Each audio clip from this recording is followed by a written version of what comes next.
悪くない芽が出たわ。今日も引き続きサボりましょう。調子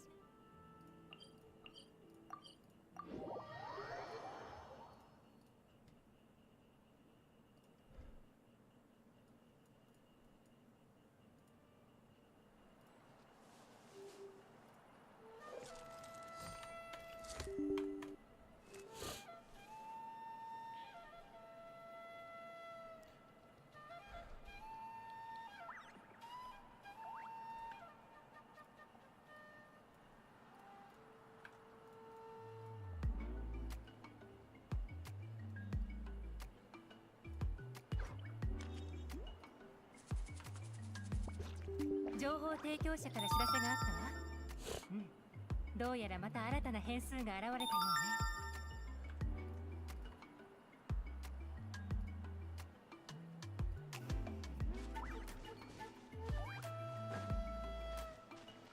遅刻。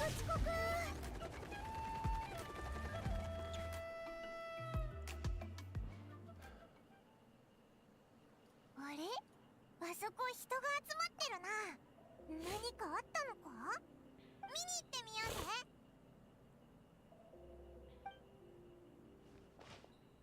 先生、こいつは助かるか？心配するな兄弟。今方法を考えてる。ミレイって言ったか？本当に大したやつだな。痛かったのにうなり声一つあげなかったなんて。こいつは戦場に出てたのか？ああ、こんなに幼いテペトル竜を戦場に行かせるなんてとんでもないことだが、こいつがどうしても効かなくてな。いつもちょっと目を離した隙に戦いの最前線に行ってしまうんだ。力こそ強くないが利口なやつだ。いつも魔物たちを振り回してた。戦後戦士の勲章を与えたところだったんだが、まさかこんなことになるとはな。ここ数日で一気に弱って昏睡状態に入ることもしばしばだ。幼いながらも百戦錬磨のベテラン戦士だったわけだな。なるほど。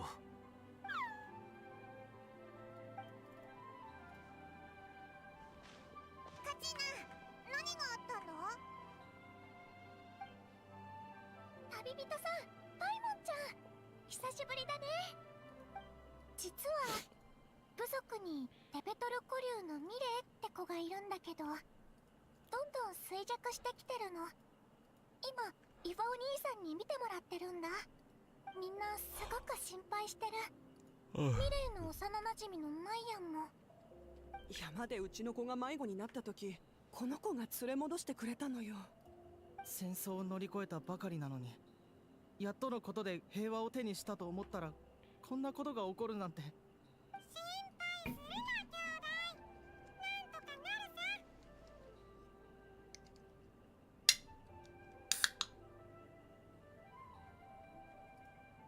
あ、竜医のとこのまねっこちび竜じゃないか。何デタラメ言ってんだ。ってことはお前の言ってたイヴァお兄さんって。親御さんたち安心してくれ。問題は大体分かった。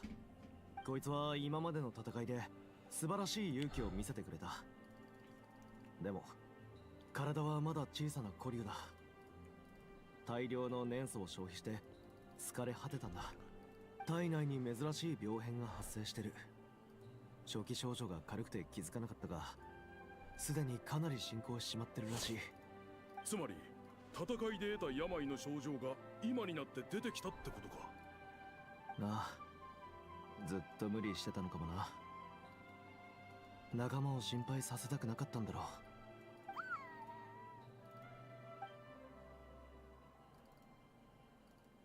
ファお兄さん、何か方法はあるんでしょ？お願い、ミレイを助けて。こんなに珍しい病気じゃ俺も特効薬は持ってない。ただいい知らせがある。勉強中の頃似たような病気の記録を見たんだ。そのウォーベンには欠かせない材料が2つあると書かれてた。1つ目は海風草、多年草だ。育つ環境こそ選ばないが数はとても少ない。2つは俺にもよくわからないが、聖火の結晶という名前のものだ。それ以外の情報はなかった。聖火って聖火競技場で燃えてるあれのことか？モアラニちゃんと一緒に非化聖夜の巡礼に参加した時、団体試合で各地区の火をたくさん集めたけど、聖火の火花だって言われるだけあって、持ってるとすごく暖かかった。聖火の結晶も似たようなものなのかな？名前からしてもっとまるで純度の高い成果だろうな。そんなもの本当にあるのか？中に来てから一度も見たことないぞ。 Hey, yo, welcome back, David. You're early AF. It's about the usual time that I go live. I mean, yesterday's stream was really early for me. そうなの？バカルおじさん。噂でしか聞いたことはないが、 But we're back. Also, hey, Fallout Alchemist over on Twitch. Welcome back. 生み出す方法があったのだ。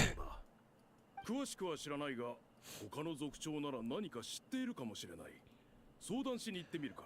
See, what else do I need? 見てもらえて本当に助かった。もうちょっとついててやれるか。もちろん。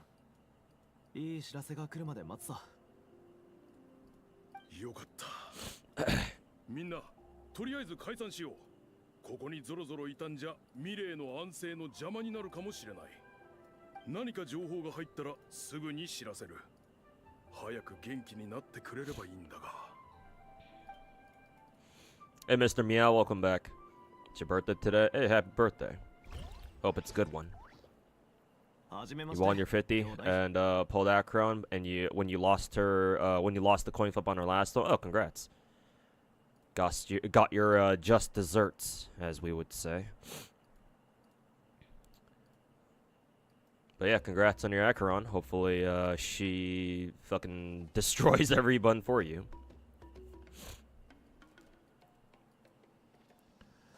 Now, Tom, it's time for the fun part. Giving your good gear. Ha ha ha ha ha ha ha. Everyone's favorite.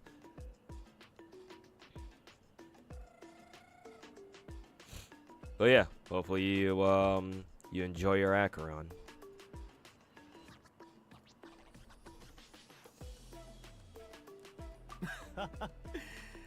そう固くならないでくれ。俺はイファ。火翼の集いのユイだ。こいつは助手のカクーク。人間の言葉を真似るのが好きなんだ。オイラたちは旅人とパイモンだろ。ナタにあんたらを知らない奴なんざいないさ。俺も噂には聞いてる。勇気、知恵、実力。あんたらはその全てを持ってる。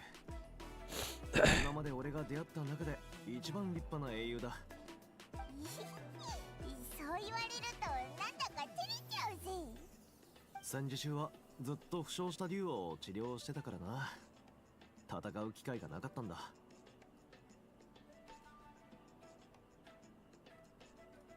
あったかい言葉をありがとうな、兄弟。イファお兄さんの診療所にはずっと長い列ができてて。Oh, thanks for the donation, Mr. Meow. You're a legend. Keep up good work. Keep the gacha community honest. Hey, appreciate that, man. 毎日新しい負傷者が出るもんだからな。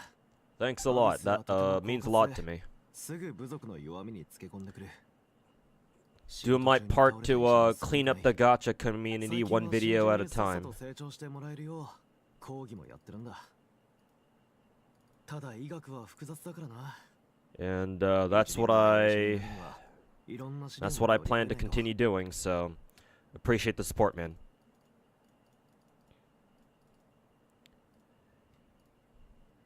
Greatly appreciated. どれだけ学問ができても難しい病気と直面することもある。ミレーの病気みたいに名前すらないほど珍しいやつだってあるしな。Let's see, what else do I ガキの need? 頃 I think I need 4 more 親父 of に勉強さ these. せられてなかったらでも保守的な治療しか提案できなかっただろう。学問ってのは深いもんだな、兄弟。イファのお父さんも医者なのか？なあ、うちの医術は代々受け継いできたもんだ。親父は俺を医者にするために薬草とかの知識を教え込んだ。覚えられないときは Might as well ほうきで replace them バンだ。 now. どの代から竜をやってるのかは定かじゃないが、親父は罪悪感から生まれた医術とか言ってたけど、とにかく重要なのはそれが役に立つってことだ。罪悪感？普通悪いことをしたから罪悪感が生まれるんだよな。ちょっと変な気がするぞ。俺にもさっぱりだが、もう確かめようがない。 Reception room. 親父も死んじまったし This. な。まあ大方医者として患者を助けてやれなかった時に生まれる罪悪感なんだろう。俺もそういう経験はある。だから今回もミレーの病気を治せるよう尽くすのみだ。俺の知る限りこの病気はまだ治療された記録がない。初めての治療例になるかもしれないぞ。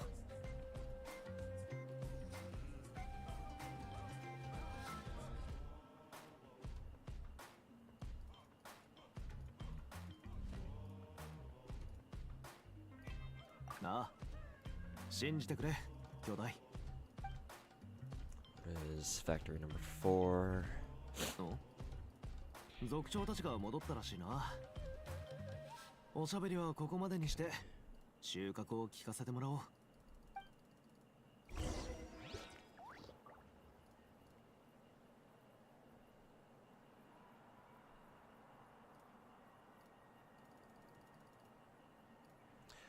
Okay. More yapping. Woohoo. 前回来た時はゆうちゃんと元気にじゃれ合ってたのに、あまりにも急すぎる。病気というのはそういうものだ。一夜にして全てが崩れるケースも少なくない。戦争中に病気になったというが、ここまで持ちこたえて偉かったな。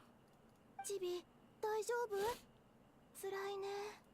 こんな幼い子を戦わせていたなんて、俺たち大人にも責任がある。おお、ロック部族の族長が集まってるなんて珍しいな。今までは確かに自分の部族のことで手一杯であまり集まってなかったけど、最近は休日に会食するのが当たり前になってるんだ。驚くことはないさ。会食？飯をたかりに来てるだけだろ。毎回俺のとこに集まっておいてよく言う。君の手料理が美味しすぎるからだろう。私たちの腕は君も知っての通りなわけで。本題に入ろう。イファ、事情はもう聞いている。今回は君がいてくれて助かった。ミレイは他のテペトル竜と一緒に火翼の集いの物資運搬をよく手伝ってくれていたから、あの子のことはみんな人事じゃない。家で見た記録にちょうどこの病気のことが載ってたんだが、治療に必要な成果の結晶について何もわからないんだ。私も初耳だけど、成果に他の形があるの？ああ、この目で見たわけではないが、確かにそういう記録があるな。はるか昔のナタでは帰化聖夜の巡礼以外にも成果を生み出す方法がもう一つあったそうだ。映画の演舞といってな、六部族の間の戦闘演習だった。帰化聖夜の巡礼よりも映画の演舞の方が戦況が激しく、時により純粋なそんな無理もない。 Oh, is that the big ass priest from Zitlali's tribe? 現実結局帰化聖。なるほど。 Hell is he doing all the way out here? Actually, all the tribe leaders are here, I think. Yeah, it's all the tribe leaders.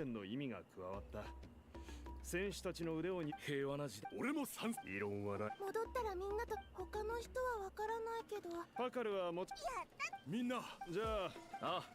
詳細なルール決めは私に任せてくれ。後で談義室で落ち合おう。この件にはエンジン様の許可も必要だ。そうだ。それなら大丈夫だ。ここには俺たち以外にもミレーの友。それはカクーク手伝ってくれるか。人語を介する竜がいて本当に良かったね。じゃあイファ一緒に集落に戻ろう。竜じゃあねチビ、またお見舞いに来るよ。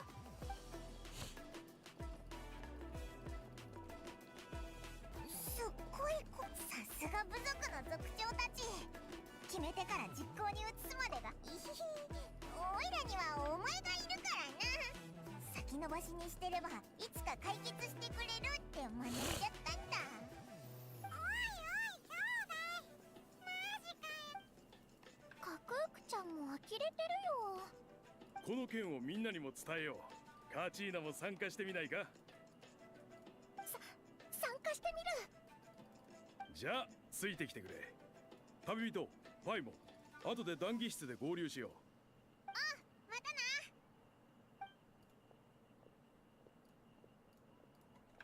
順調そうだな。助けられそうでよかったぜ。あれ、気がついたのか？もうちょっと寝てなくて大丈夫か？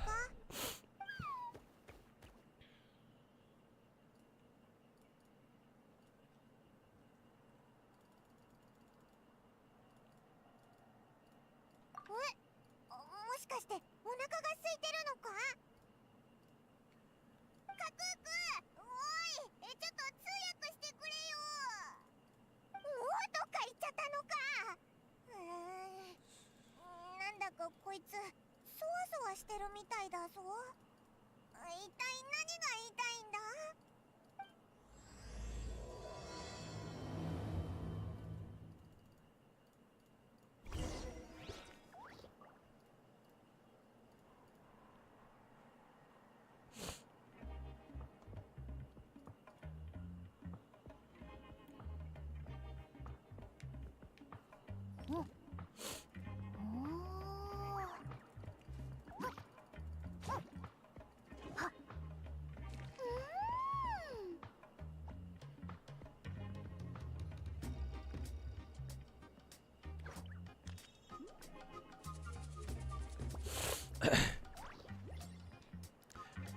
？Hey yo, Scar, welcome back. How you doing? 果物を育てるにはいろんなことを考えないといけないんだ。いい感じのタイミングで水やりと草むしりをしてあげて、鉱石の粉末で土に栄養を補給してあげて、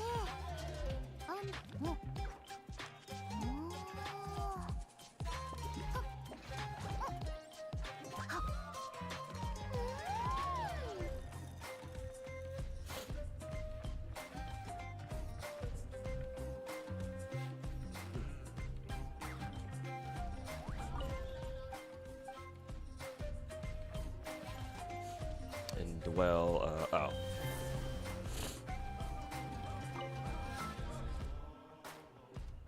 Hey, Lorelei, welcome back to the stream.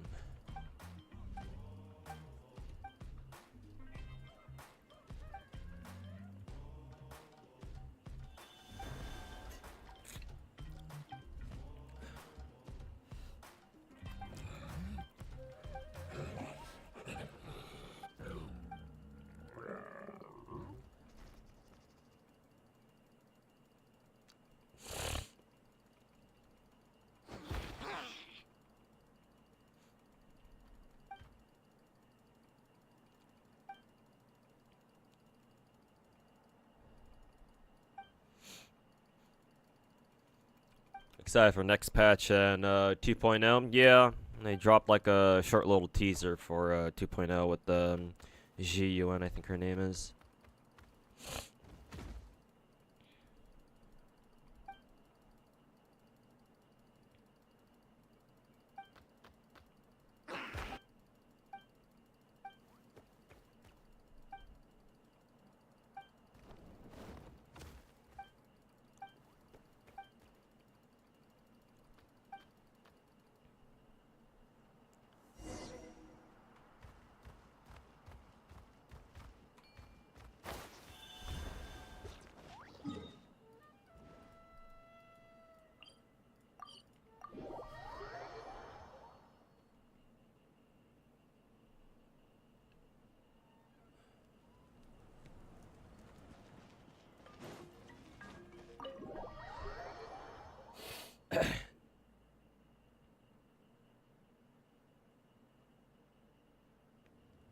願書は読ませてもらった。たとえミレーのはい、予想よりもずっと選手たちの人数が模擬試合。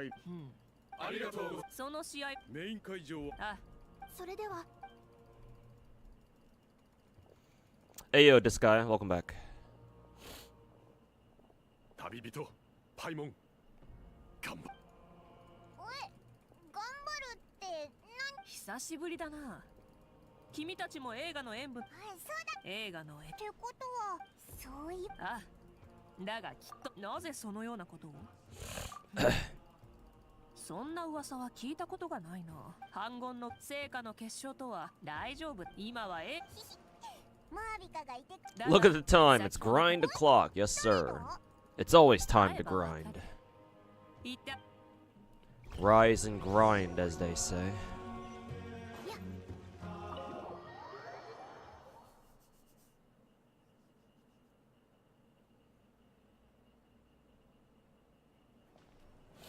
やっと来てくれた。旅人パイモン、実は待って待って、私が一番乗りなんだから。どうしたんだよ、みんな揃って。実は映画の演舞がもうすぐ始まるでしょ。入りたい部族とか決まってる？非化聖夜の巡礼と違って映画の演舞はずっと開催されてない。族長も賛成してくナタを救った英雄であるお前を引き入れられれば部族の指揮。なるほど。ふふん、そんなことよりほらほら、温泉への豪華招待券。温泉かがり木のため今すぐそれはいらん。いやき王女の僕は取れ飛行レッスンに興味はない。おいらは自分報酬がお前にいや模擬試合は3対3だから。なるほど。本当か。じゃあ少なくじゃあそろそろだ。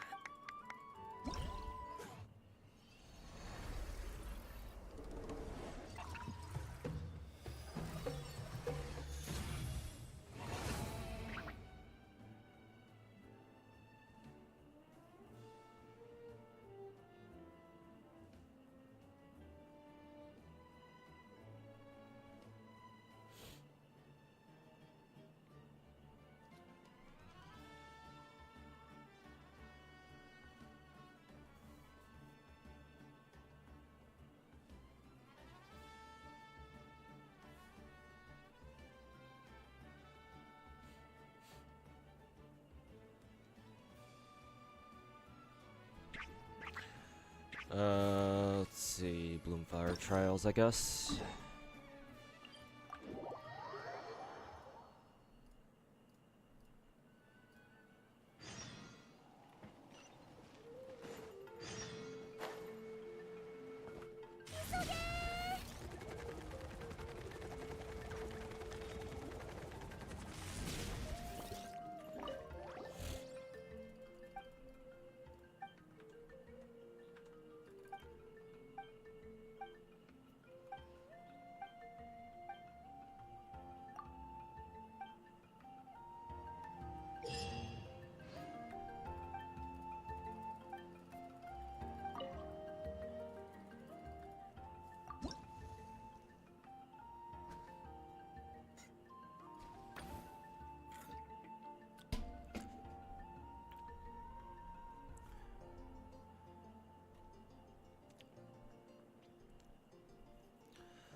Kind of random, but you appreciate Zenless just giving us one code to get all 300 polychromes. Yeah, it's nice. All you need to do is just make sure you keep track of one code, and usually they're pretty easy to remember too.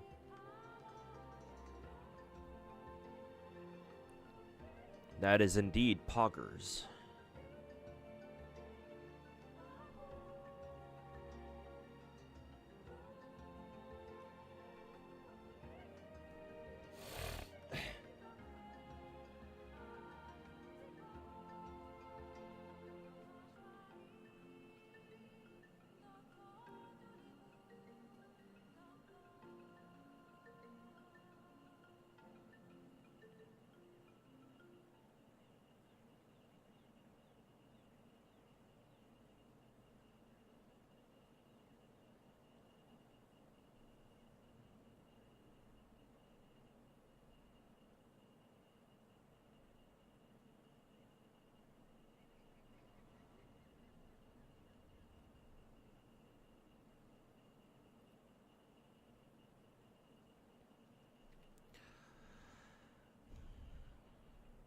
Hey, Crackcaster, welcome back. And you too, Size. Didn't lose your coin flip in Stario for once. Feels good. Hey, congrats.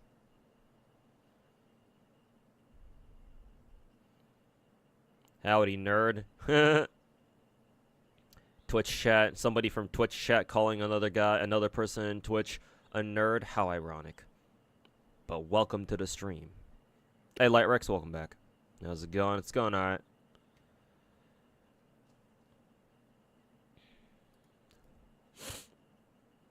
Damage caused by vape reactions increased by 100%. Oh, they want you to use vape teams here, I guess, or reverse vape teams, I guess.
師匠の技を食らいなさい。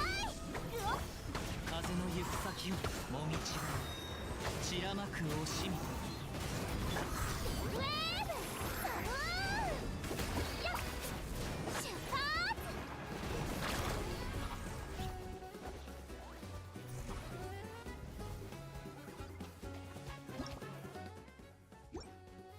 加速するよ。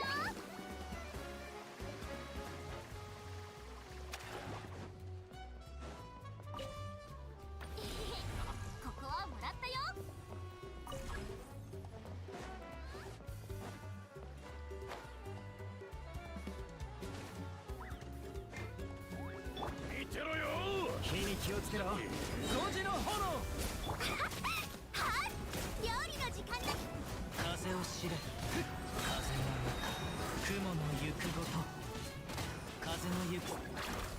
俺の実力を見せてこないって。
Oh yeah, you're not wrong. I was muted.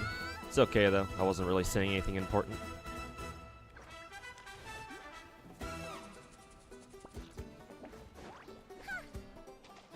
Okay, now I can go cap the enemy camp, I guess.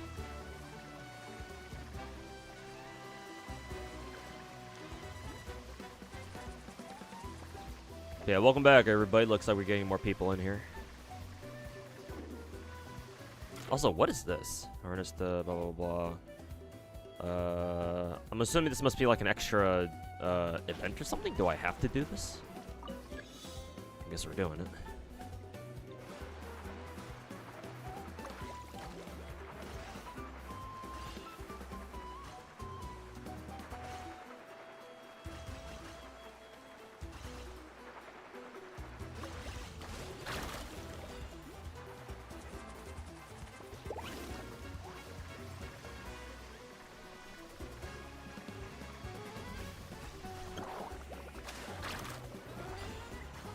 Oh, you can just ride over them. Thought you had to break them or like jump over them at least.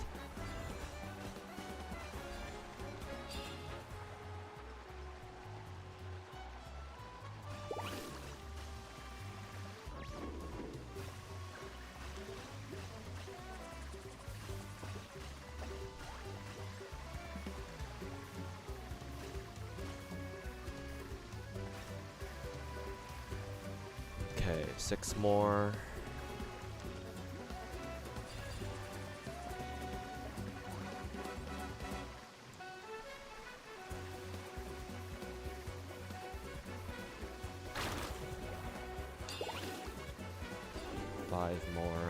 Where are the rest of the fucking...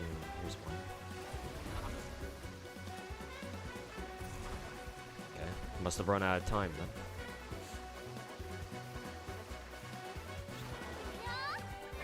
Do you have every character in Genshin? Looks like it. I think I'm missing one. And that would be Kinnich. 1 or 2. Kinnich for sure. So technically no, I don't have every character in the game.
All just went with completely.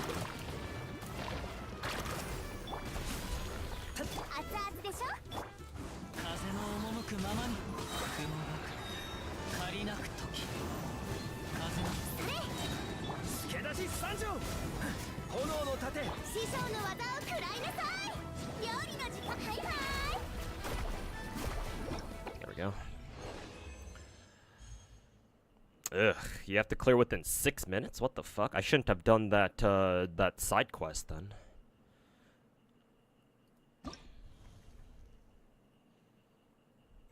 Also, give me 1 second, guys. I have to go use the bathroom when I thought I already did. Okay. Give me like 5 minutes.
Okay, I'm back. Sorry, it took longer than I thought.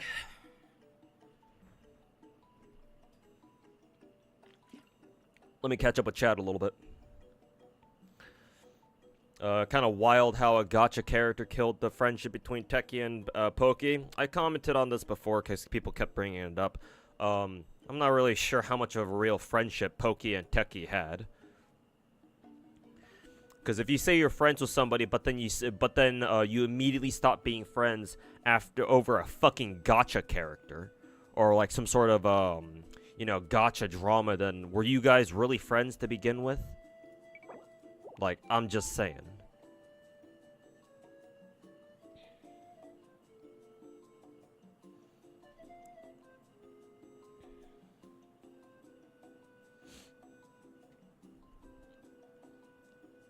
And hey, Majin, welcome back.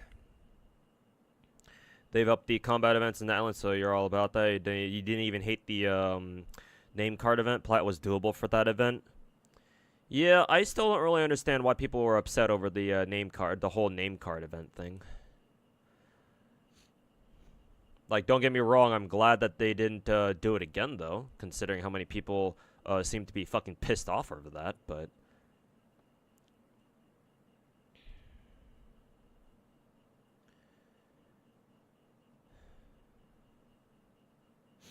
Especially compared to the event where you had to kill bosses fast and they one-shot you. Yeah, that fucking event. I know which one you're talking about. Blue Archive Steam version was announced? I did not know that. Like, I'm assuming they must have announced that during their stream yesterday or something, during their like live or whatever. If Blue Archive will indeed be getting a Steam version, then shit. I'll consider that. I mean, I'm checking Steam right now. There's no Blue Archive listing for Steam on Steam itself yet, so I'm assuming it's still a work in progress. But if that's how Blue Archive gets a Steam or gets a PC version or a PC client, then sure. That means that I don't have to use an emulator anymore to fucking deal with to play Blue Archive on PC. Then sure, I'm down for it.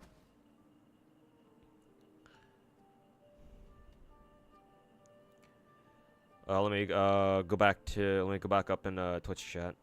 People complain about Yixuan having noodle arms. You mean you want a muscle mommy?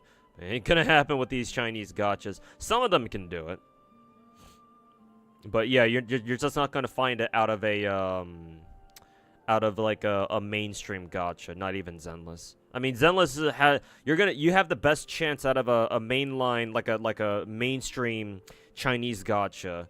You have the best chance of getting like muscle mommies or muscle girls, that type of shit, out of Zenless, because Zenless is by far the most like quote unquote deviant of the big gachas, but still, it's not gonna happen often, that's for sure.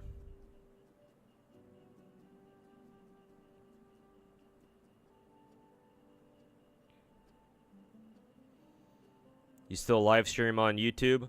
To who? I mean, yeah, of course. You could have just checked my YouTube channel, which I have linked down in the description of my Twitch channel too. And you could have checked for yourself. But yes, indeed, I dual stream.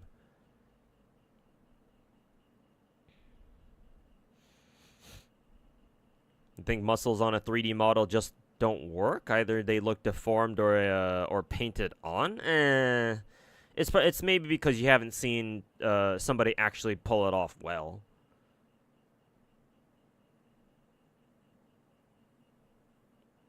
Like, I'm sure MiHoYo or even Kuro Game could like put in a muscle mommy type character into their games, and then it would look well. It would look good if they actually put some effort on it. It's just that we haven't seen them do one yet, so we wouldn't know. Did you like the 1.7 special streamer, the preview stream earlier today? It was alright. I mean, it's business as usual, so. I like Hugo's voice though, even in English. They got a good VA for him, that's for sure.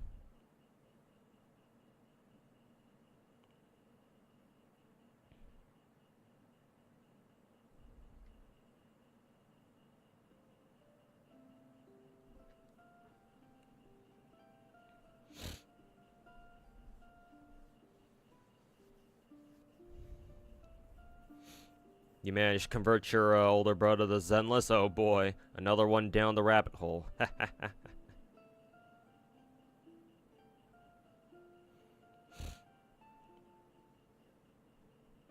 Did you stream yesterday? I mean, you can check my stream VODs to see if I streamed yesterday, and you'll find out that yes, in fact, I did.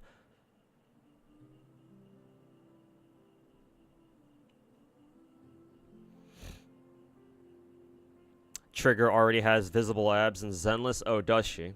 I haven't actually played her a lot lately, even though I got her like last week, just because I'm busy leveling up some other characters. That, and I'm not exactly proud of my Trigger's gear, so it's gonna be a hot minute before I feel like my Trigger's gonna be usable. But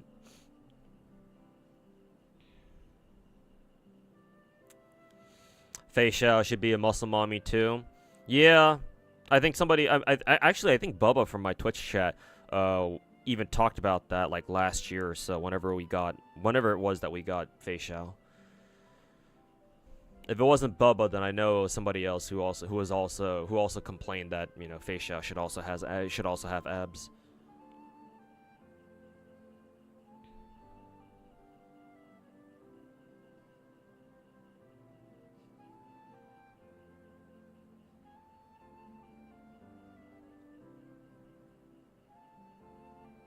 How's job searching going for you? If anybody else asked me that, I wouldn't mind. But for whatever reason, you asking me that, Naruto, kind of fucking bothers me. So I'm going to ignore that. Also, it seems like I was on that screen for so long that it just auto kicked me out.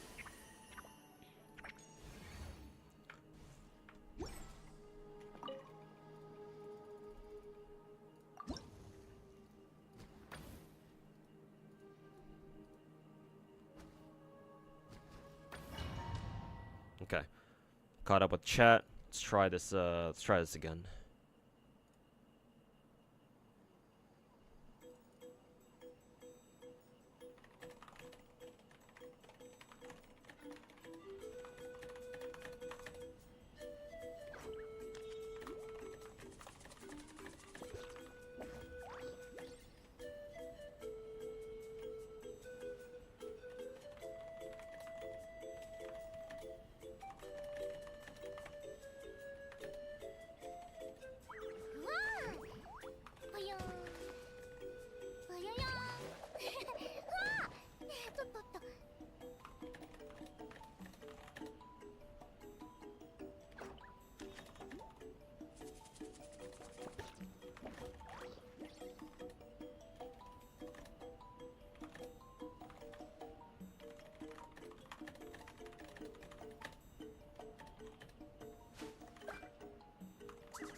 波を追いかけて走ったことある？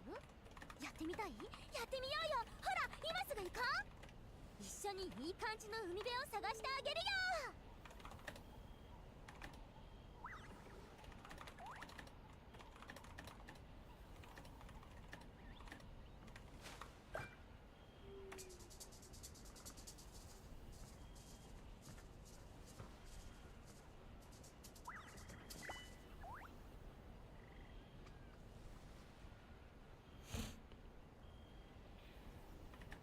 Give me 1 second, guys. I'm talking with somebody.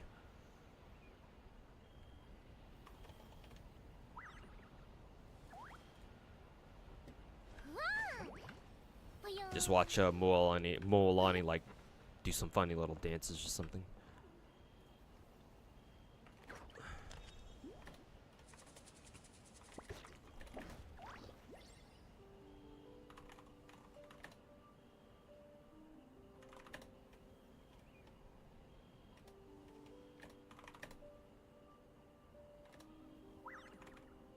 人で何かに挑むとき不可能なことはいっぱいある。でもみんなで挑めば不可能だって可能になる。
ぽよーんぽよよーんわあとっとっと。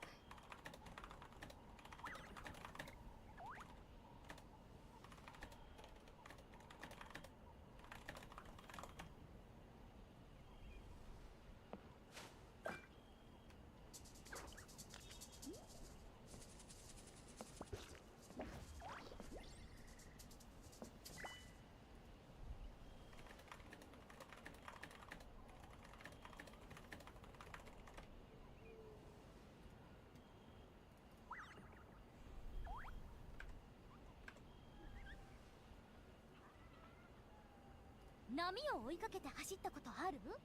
やってみたい？やってみようよ。ほら今すぐ行こう。一緒にいい感じの海辺を探してあげるよ。うわあぽよーんぽよよーんわあとっとっと。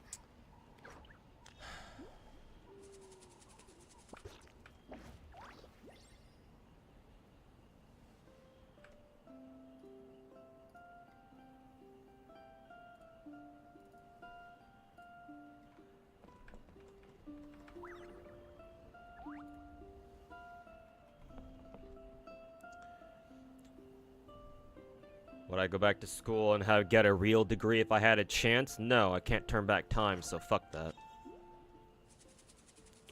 Or unless somebody paid for me to go back to school again, but unless you want to donate to me to for me to go back to school, Naruto, then no, I'm not going back. I fucking hate school.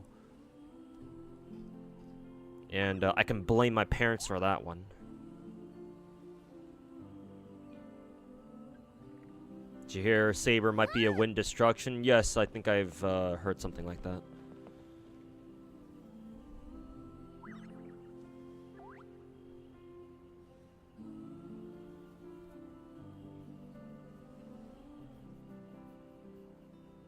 I know, but he's got a useless degree. Naruto, I don't need you to be commenting on my personal life like that. Besides, why the fuck do you care?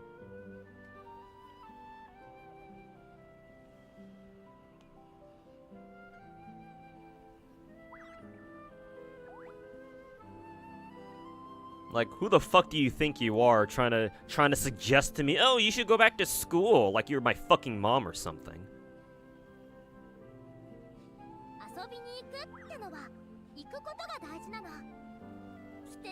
Shut the fuck up. Keep my personal life out of your fucking mouth.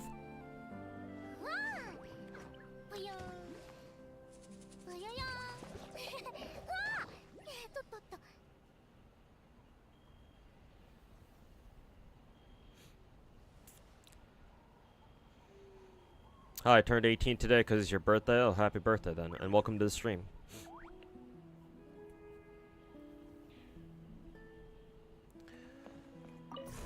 Okay, let's try this again, see if we can do it faster.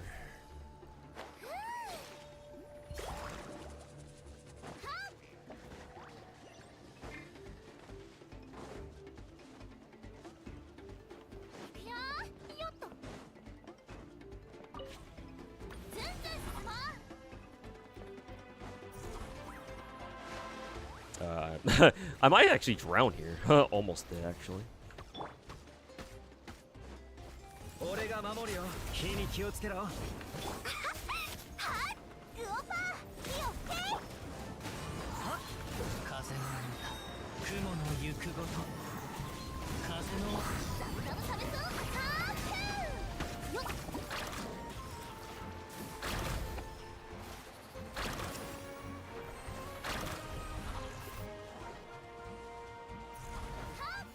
We need to go back and reactivate the, or activate the ritual item, I think.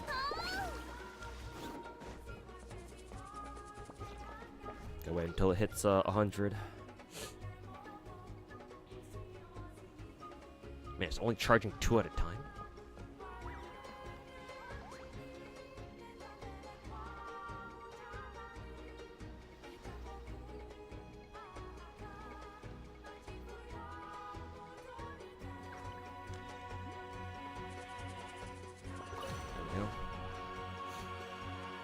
Oh, wait, Techone yet? No. Unfortunately, given a couple of leaks and rumors I've been hearing, apparently we're not even gonna get. We can go over here first. We're not even gonna get Techone until 2 years later. Not even next year, or technically this year. How it was told to me is that after we're done with Natlan, because we're pretty much done with Natlan now, because this current patch we got the final region expansion for Natlan, which is the volcano region. So unless they throw us like a weird like region in another place, or like some sort of like second underground region for Natlan or something like that, like think of like, you know, Endgame or something. Unless they do something like that, then apparently we're not going to go into Techone this year, so I guess it will be next year. But there's supposed to be like this border region that is kind of like our next region in quotes, sort of like a Techone light, but it's not actually Techone itself. And it's supposed to be like north of Natlan somewhere, either north of Natlan or like north of like Fontaine or some shit. So we're gonna get a region like that first, and then we go into Techone. So Techone won't be this year, unfortunately. It'll be next year, apparently. Just leaks, so take it with a grain of salt. But that's what we know. That's what we think we know right now. So it'll be a hot minute before we even get a glimpse of Techone. I mean, we might be able to see it from the border region I talked about, but obviously we won't be able to actually go there until probably next year.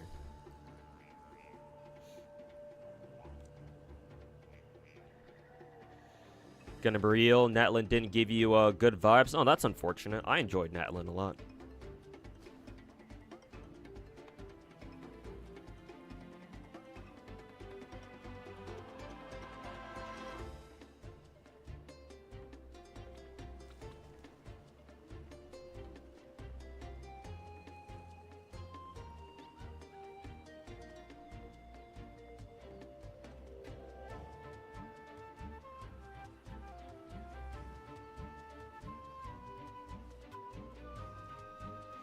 Hey Minato, welcome back. And there's also still Mare or Mare Javari. I don't know what that is. I'm assuming that must be like another region.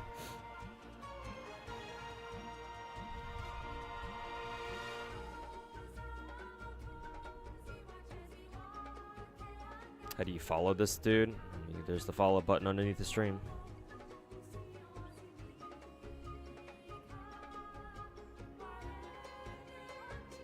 Is it lucky to get a 5-star weapon together with the The Animo girl in stock? You mean a permanent character? Like, are you talking about Jean? How do you get a 5-star weapon and a character in the same banner? Oh, you must have rolled Wanderlust banner then, if that's the case, because it's possible there. In which case, well, you got 2 5-stars in a single pull, so yeah, that's pretty damn lucky, man. 0.6% times 0.6 doesn't happen often.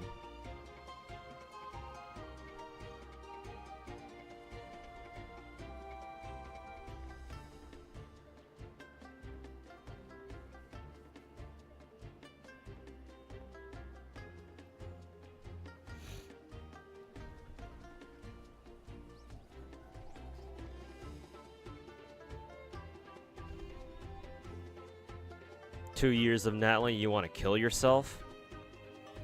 Hey man, if a single region makes you feel that way, then I suggest quitting the game, cause at least for now, until Snechnaya comes out.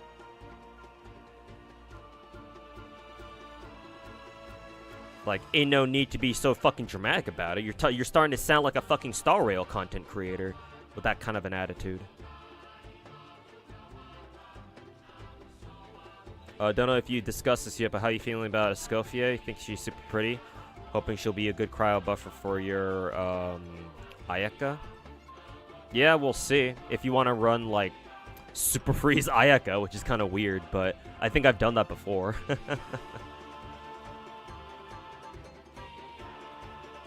I have nothing against Escoffier. I think Zajif has a problem with her though. I don't know exactly what. But, I looked at her kit, and as soon as I realized that she's meant to be a Super Freeze character, I'm like, oh, okay, cool. Because I used to run Super Freeze teams all the time. So, personally, I don't mind her. I'll probably roll for her. But, yeah. If you're not really interested in Super Freeze, which is, you know, most people, then yeah, I think she's an easy skip.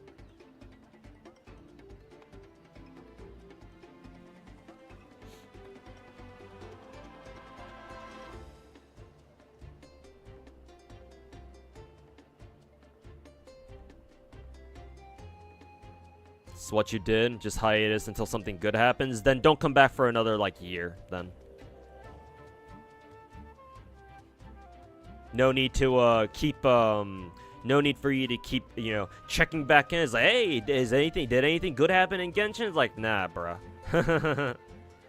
Nah. If with that kind of an attitude where you hate an entire fucking region, nah, bruh. Just leave Genshin and don't come back for like another half a year at least. I'm skipping Escoffier? No, probably not. Not me. But most other people will probably.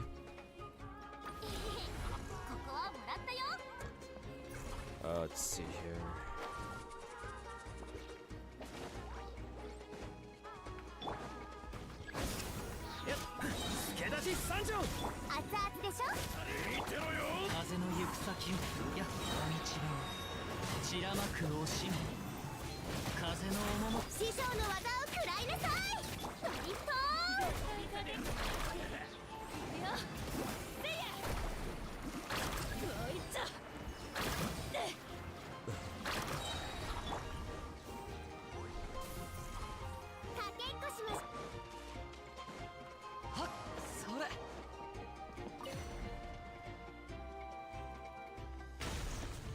Okay, second seal is undone. Now we gotta go take care of the third one.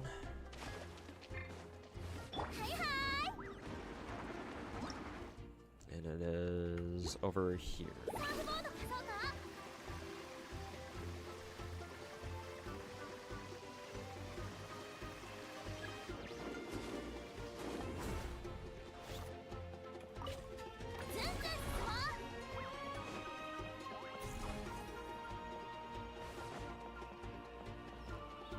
Oh, there's a supply pack all the way out here.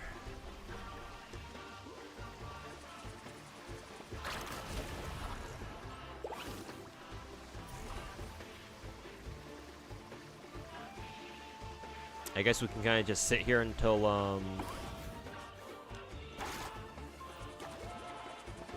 we get enough energy, I guess.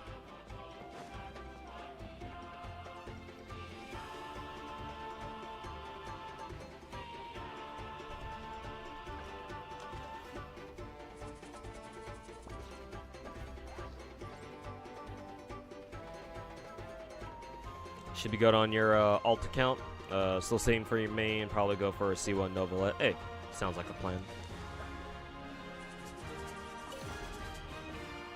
She's meant to be used off-field like Sitlali, right? Probably, yeah. Because she has her skill apparently has it can summon like a cooking like robot basically, a cooking mech, and I believe it should have off-field hydro application abilities. So, yeah. She will most likely be off-field support, just like Sitlali.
There we go. Barely cleared it under 6 minutes. I'm assuming that was a suboptimal team, but whatever. As long as it's under 6 minute clear, that's fine.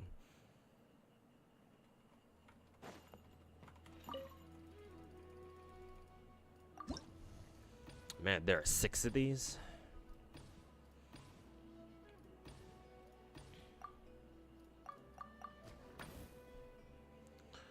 Oh, you're supposed to use Varessa for this. We can use Varessa, I guess. I still don't know how to play her, but what was Varessa's team supposed to be again? Varessa, I know Ian-san's supposed to be in there somewhere. What, maybe Varessa, oh, is it Shenyun? Because technically Shenyun does buff plunging. And then, where's my Ian-san? There she is. And then Bennett, maybe? I don't know if Bennett is still used in this team. He might not be, actually. Because Varessa just moves around everywhere, so I don't know if Bennett would even work on her.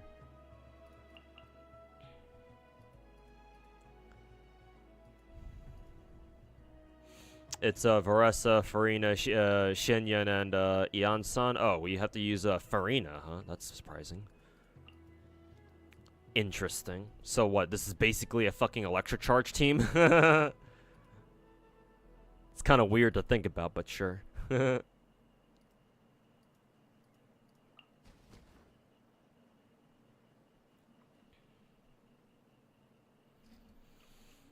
Really hope she'll be like a Fontaine female Gordon Ramsay type. She doesn't look pissed off enough. She's French, not British, too. Well, it's not like implying that the French aren't as grumpy as the British are, huh? Nah, Escoffier looks a little too happy-go-lucky and cheerful to be a Gordon Ramsay type, unless of course she's got like a fucking whiplash. Where she can turn into fucking French Gordon Ramsay at a drop of a hat. Whenever she sees bad food, she just flips her shit. That would be kind of funny, actually.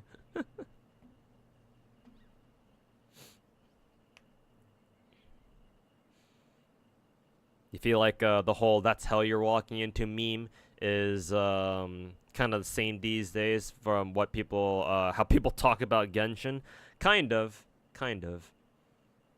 Like, even with Genshin as it is right now, like 5 years in, it's still nowhere near as bad as FGO though. But yeah, I see where you come. I see what you mean.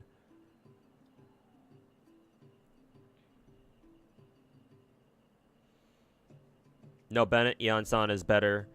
Is actually or can be better than him in certain teams. I'm assuming, like obviously with Veressa.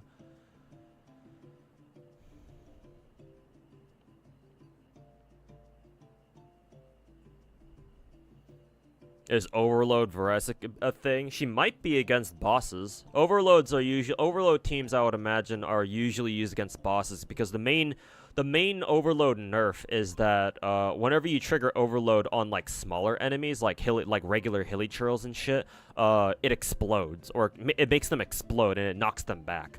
So for most Overload teams that rely on like melee DPSs, melee pyro DPSs or whatever, it's not great because you spend like a third of your time like chasing down enemies if you're fighting against like lighter enemies. To be fair, as long as your characters are strong enough, the Overload reaction itself should just straight up kill them. But if they don't, then you have to actually chase them down and then finish them off, and that might waste time because now you're all of a sudden you're running around everywhere. That's why Yoimiya is actually one of the better Overload reactors, or drivers, I guess you would call them, in Genshin, because she's ranged. She doesn't have to run around everywhere, because usually the Overload reactions don't knock back enemies far enough for her to be out of range of Yoimiya's normals. Like, she can still reach them regardless. So I've always thought that Yoimiya was one of the better Overload reactors or Overload drivers because of that reason, because she's ranged. Whereas most of our pyro DPSs in the game are melee. So if you're gonna use Overload and you're not using Yoimiya, then your best bet of using it is against bosses, because obviously they don't suffer the knockback. So they just still stay in place, and so you don't have to worry about, you know, chasing them down or whatever. Unless it's the fucking Thunder manifestation. Fuck that boss.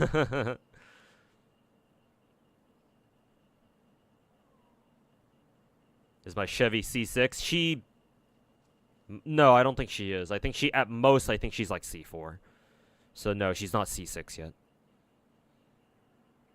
I didn't get a lot of Chevy copies when I was going for Veressa. I got a lot of Iansan copies, though. I think my Iansan is already C4. But my Chevy, I did get like 1 or 2 copies of Chevy, but I don't think she's C6 yet. Try to serve a French dish wrong to a Frenchman. If you walk away dry, you're lucky, I know. Or like you diss French cuisine in front of a French person, yeah, they'll let you know. Veressa is fun to play. Hopefully I find out how to play her. Because at the moment, I haven't used her seriously yet, so I'm about to find out. Hey, Kenzel, welcome back. Did you see the Zenless stream? Yeah, I did. It was good. Good as usual.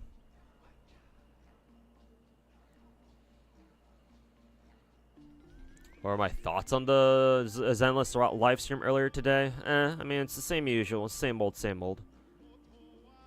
They showcase new our next patch's characters, and they give us a 300 polychrome redemption code, and, you know, preview all the events we're gonna get. And it's not like they've dropped any, like, bombshell quality of life things, so.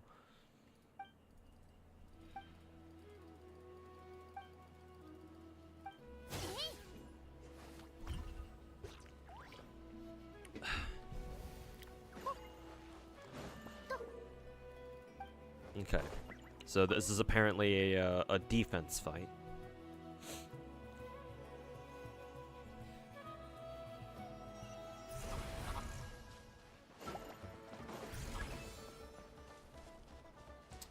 Okay, so I have no idea how to play this team. Also, where is everyone going?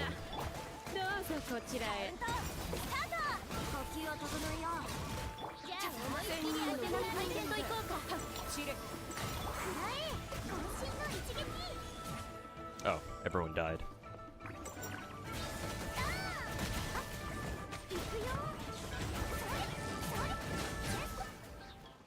I like how she just drop kicks a bitch.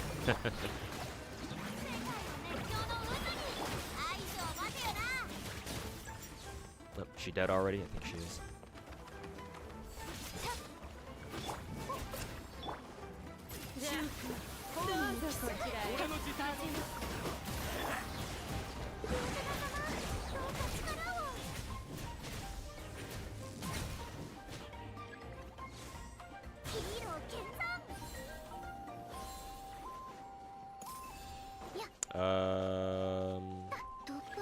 I guess we're supposed to defend this now? Yeah, we are.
Just gonna wait for him here.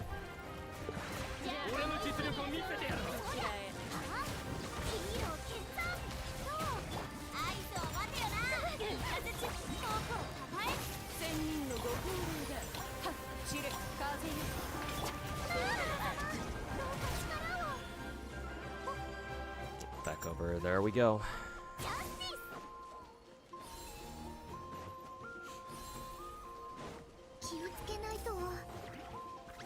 Oh, they're just spawning over here.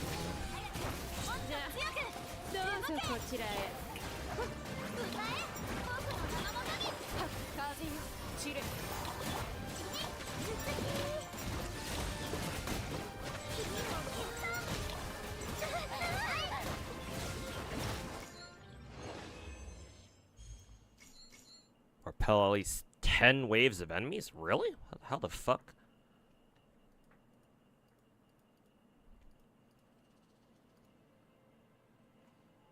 Why were they spawning so slowly then? Do I just need to kill them faster or something?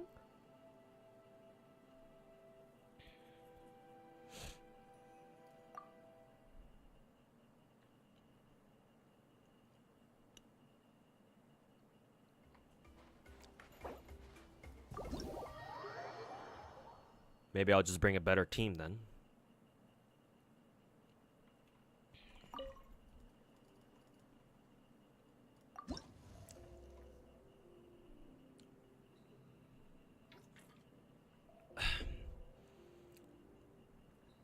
Hey student, welcome back.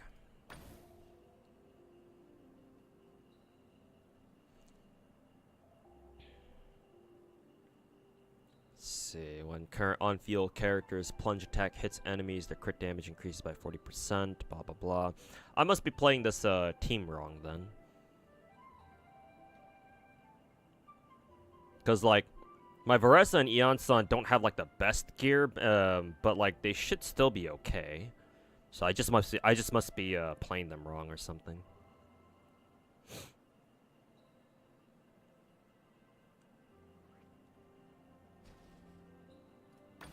Maybe we'll try it again, see if maybe I can figure out what I'm doing wrong.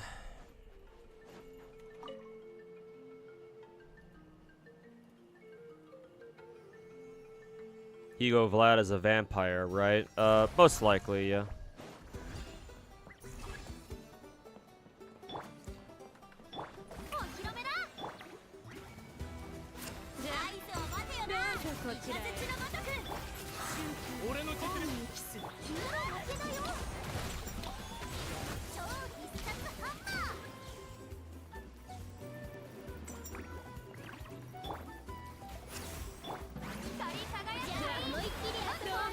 ちらへ。俺の実力を見せて。お手並み拝見といこう。行くよ。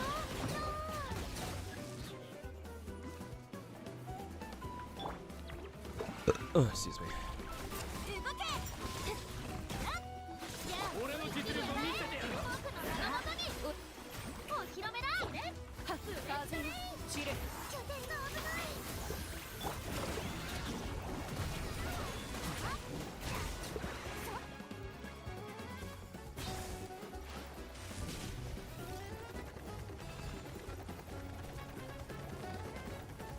突破できるかな。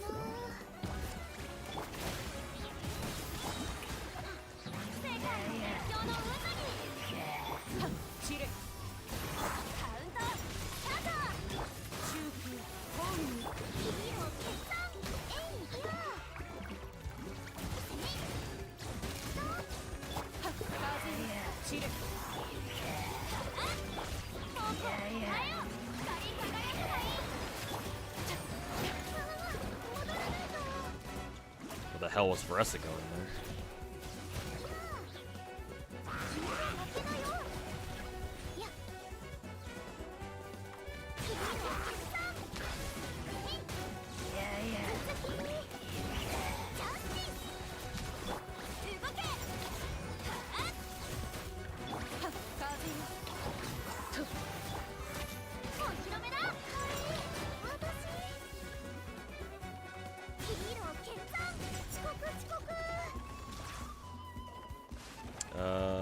Where are enemies gonna spawn again? Right here.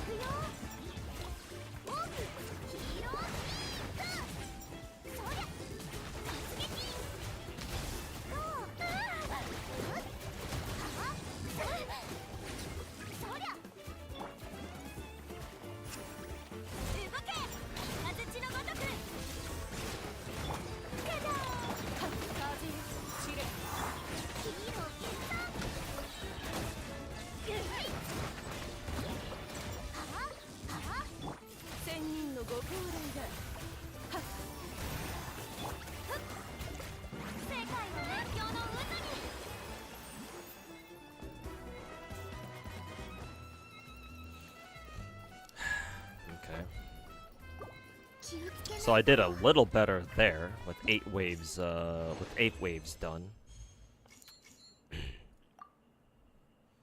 I know there were certain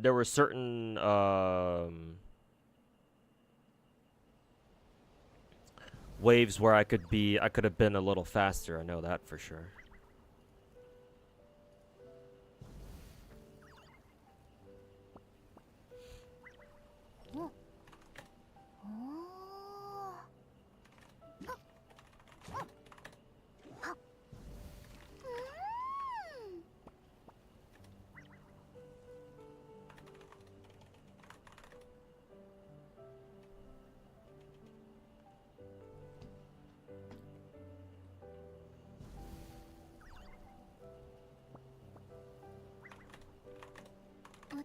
お母さんがこう言ってたんだ。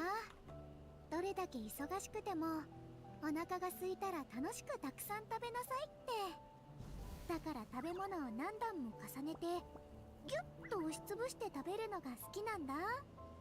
そうすればすぐお腹いっぱいになれるし時間も節約できるでしょ。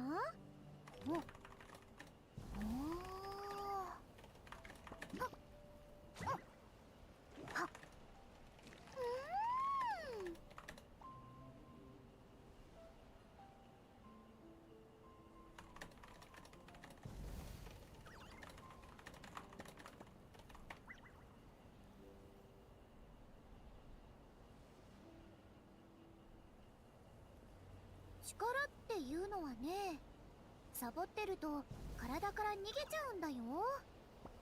君も一緒にトレーニングどう？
果物を育てるにはいろんなことを考えないといけないんだ。いい感じのタイミングで水やりと草むしりをしてあげて、鉱石の粉末で土に栄養を補給してあげて、温度も快適。おうは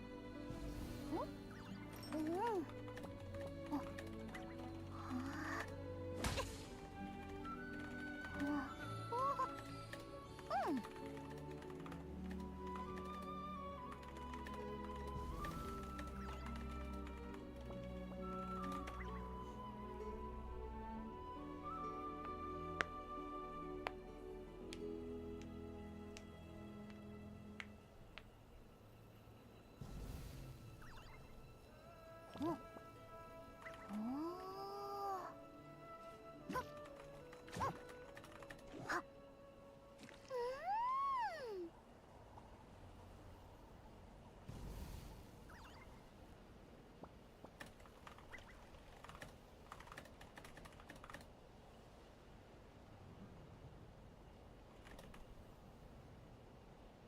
力っていうのはね、サボってると体から逃げちゃうんだよ。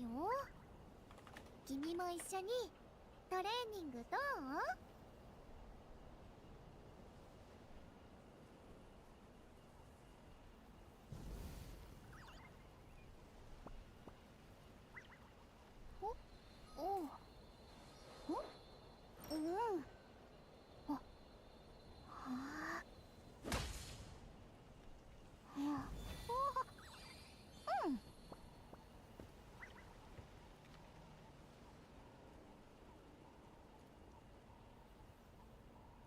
？Am I talking to Dawa? No, I was talking to somebody over Discord just now. That's why I went non-verbal for a second there. Excuse me, let me catch up with chat a little bit. Hey Tuhu, hey Hakuno, Holic, welcome to the stream. Also, same to you too, BHS Services. You've been looking for a few streams, you wondered what exactly happened in a GFL NTR drama? Oh, you want to know about that? Basically, how do I explain this in like a couple of minutes? I don't know if I can, because I usually like giving people like the full context of things, so here we go, I guess. The GFL2 NTR drama was a Chinese server only thing. It's not really a thing out here in the West, like outside of China. But in mainland China itself, it was like a huge deal like last year, 2 years ago, whenever it happened. Probably last year. Was it last year? I think it was back in 2023. Anyways, whenever it happened. So basically, GFL2, it was, I think it was from their one of their betas, probably. I think it was a beta thing.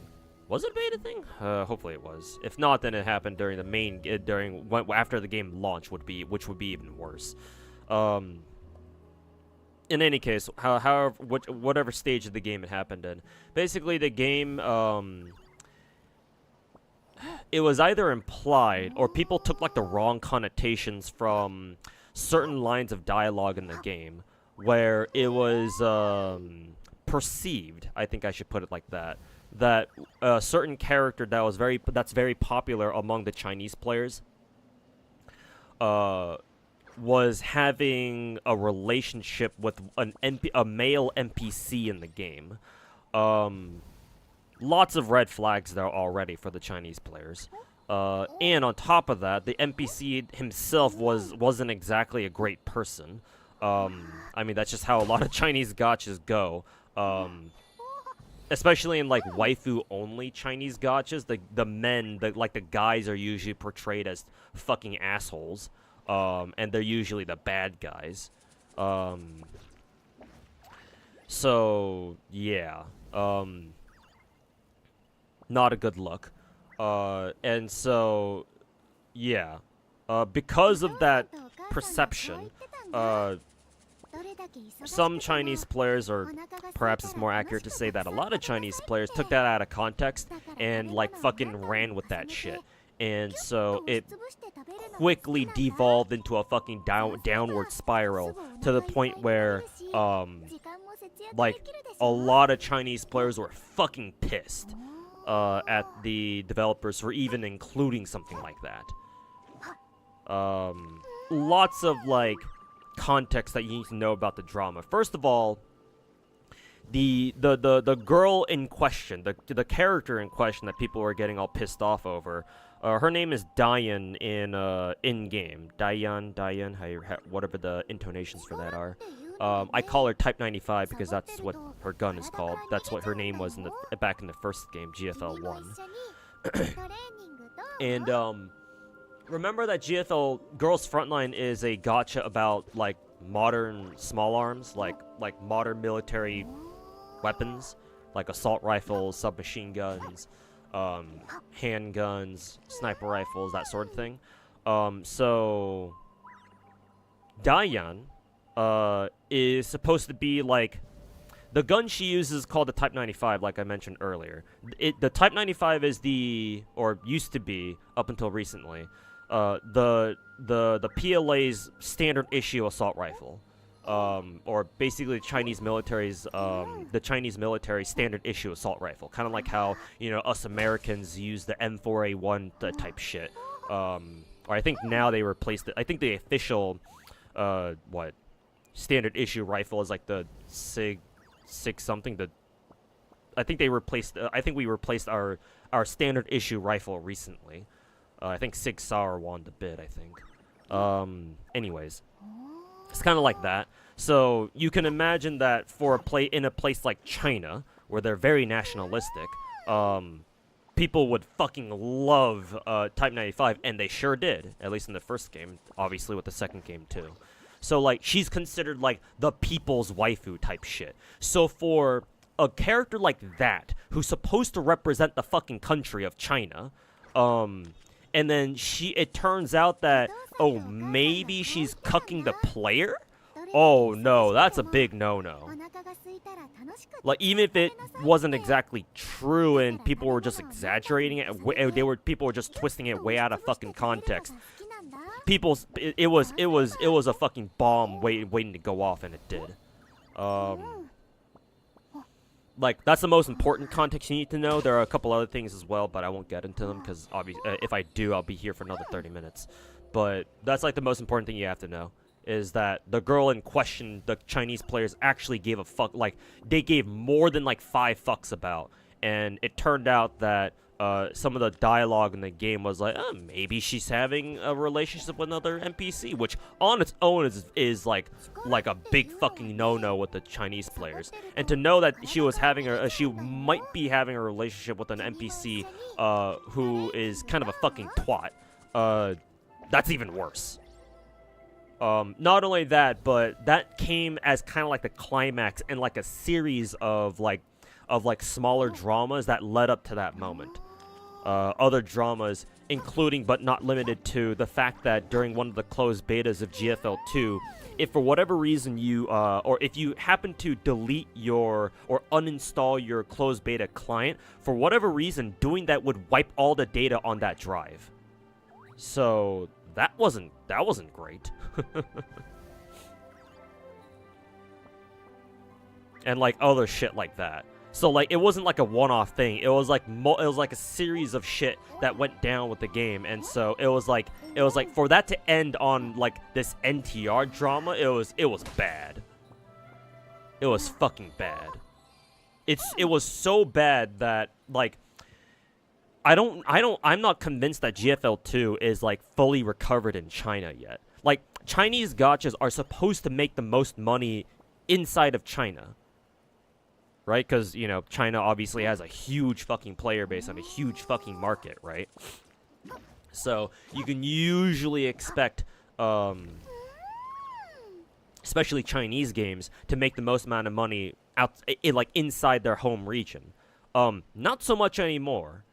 Like that drama did so much damage to GFL2 that I'm pretty convinced that the direct, or I'm pretty convinced that the global servers for GFL2 are a direct result of that drama, because they started doing so poorly that the dev team for GFL2 felt the need to fucking release the global version in order to start recouping their losses.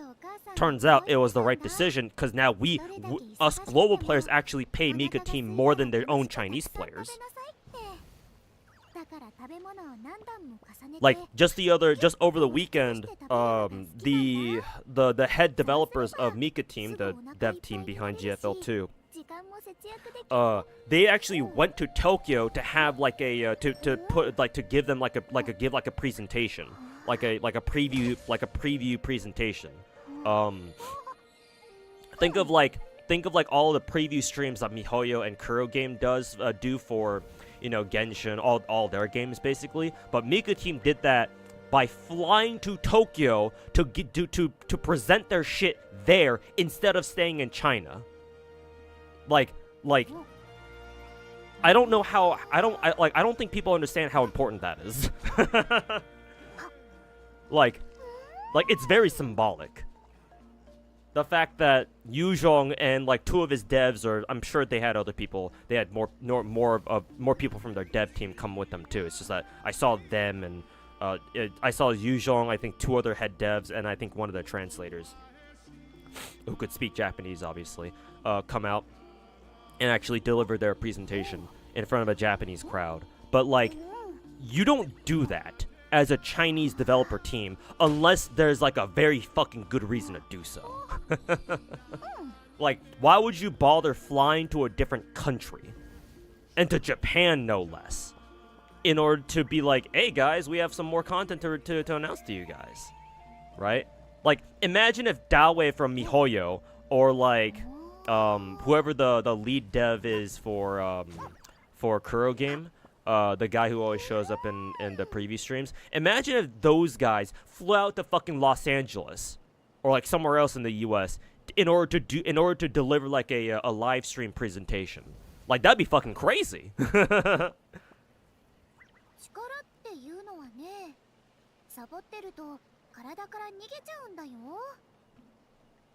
Anyways, that's as best as I can summarize that drama.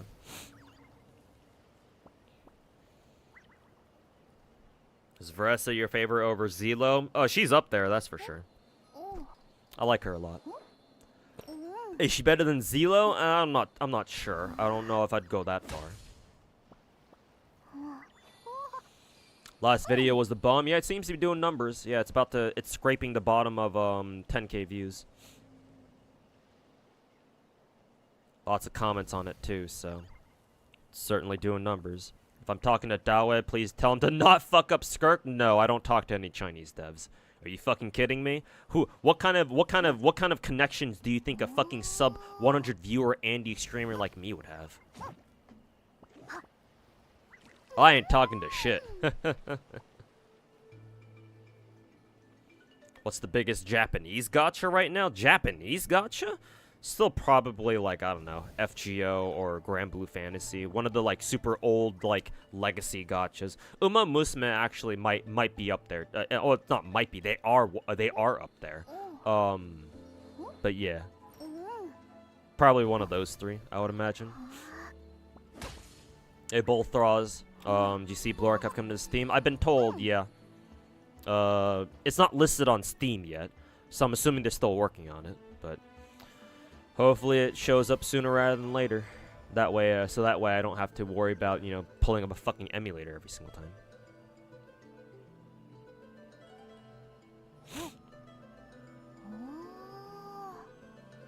The people's waifu, K-Kona, or K-Comrade. When your country's population is 1.5 billion, you're bound to have a lot of incels. It's probably not that high, because, you know, the CCP loves to lie about their data all the fucking time, but, yeah, doesn't change the fact that they have a lot of people, yeah. You're bound to have a lot of incels. Well, that obviously, but also, China's got a couple of really big fucking problems demographically that make it even fucking worse. Some of which are not limited to, you know, a horrible gender imbalance in China. No thanks to their fucking dumbass one-child policy from back in the day, which made a lot of Chinese families back then prefer boys over girls. And if they got a girl, well.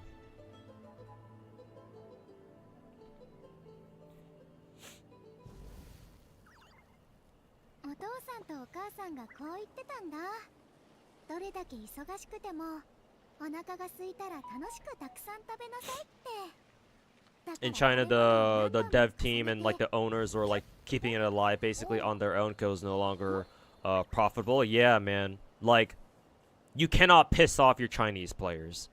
You just can't. Like, if you're a Chinese gacha, that is.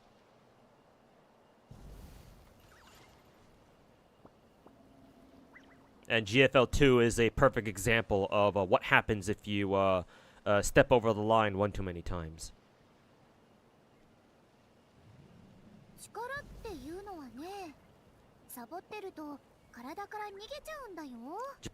Japanese gachas have an issue of relying too much on legacy anime IP to carry their gacha games, while the Koreans and Chinese don't have that luxury, so they end up making better gachas. Well, obviously not all the time, but they do have to take more risks and put themselves out there more. And yeah, sometimes it pays off in spectacular fashion, obviously.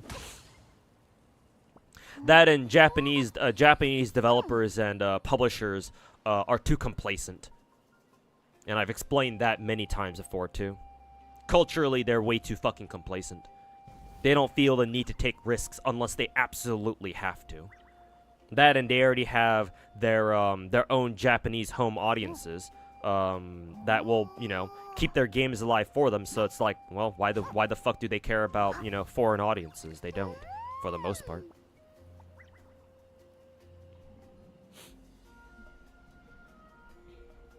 Techie might react to my video if it gets good views. I don't know if he'd react to my videos, man. I mean, he might. He still might. He still might. Because, like, Techie isn't against watching videos that might conflict with his views, but I'm not too sure how willing he is to, like, you know. I don't know. I don't know if he'd be willing to watch my last video, considering he's hard against what is it? He's like staunchly anti-Star Rail. He's one of those retarded fucking Star Rail quitters. So I don't know if he'd be willing to watch my video.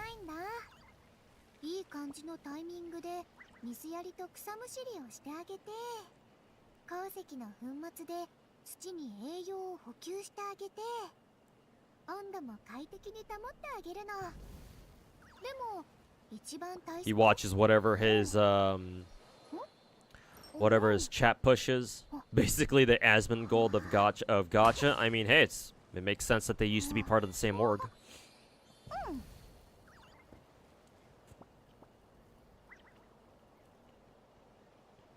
All over a misunderstanding. Well, that's what happens sometimes.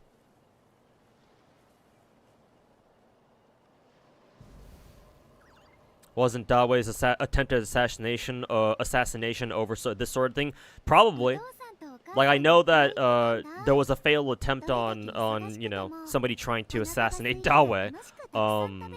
But I don't really know the exact reason why, but it wouldn't really surprise me if it was related to, like, you know, some fucking delusional Chinese gacha player getting all pissed off over, like, a waifu or something.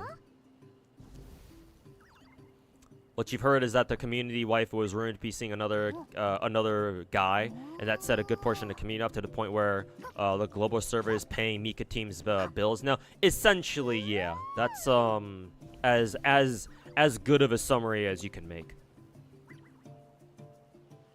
Obviously, it's leaving out a lot of context, but that's basically what it boils down to. Kuro did advertise Wuwa in Times Square and did a tour in America. I mean, yeah, but they could have done a lot more. Like, even Kuro game didn't quite match Genshin's level of promotion and like sponsorships back in 2020.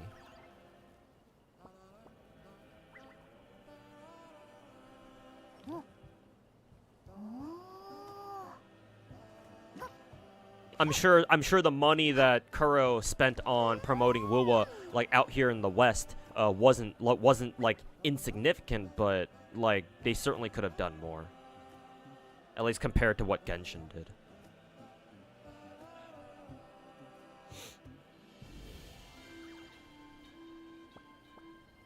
Wouldn't I want to spend a day with Dawe talking about Genshin?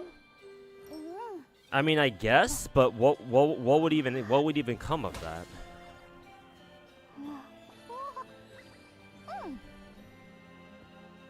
Like I'm not gonna pretend that I'm gonna be friends with him or anything. Like, I'll be real with you. If I had the opportunity for whatever fucking reason to talk to Dawe, I'd only really talk to him if I knew that they were actually gonna take my feedback seriously.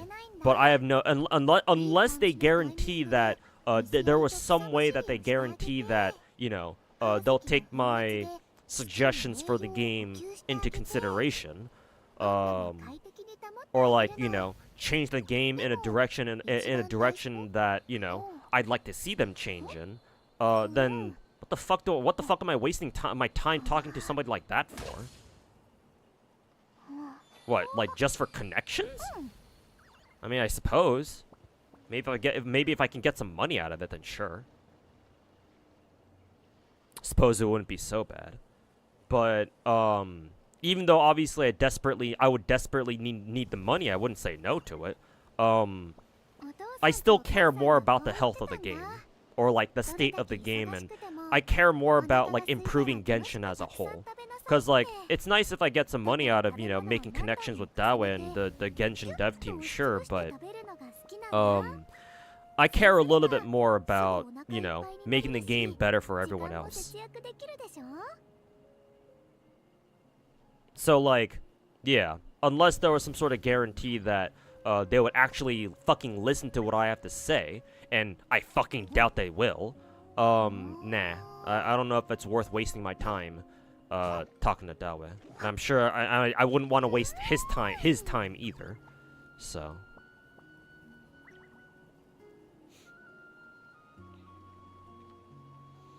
we can comfortably say China is the king of gacha right now. Well, outside of Japan, yes, China is the undisputed king of gacha.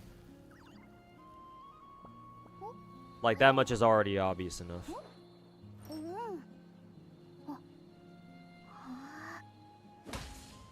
What gachas does Techie even play these days? I don't fucking know.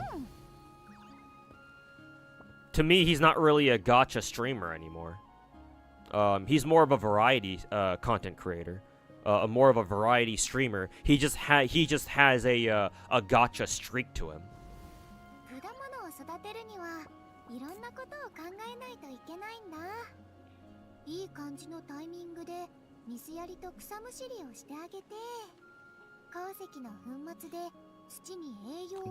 His assassination attempt was a result of oh, it was because of the Honkai Impact 3rd shit. Oh, okay.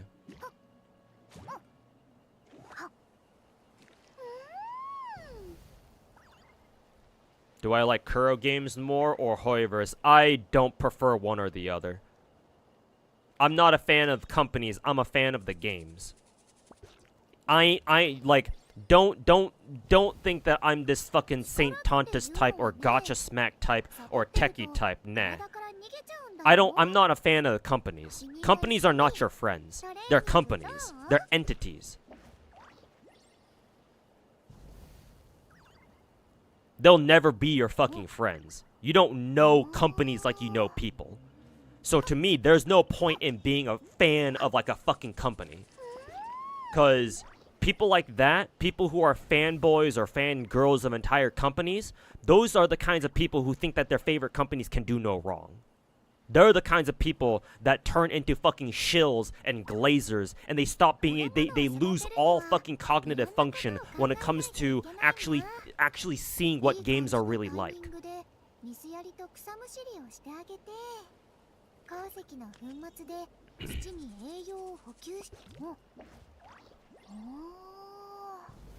Like, I think it's fine if you're a fan of, like, the games themselves. That makes sense. But to be a fan of a fucking company? Hell no. Like, fucking miss me with that shit. So, no. I don't prefer one company over the other. I prefer, one game over the other. Like, if you watched my tier list ranking video, that I put out, like, what, last month by this point? Maybe 2 months ago? I do, in fact, rank, Wuwa and Zenless Zone 0 together in the same, like, A tier, I believe. I'm pretty sure I put them in A tier together. With, like, Zenless, like, being slightly higher than Wuwa. And, like, Genshin was, like, solid, like, fucking C or B tier or some shit like that. So, yeah. I do prefer, gameplay-wise, Wuwa and Zenless over Genshin and Star Rail. But, like, do I prefer one company over another? Hell no. I will criticize the dog shit things that they do, but I also give both companies credit where credit is due. Companies can do good and bad things. We should praise them for whenever they do the good stuff, but then give them shit whenever they do the bad stuff. That's how this should work. That's how it should work in any case. Even outside of gacha too, for that matter. But clearly, I'm in the minority with that one. Because most people who play gacha games are fucking retarded. Myself included for playing 13 of them at once, but I'm a little less retarded at least than most of these other gacha content creators, that's for sure. So hopefully that answers your question.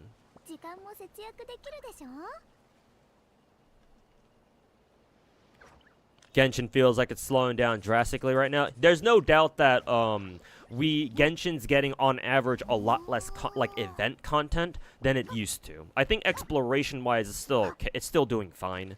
Obviously, like the character, like their turnout rate of characters, or like how often they put out new characters, is like basically as you know, it's going fine too.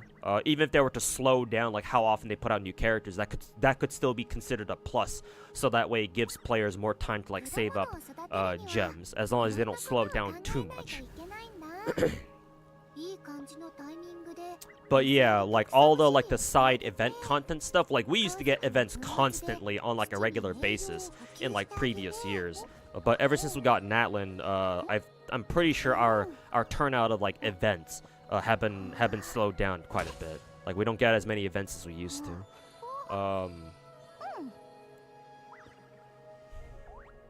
I want to say that it's due to external reasons, because like apparently MiHoYo is distracted by a lot of other things. Like apparently they're investing to a fucking nuclear reactor, which I don't know why they're doing. I have to chalk it up to like government intervention type shit. Like they're being forced by the CCP to like fucking invest their money into a nuclear reactor or something. Because like why on earth would they do that on their own?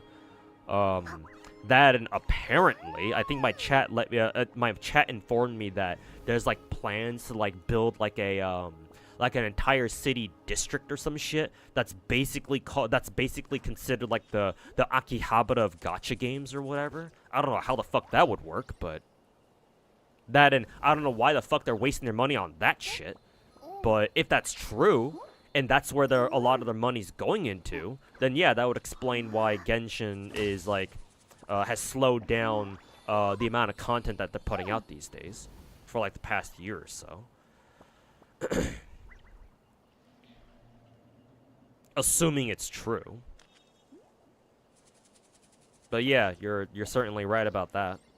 How do I feel about the direction of Enfield? I don't know. I haven't played either of the betas, even though I tried getting into them. Like the closed alpha last year and the closed beta this year.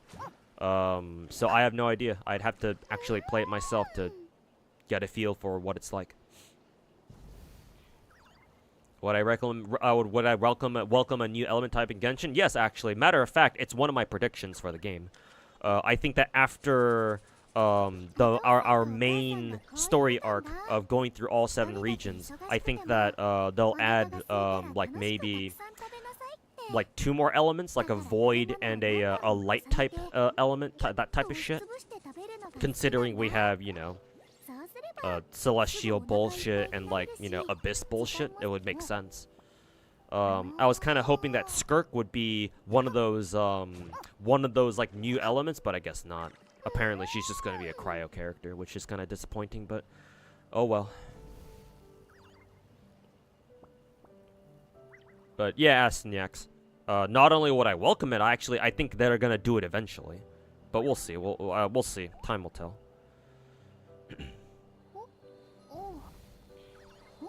Oh no, to whom mad? I mean, a lot of shit about the gacha content creation scene, or just a lot of shit about the gacha community fucking pisses me off in general, so.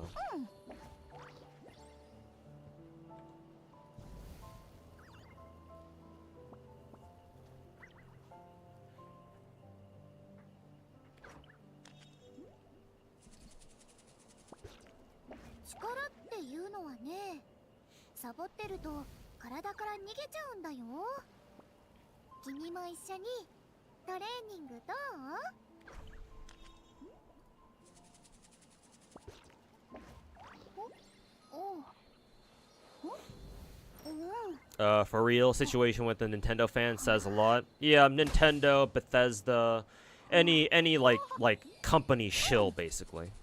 Yeah. Who's my favorite Genshin character? Mona. Oh, can't check my entire character roster right now because I'm inside of an event fight. But Mona is my all-time favorite character. She was my original Genshin waifu from the very start.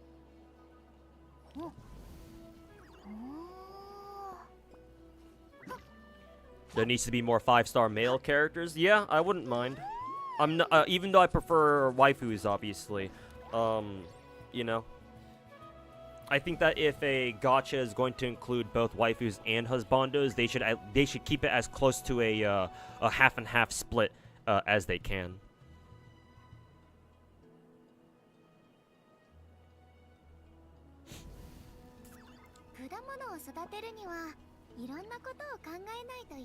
You think Genshin, you think Genshin, Star Rail, Zenless devs speak with each other, or are they separating, even consider each other as competition? They do have to compete with each other, yes. There's no getting around that.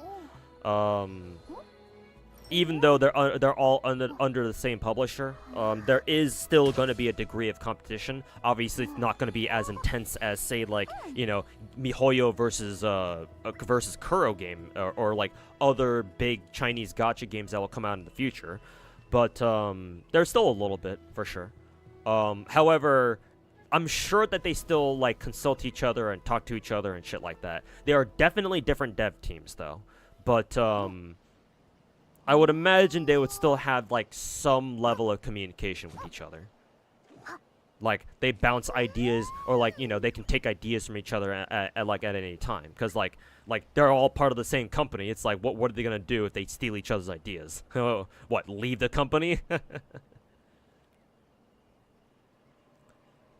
So it's probably it's a little bit of both, I would imagine. Obviously, I can't say for sure because I don't work there, but. Hey, Angela, welcome back. You've seen anything on Black Beacon? It was made by PGR devs, ex PGR devs apparently. And yeah, I've heard about it.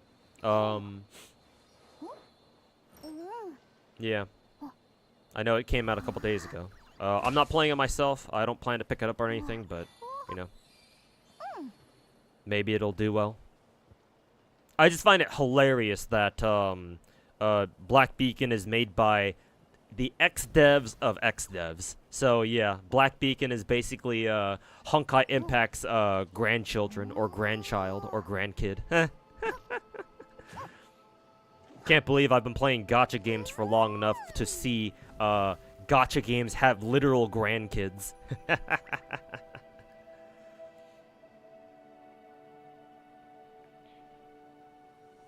It's a whole goddamn dysfunctional family.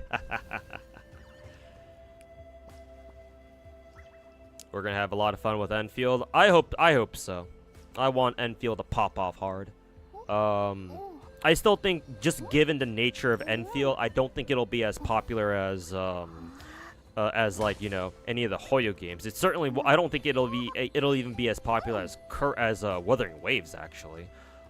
Maybe it might be if they if Hypergriff plays their cards right, but I don't know if it'll be as popular as any of the Hoyo games, just because Enfield's like the nature of the game feels a lot more intense than the other games.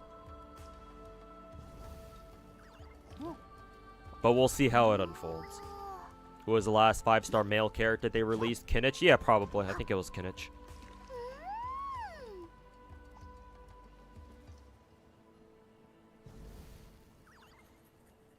You think Dainslev will definitely be the first void element? Yeah, I want him to be like our first like extra element type character, yeah. Cuz it's kind of suspicious that Dainslev we don't know what Dainslev's element is, and he's been a part of the game for like years now because of the whole like main quest shit. And he's like, you know, a Conrian, so it's like, yeah, there's like perfect potential for his ass to be like a void type shit, a void type element shit or something like that. Have I done the quest for the event yet? Which event, Finkel? Also, welcome back, dude. And yeah, Kenza, I know. I've already seen Shiyuan. Is it Yishuan or is it Shiyuan? People keep spelling her name wrong. Or people keep spelling her name in like different ways. We can do with a bit of a sausage fest. That's a wild way to put it that way.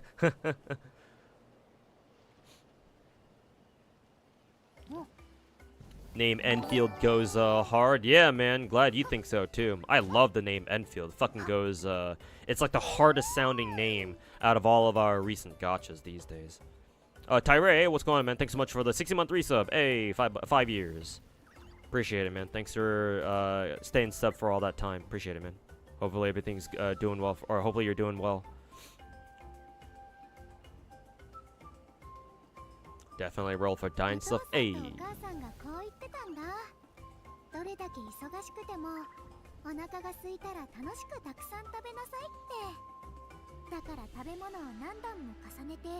Mihoyo and Kuro could never do a live 2D like what they do in BD2. Of course not, yeah. Of course not.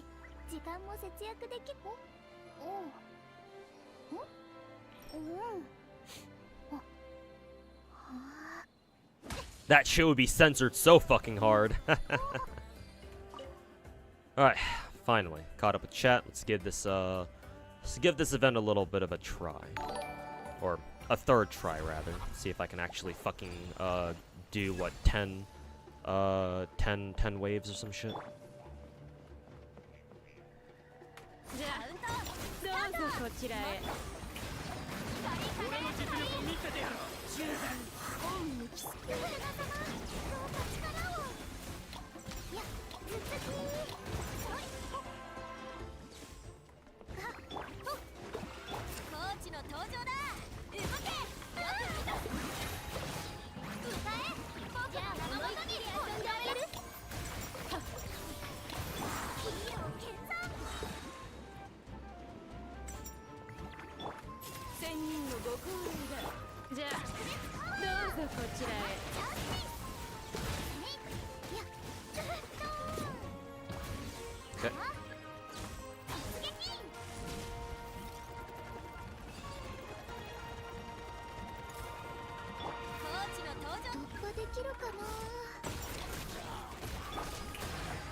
気をつけないと。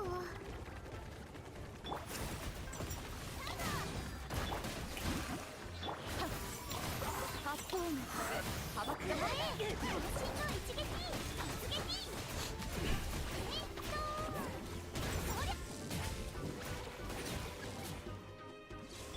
世界の熱狂の渦に。俺の実力を見せてやる。こちらへ風知れ千人の横入りだ。ジャスミン。続き。それ。ジャスミン。合図を待てよな。呼吸をとって思いっきりフォークの山本に。戻らないと。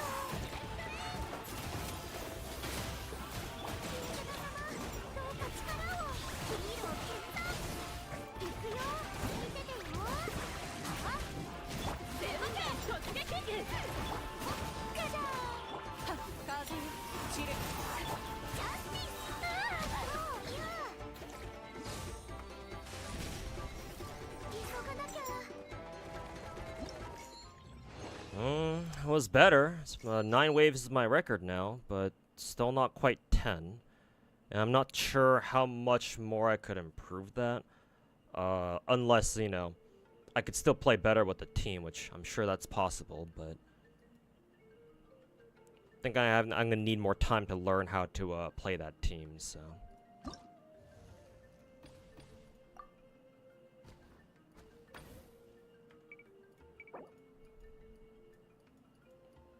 Let's see. Oh, technically I don't need a 3-star rating. You just need to get it. You just need 2 stars. So, I guess technically I could just move on.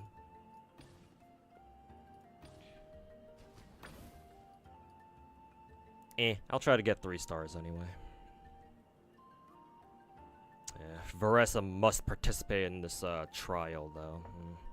Maybe if I had okay, Varesa. If you have to use Varesa, then maybe I'll just move on. I was thinking of maybe doing this with another team, but yeah, if Varesa has to be part of it, then maybe not then. Maybe if my Varesa had like a full 4-piece Obsidian Codex, then maybe, because she doesn't have one at the moment.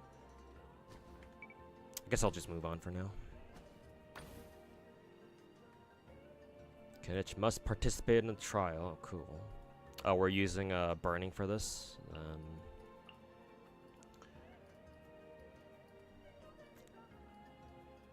Let's see. Dehya, Emily, and then we need a Hydro character. Kokomi. Also, send a lava in case I didn't get to your resub. Thanks so much for the 13-month resub. Welcome back.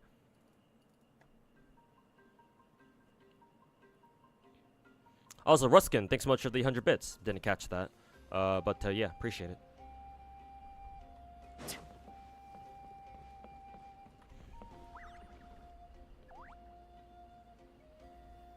No reward for 3 stars? Yeah, I just found that out looking at their rewards. So.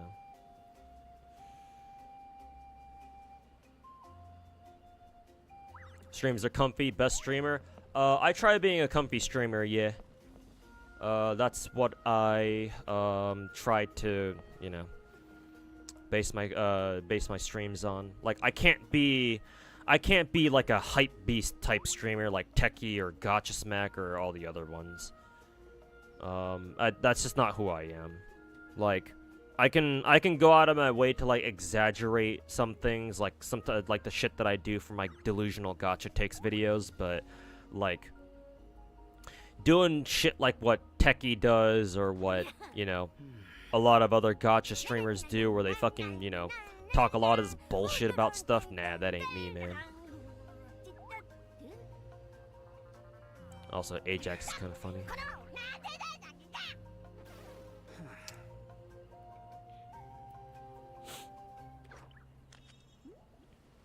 But yeah, glad you think my streams are comfy, because that's kind of what I'm going for. Comfy till certain people type in chat. Indeed. Let's see, we gotta go over here.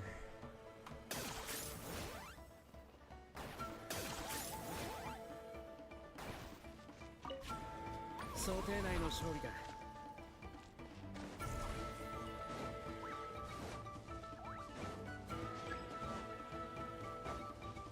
ご安心を。先生の開始。手加減なしだぜ。かかったな。死での旅路へ。何時の魂を我が輩に捧げよう。あ？返事もろくにできねえのか？まだ永遠に黙らせてやる。あれ狂いなさい。ご助力を。管理します。Where to next? Up there. これは必要か？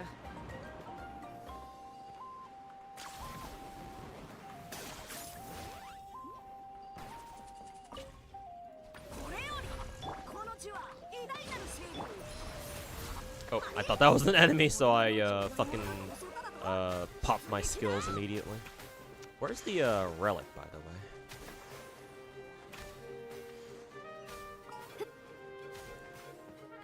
Random ass watchtower.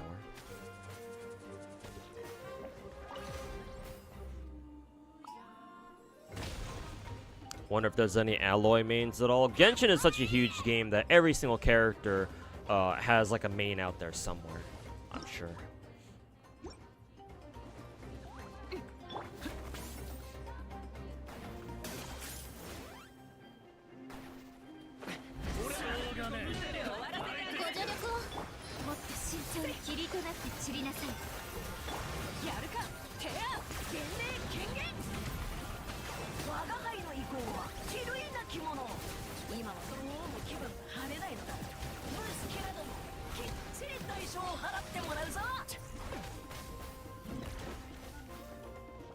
I still need to activate the fucking relics for the other places. Oh, there's one right here, so.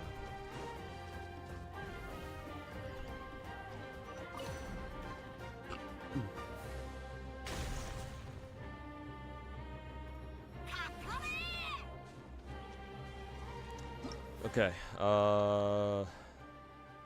next one is over here, I'm assuming.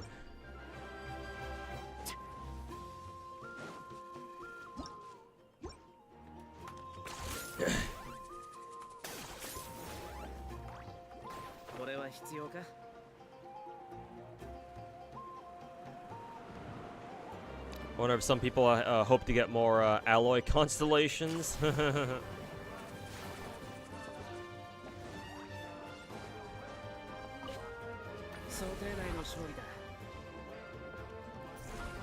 see. There is a supply box down here.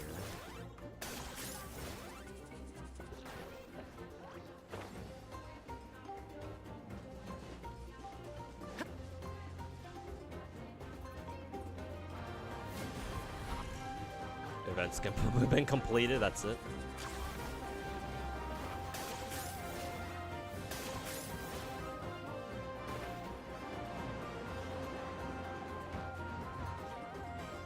I suppose I should have gotten one of those events done, but ritual items close to full charging up anyway. But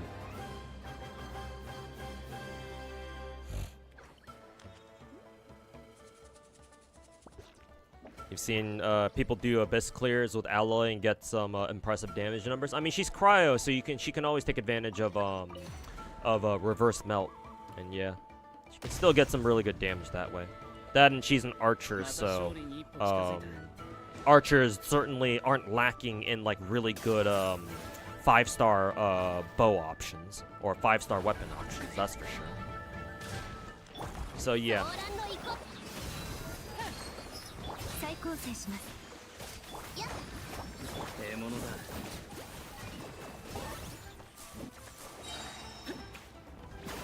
八神に報いるために。清流の烈焰で口中く何ちらを照らそう。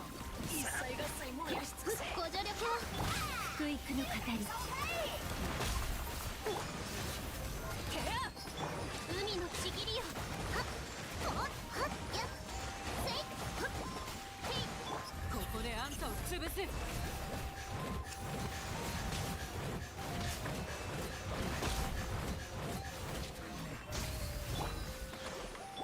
理します。かかった赤日の影、我が命を果たせ。魂を我が輩に捧げよう。あ？返事もろくにできねえのか？まだ永遠に黙らせ。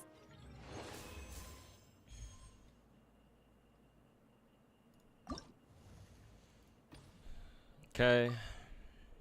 Another defense mission. Oh god, they're forcing us to use fucking Kachina. God damn. Or god damn it. I actually don't know if my own Kachina is built at all. I actually forget if I even have Kachina like really invested at all or not.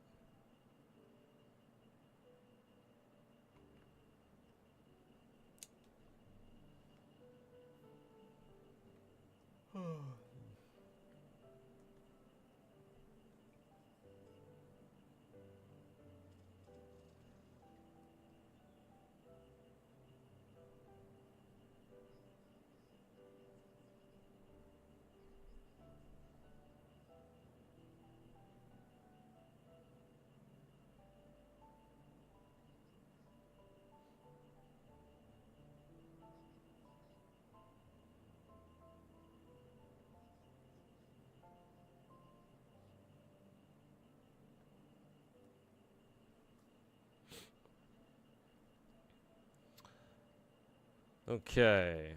What the fuck was Kachina's teams even? Maybe maybe Zelo's involved?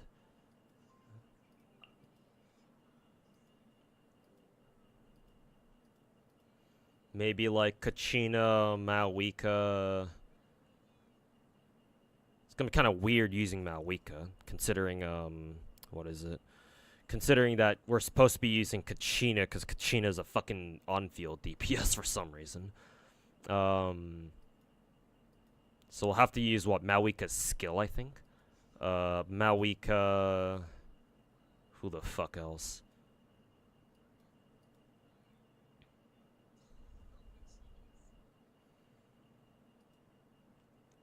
I assume we'll have to use another Pyro character. Just to keep crystallized reactions consistent. So what? Xiangling, I guess? Xiangling and then Zelo? Sure. Oh, wait, hold up. I think I just saw Pyro, what is it? Pyro... Whatchamacalls Pyro, slimes. So maybe bringing Pyro isn't a great idea for this.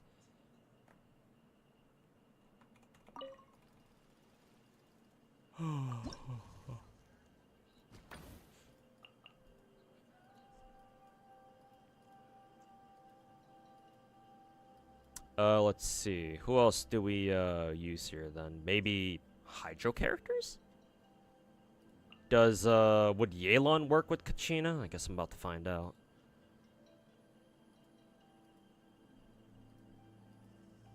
Yelan and then I don't fucking know, Farina maybe. Problem is, Farina won't really work that well with Zelo, because Zelo only heals one character at a time.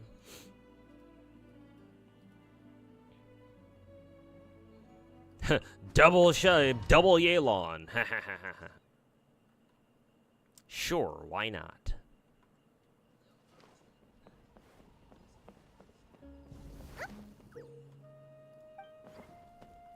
Hey, Caliente, welcome back. How's it going? It's going alright. It's going okay. Welcome back to the stream, though.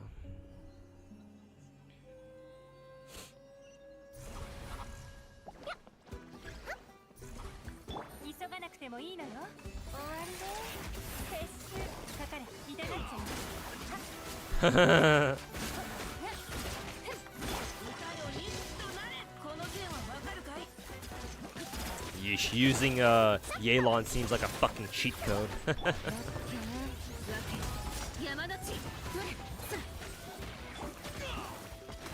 Bonk, bonk, bonk, bonk, bonk, bonk, bonk, bonk.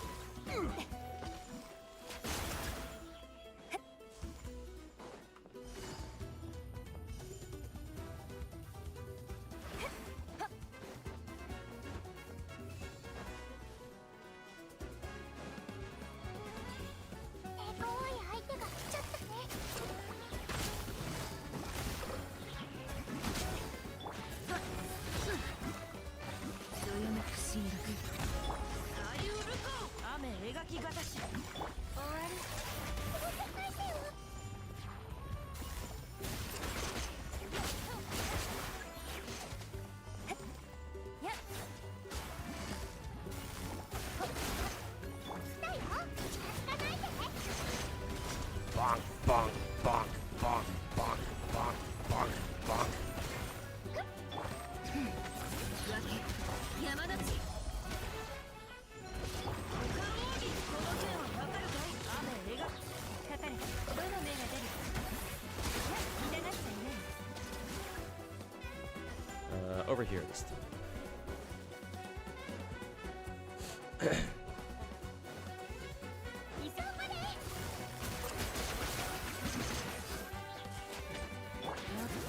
手加減はしないよどよめく侵略火炎を刻め歌よ錦となれさい雨描きがたし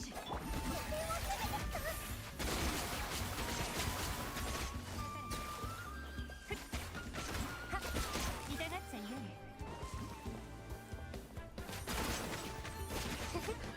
あら手加減はしないよ響け角のねこの剣はわかるかいせい捕まえたいざ工作せよ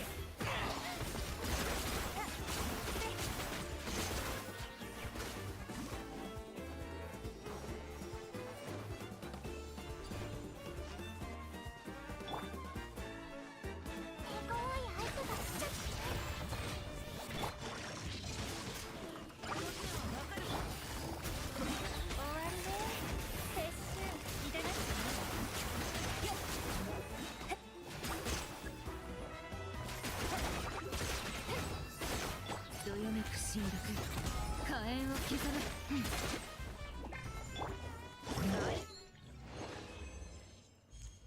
Yeah, couldn't get well, I didn't even get 2 stars. Defeat 8 enemies while twirly turbo. Oh, they want you to use Kachina.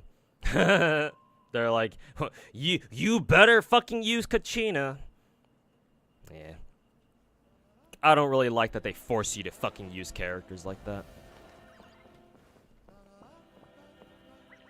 Did you get Cantarella? Yeah, I'm still going for her signature too. I should get it very soon because I'm in soft pity territory. So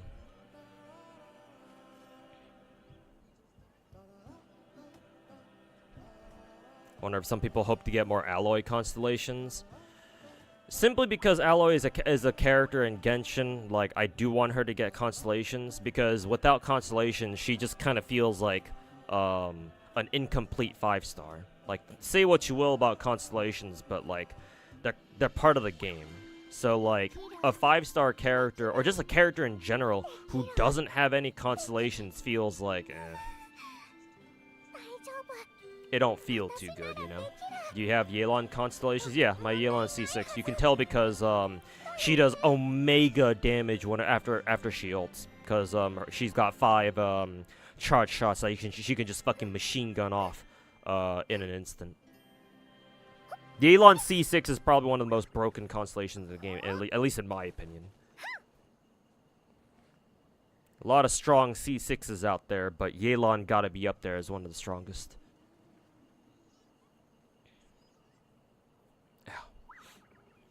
Double Yelan sounds heavenly, yeah, especially if you're in between them. You pull for casters? Yeah, I did so yesterday.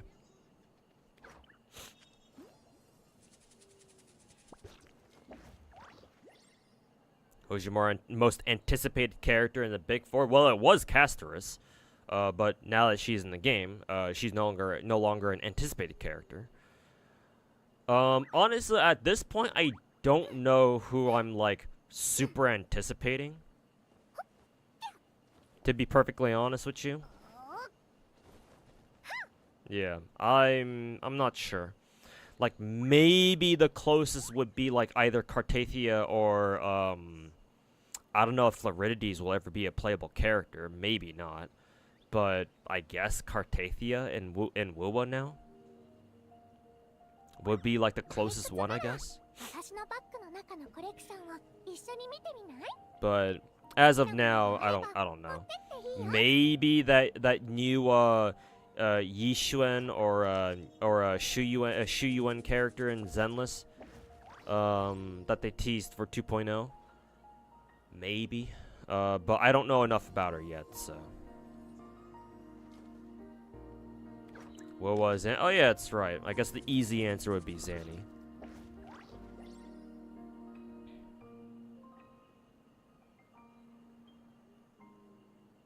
Yelan is cracked. Yeah, I mean, given how strong Xingqiu is, or has always been, having like a 5-star version of Xingqiu was always gonna be fucking broken as fuck.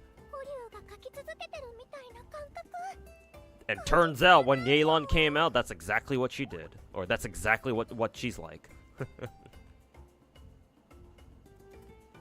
They're the same person. Well, I don't know if they'll even if they whenever they make Cartathia playable. My question is, will they also make Floridities playable too? Because like now that you mention it, yeah, I realize now I'm reminded that she is actually they're actually the same person, or like maybe 2 halves of the same person or some shit. But it's like, will they make Floridities specifically playable? They'll definitely make Cartathia playable, but will they make Floridities playable? I don't know.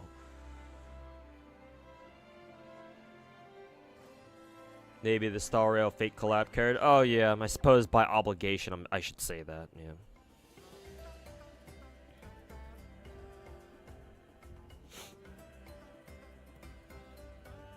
They gave Kachina a pass that traps enemies, makes a grouping easy. Oh, was that what I was seeing with some of the enemies? Huh. I didn't realize that. I thought that was just like a an event like mechanic or something. Or maybe it's just a passive that activates during this event specifically, maybe? I'm assuming that's the case, because like having a 4-star character and a free one at that, having an ability like that just kind of locks down enemies like that for like a couple seconds, that sounds really fucking strong. So I'm assuming it must be event exclusive here. Kind of like how Varessa or like another like plunge attacker can like trigger like a vortex in one of the previous, or in our last defense mission too. Something like that, maybe. It's an event passive? Okay, yeah, that's what I thought. I was like, that'd be crazy if she had that even outside the event, too.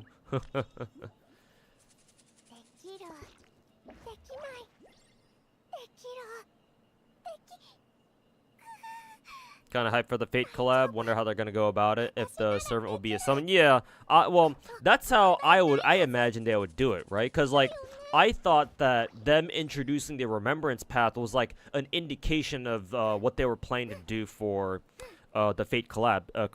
For the Fate collab, yeah. Because, like, it makes perfect sense. If the Remembrance Path is full of characters, it's supposed to be a path for characters whose main, like, mechanic or gimmick, if you want to call it that, is to like summon a fucking servant or something, right? Then it's like, yeah, that makes perfect sense for the Fate collab, because you can have the master as the main character and then they summon their servant. Like, that makes perfect sense. But I guess that's not how they're gonna do it, at least not for, you know, Saber. I guess Saber will just be a standalone wind destruction character if the leaks are correct. Maybe they'll do it for, like, another character. I don't know. Maybe, like, Rin summons Archer or something.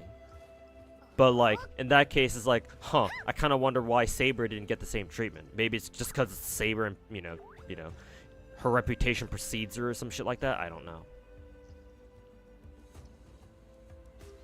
And also, I really think that Gil will just be a skin for My Day. Because, like, I don't know how the fuck... I don't know if they even have room to put in Gilgamesh. Because, like, since it's a UBW collab, that means that Gil has to be a part of it somehow because he's the main antagonist of UBW. Like, obviously, Rin and Shido have to be a part of it somehow.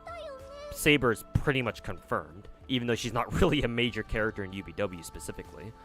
Archer has to be a part of it somehow. I mean, they already teased his voice, so we know he's going to be in it. But, like... my main question at this point is, like, how the fuck are they gonna do Gilgamesh? Because, like, My Day is already there. It's like, My Day is basically alternate Gilgamesh. If, you know, if Gil wasn't as big of a fucking prick. And, you know, his voice were a little deeper. So it's like, I'm really scared that they're gonna make Gilgamesh just a fucking skin for My Day. And I'm gonna be severely disappointed if that turns out to be the case. But we'll see.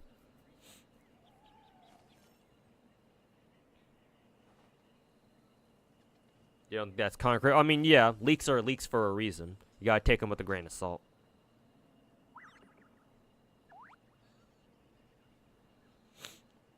You hope Saber. Saber is basically a guarantee at this point. If the like the leaks are talking about Saber being wind destruction, so it's a good chance she'll be in there. Just slap the burst out there and go to town. All right, gotcha.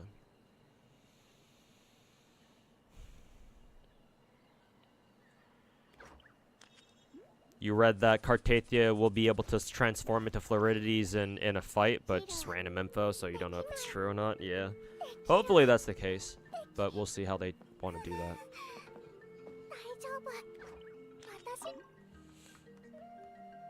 We'll see if that's what they end up doing.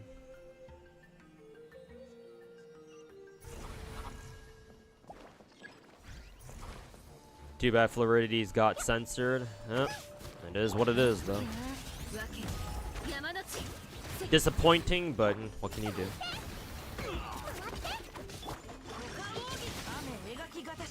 Wasted that one.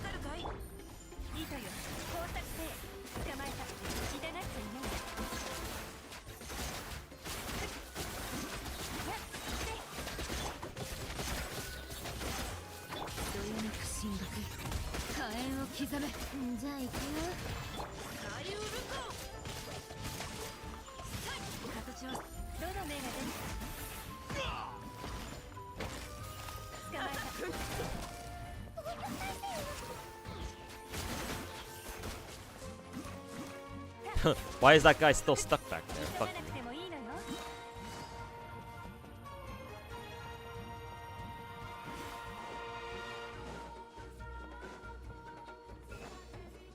Okay, we got the Kachina objective done, so we're good.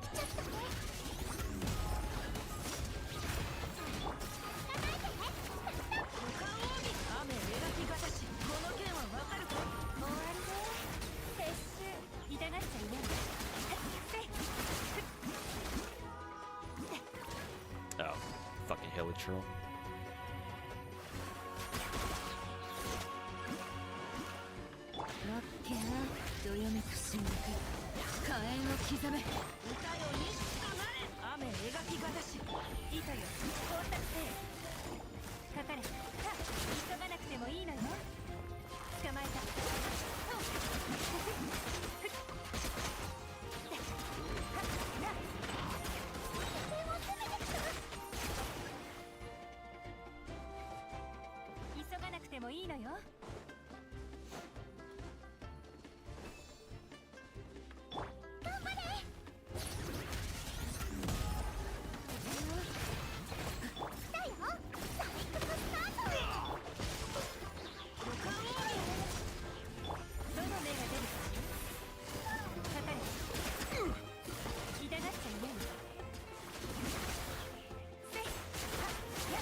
Where are we going next? Whatever. We're running out of time, so.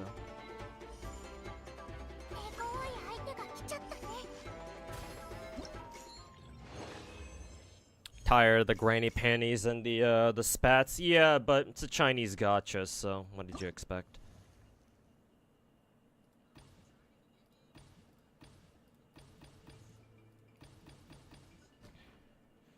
I mean, censorship is always going to happen in Chinese gachas. It's just, I care about how the developers, like, deal with it. And, like, I don't know, man. I don't think Kuro Game really dealt with the current censorship situation that well.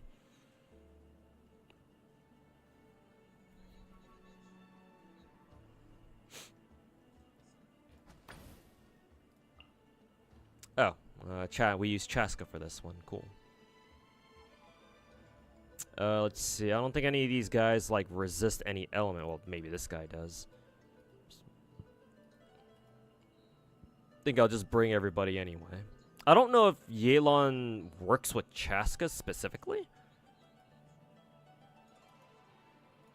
Kind of want to bring Mawika here though. Mawika. Who else? I wonder if Sit Lolly would work. I don't know. Probably not.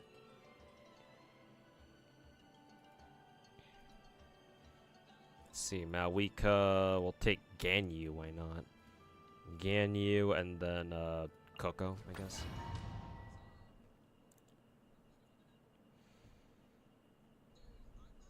You still have hope for Kuro to undo the censorship? Well, even if they don't, then you know, that's what mods are for.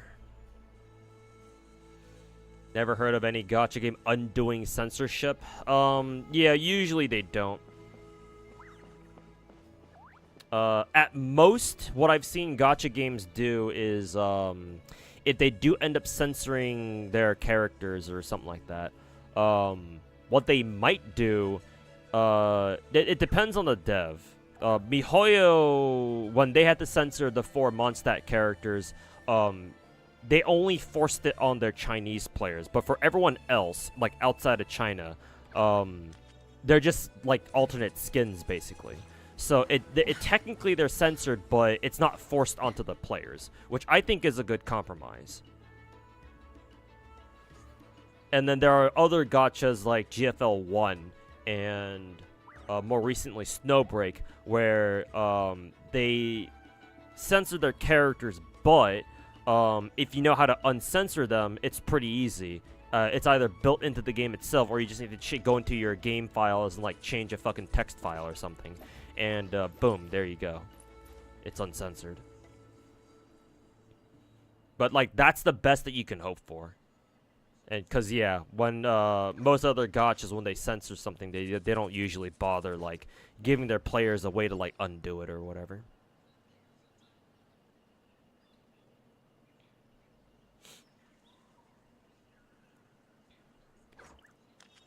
Zenless did undo the character going invisible when moving the camera into a certain angle after complaints day 1 patch. That sounds to me that it was more of a bug than an actual like intended feature though. Unless they specifically mentioned that yeah, it was their intention to censor it, but then because due to backlash, they decided to backpedal. But I don't think that's the case, because that wouldn't look very good on them. Like, I want to say that was more of a bug than like an intended intended censorship.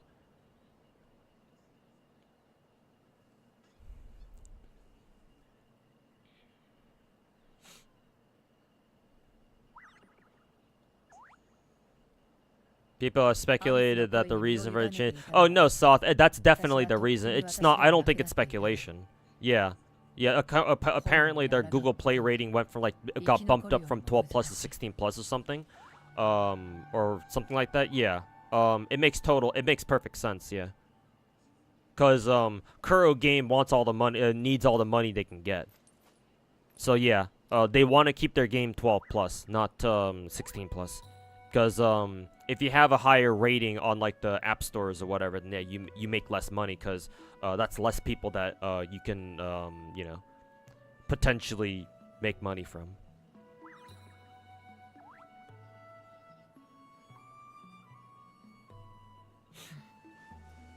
Yeah, it's more. I would say it's more of an algorithm thing. Yeah.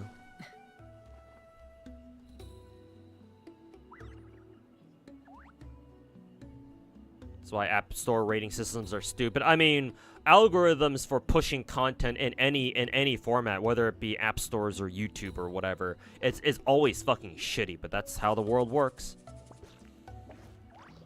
Like, I think a lot of gacha content creators out there shouldn't be gacha content creators, but here we are.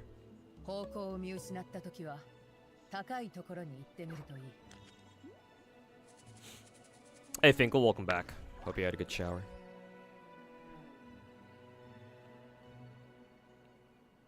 Why the fuck is a 12-year-old playing gacha? Yeah. Yeah, it's yeah, that's not great. But yeah, no, Drake, Durpin.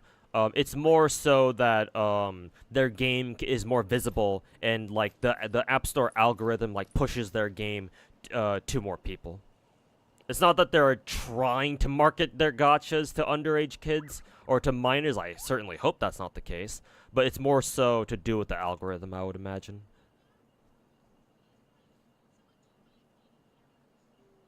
Zenless said it was a bug, but people thought it was censorship. Yeah, I can see why people thought it was, but yeah, like you don't fix a bug like you don't fix something like that fast if it were censorship. Like if it were intended, then it would take a lot more than just like a day. Yeah, but the fact that they fixed it within a day tells me that it was probably most likely a bug.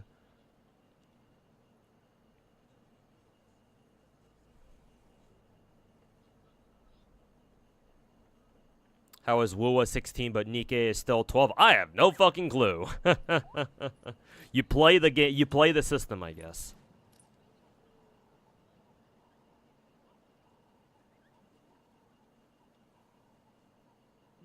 Cause like I'm fairly certain Nikkei can get away with the 12+ rating because what is it? Technically speaking, they're not breaking any TOS, right? Like just cause you see anime girls butt cheeks fucking jiggle like fucking jello, technically that's not sexual, not according to the App Store rules. Like, hey, their asses are completely covered, so they're not showing anything bad. It's a weird world we live in, that's for sure.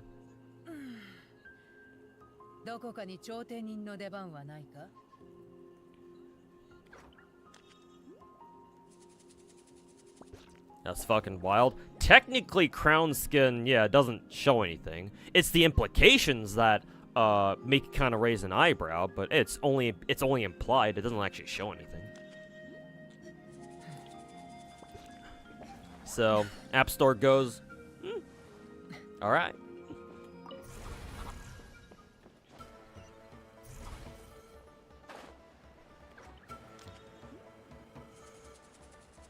Technically, yeah. Technical stuff is the best kind of stuff.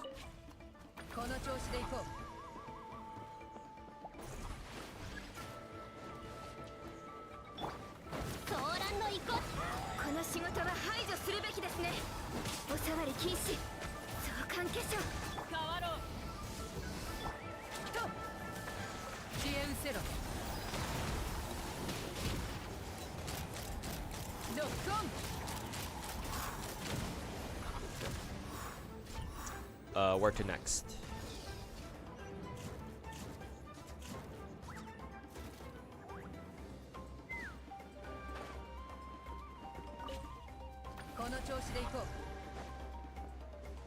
Apparently there's one up all the way up there.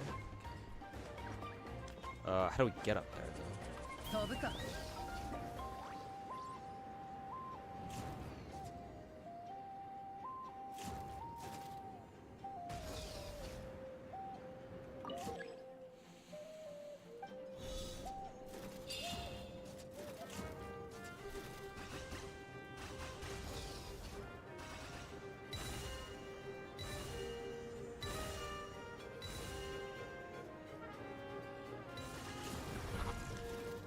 Oh, event's been completed. Okay.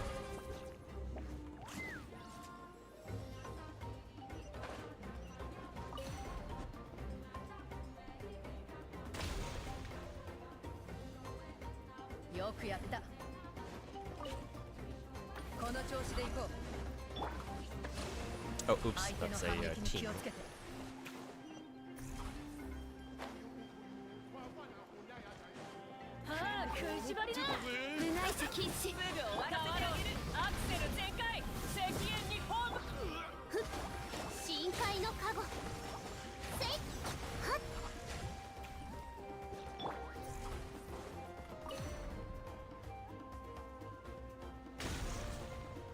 Okay, one more seal. Should be good. Let's see. Actually, I've already captured all 3 thingies.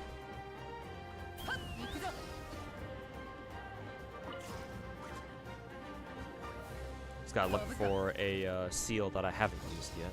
Here's one.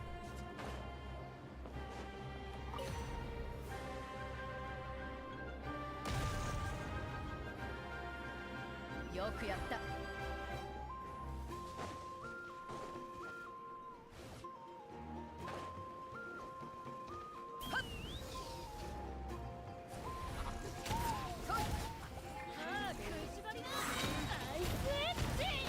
全弾発射。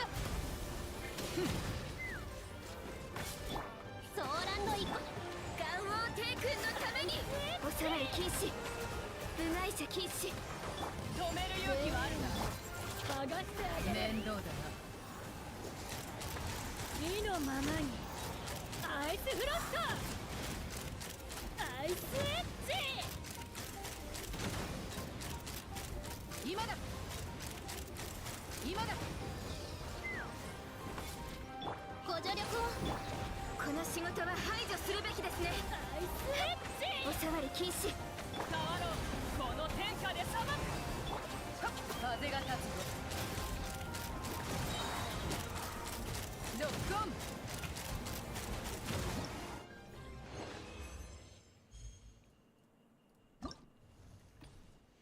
Okay, and then last one.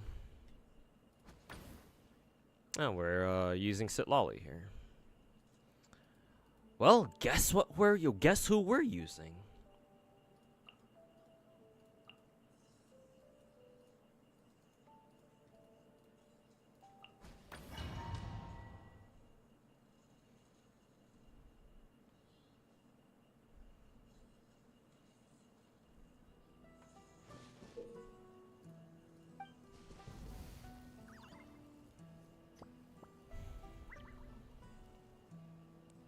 Test the limits. You want whoever wins this free skin between Rappi and Cindy to get pasties? Oh god.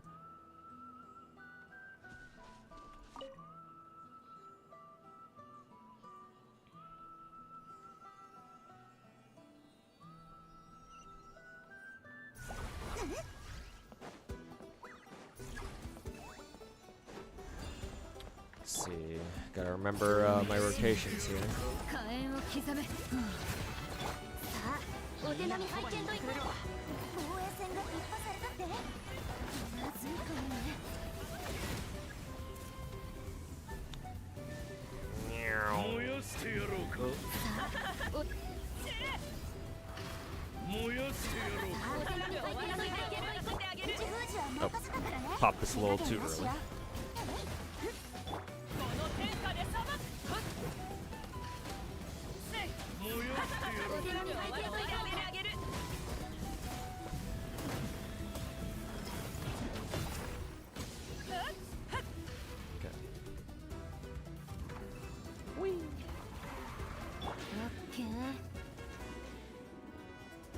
私と手合わせしたいの？お手並み拝見といこうか。 What are Fatui doing here?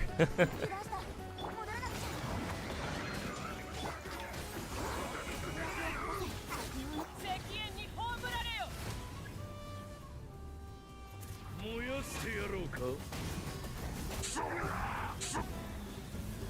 燃やしてやろうか。お手並み拝見といこうか。火炎を刻め。手加減なしよ。口封じは任せたからね。この天下で裁く。燃やしてやろうか。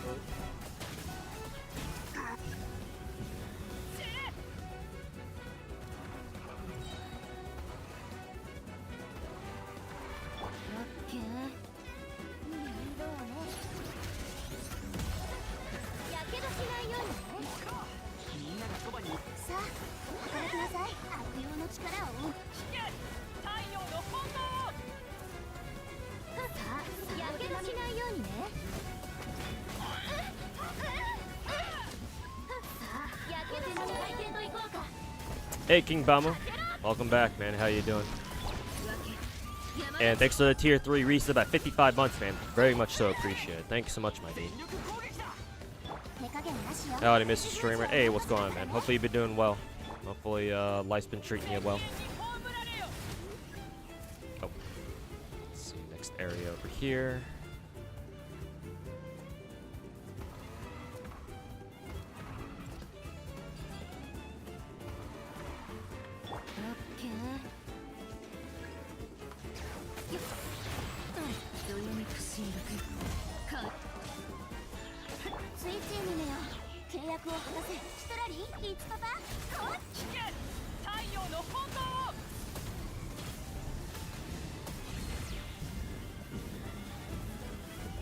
Oh, there's more people up there. Meow.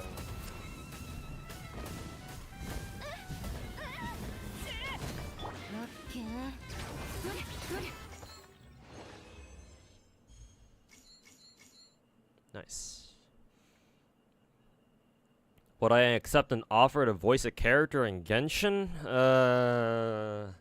I don't really think very well. I don't think very highly of my own voice. I know some people who watch me say that I have a nice voice, but I don't really think so. I have no voice actor. I have no voice acting training, no voice acting experience. I don't know.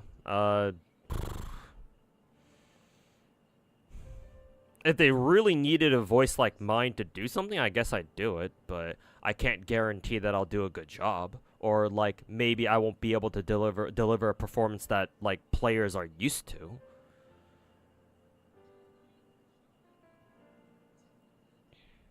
That and, I'm not a big fan of, like, a lot of English voice acting, like, direction. I suppose that you could say that about. I guess you could say that I have a problem with like how like stuff is voice acted in like anime and stuff. Just in general, yeah. Because like the reason why I don't really like English voice acting that much. I'm not saying I hate it or anything. I'm not trying to bash on anybody who likes English voice acting. It's just personal preference. But the reason why I tend to stay away from English voice acting is because like. Most of the time, it sounds very stilted. Like, it sounds almost forced. Right? Like people don't talk like that. And I get that it's just a game or whatever. But like, I don't know, man. I like it when voice acting sounds as natural as possible as they can make it.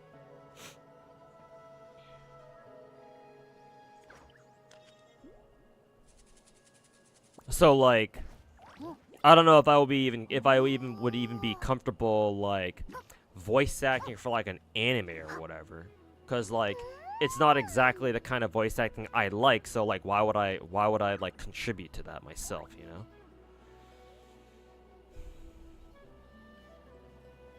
I guess if I had the opportunity, then like I'd take it just for the money. Sure, why not? But like, question is, who would even want someone like me to voice a character to begin with? I don't know what kind of demand is out there for somebody who sounds like me, but sure, if anybody's crazy enough to offer me a position, then sure, I guess.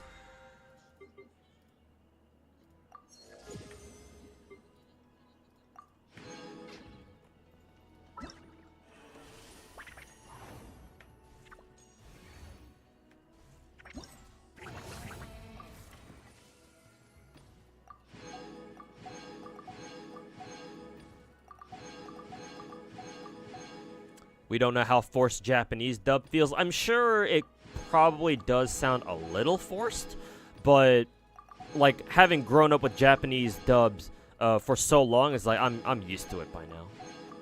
That and like I don't understand Japanese. Like I can make out a couple phrases here and there, but I'm certainly not fluent. So like it doesn't matter if Japanese voice acting sounds stilted because I don't understand it. So. Not like I fucking care.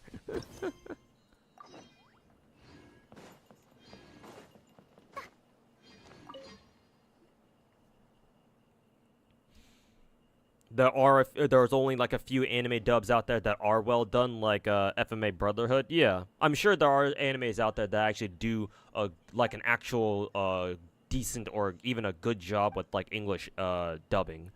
But yeah, it's, you know. You'd have to go out of your way to find them, that's for sure.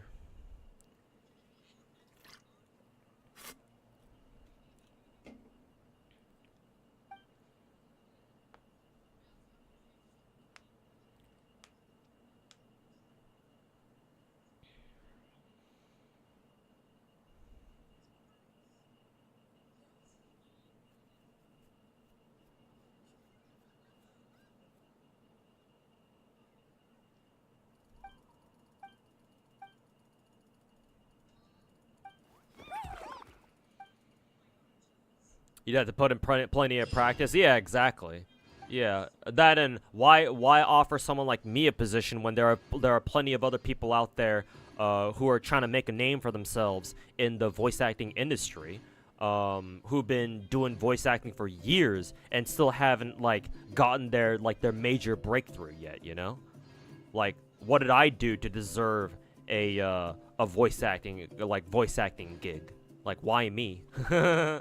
Why not, you know, go for somebody else who's way more fucking qualified and like has actually put in the time and effort and practice to like, you know, get their voice acting level to where it is now. And you're gonna ask someone like, you're gonna ask a bozo like me who's never done any voice acting at all? It's like, I don't know about that one, man. Again, I'll take it, but I can't guarantee that, you know, it's gonna be of the quality that you want for your game.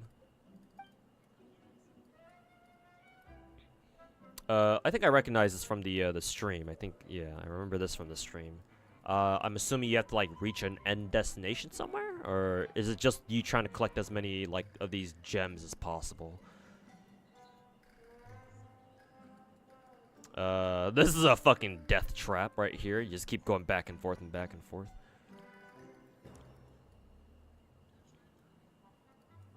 Let's see. Actually, yeah, we can't go up at all because it'll just send us down into a loop here. So we have to avoid this place.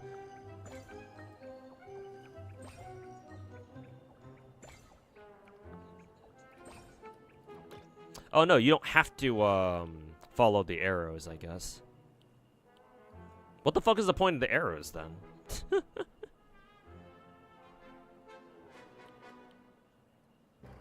Like, can you go back, actually?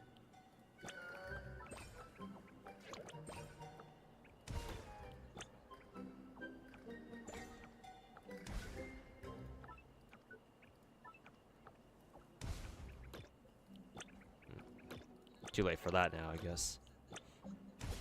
Ow.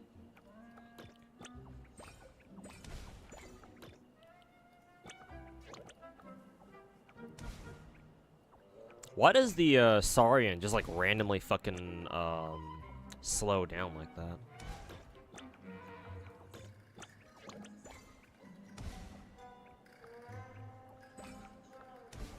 Is it because of the fucking the explosion things or whatever?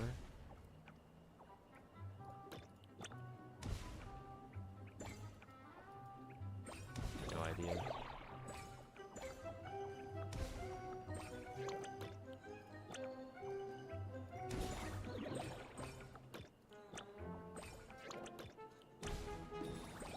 I guess you're supposed to switch between these two to like get like a little boost in speed, I guess. No, it's too late for that one. Ow.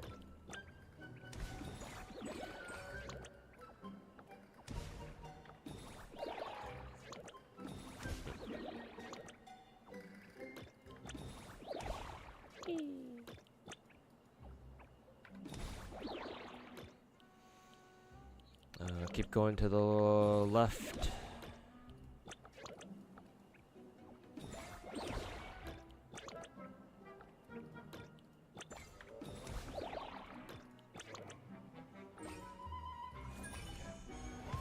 Kind of confusing a little bit, but whatever. We got a 3-star. We got a gold medal on that, so whatever.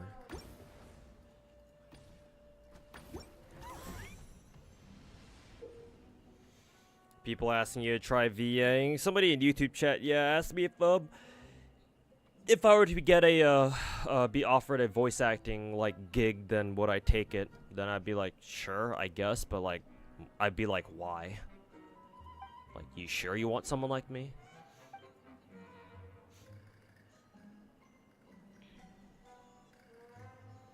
Paimon's VA would beat you up if you took her job. I wouldn't want her job anyway. So I wouldn't have to worry about that in the first place. Second, I'd like to see her try.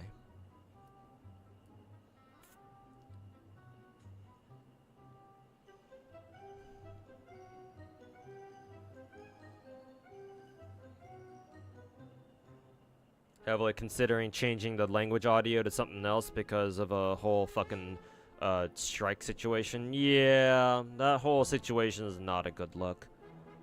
Now that it turns out that, you know, they might have been, you know, not exactly been honest about what they've been going after. Yeah. It's not looking good for them. You can change the direction, and not really, man. You have to understand that for voice acting, there's usually like a voice acting director that is in charge of like how you should be voicing certain characters. Like, I'm sure like the VAs themselves have some like say in how a character should sound, but like you're not the only like decision maker in that.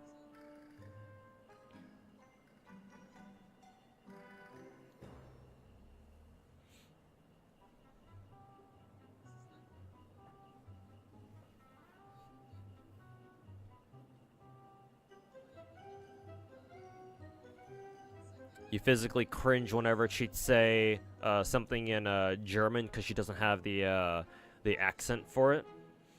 I get that. Yeah. Would be nice if like either they get like a legit German voice actress to say officials lines, or like at the very least like maybe make sure that if you're going to use an English or like an American VA or just an English VA in general, that like somebody who's not German, they at least take some lessons in like how to pronounce German words. Like have a German like pronunciation coach or whatever. I know they exist. Like linguistics coach, they exist for sure.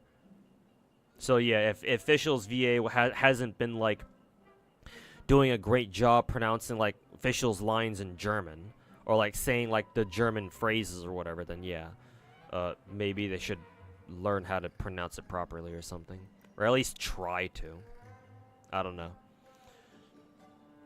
Thoughts on Shenyun and Genshin and plunge playstyles in general? Shenyun's hot, no doubt about that. Plunge, I mean, it's just another playstyle. I don't have anything against it. Normally, I wouldn't say that it's my favorite. I don't really go for plunge teams. Like, I don't go out of my way to use plunge teams, but, I mean, Varessa might change my mind. We'll see.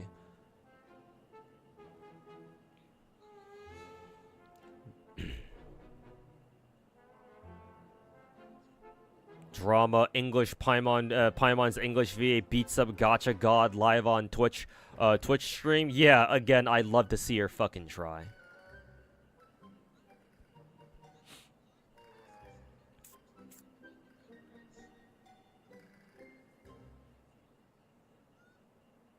How hard is voice acting really? I mean, it's just reading a script. Hey, if you think something is hard, if you don't think something is that hard, then how about you do it then? It's always what I say.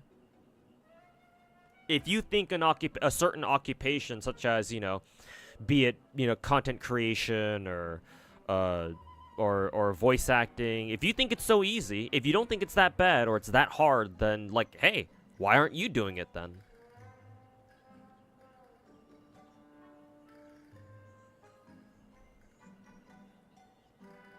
Like, if you think all voice acting is, oh, you just read a script, then clearly you've never voice acted before. It's either you haven't, or even if you have done like a little bit of voice acting at like super amateurish, or maybe you did in school, so you think you know what voice acting is like. Nah, bruh. It's like I don't know how you be able to look at an occupation like voice acting and be like, oh, it's just reading off a script, bro. How hard can that be? Like, gee, if that were the case, then why isn't everybody a voice actor then? How's your exagger count going? I feel like they're spamming banners. It's going all right actually. Right now I'm like gated in like 1 or 2 story missions, but I think I can still keep pushing story content in like 1 or 2 chapters. It's going all right. Like after trying to roll, after I threw like 8 multis into one of the one of our previous banners, I've just decided not to roll on a banner anymore until I have 20 multis to throw at a banner. I've learned my lesson. This shit is Blue Archive all over again. So yeah, fuck that shit. I'm happy with the 5 stars I got. I actually have a gold key that I can use. I'm saving it to try to record a clip of it. But right now, I have an issue with my capture card or something. I don't know what's wrong with my capture card. Like ever since I tried showing you guys my Exedra account last time on stream, like last week or something, for some reason my Streamlabs hasn't been able to detect my my capture card. Like my capture card doesn't like show anything. I don't know. I'm still trying to troubleshoot and find out what's going on. But yeah, I put Exedra on my tablet specifically so that I could record gameplay for Exedra. But now now my like something's wrong and I can't record shit for Exedra specifically. Or I can't even show you FGO either, because obviously FGO is on my tablet, but hey, at least I can move FGO over to emulator if I really want to. I can't even do that for Exedra, because Exedra, for some fucking dumb shit reason, doesn't work with emulators. At least not most of them. It certainly doesn't work with LE Player, and that's what I'm using right now. And like, the Steam version was supposed to come out, but apparently that's having problems too, so it's like, what the fuck? So yeah, I'm still playing it, but yeah, I'm trying to figure out a way to fucking record that shit. But yeah, they certainly feel like they're fucking spamming banners, and yeah, I'm not a fan. But at least I feel like, at least as of now, I don't really feel like you have to like roll on every single new banner. Like if you were able to like re-roll for top tier during the first week of the game, I think you should still be fine.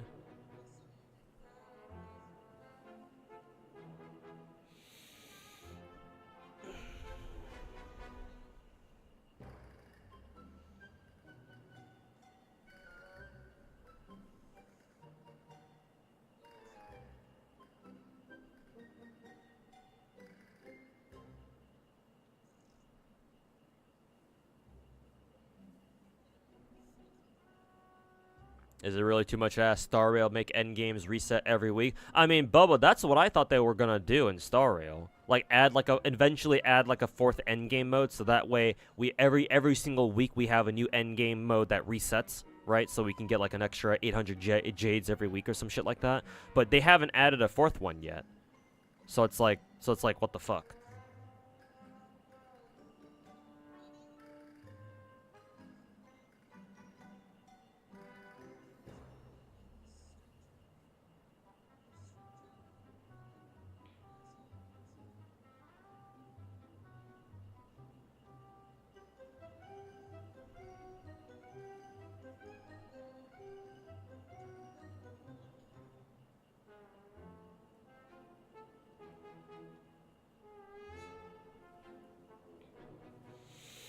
Exedra will come to Steam soon.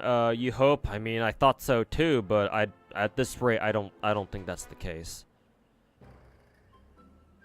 At earliest, I think they're going to delay it until like summer or something, but we'll see.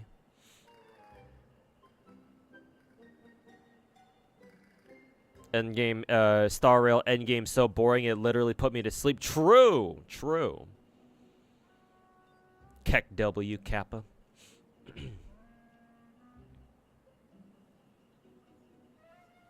Still didn't get a 5-star healer, but whatever. Apparently we don't have a 5-star healer in the game yet, unless we got a new one just now with the banner that came out last night.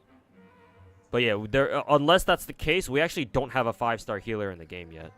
I think the best you can hope for is like a 5-star defender or something like that, but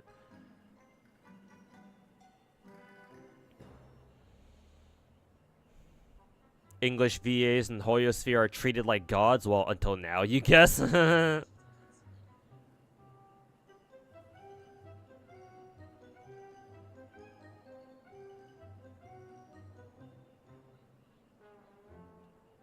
You guys know the phenomenon where you think a voice actor is the character that they voice? Is that too invested or normal? I feel like that's a little bit too invested. Because, like, voice actors and actresses can voice a lot of different characters. like the VAs themselves, I'm sure might have like a favorite role that they like doing the most out of all of their roles, but like that doesn't change the fact that most VAs out there, like, you know, if they want to, you know, keep their job as a VA, they gotta keep, you know, searching for and getting like roles in other games and stuff like that too. Because like usually doing the voice for one game and one game only isn't enough to pay the bills.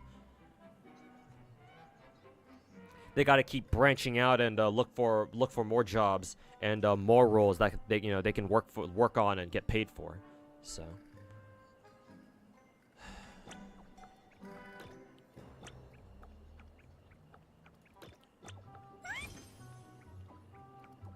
I guess we have to search for the avoid the helichurls and what is it?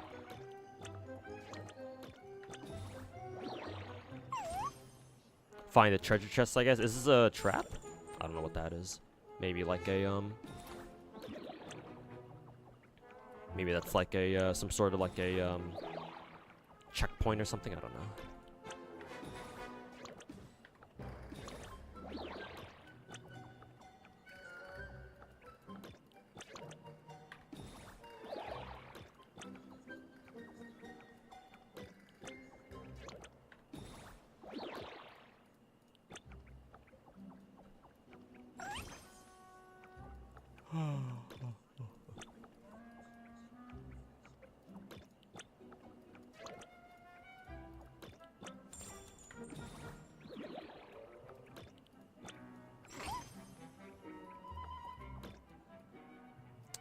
Let's see. We gotta find. There's one up there. Okay, the last two are on the right side of the map.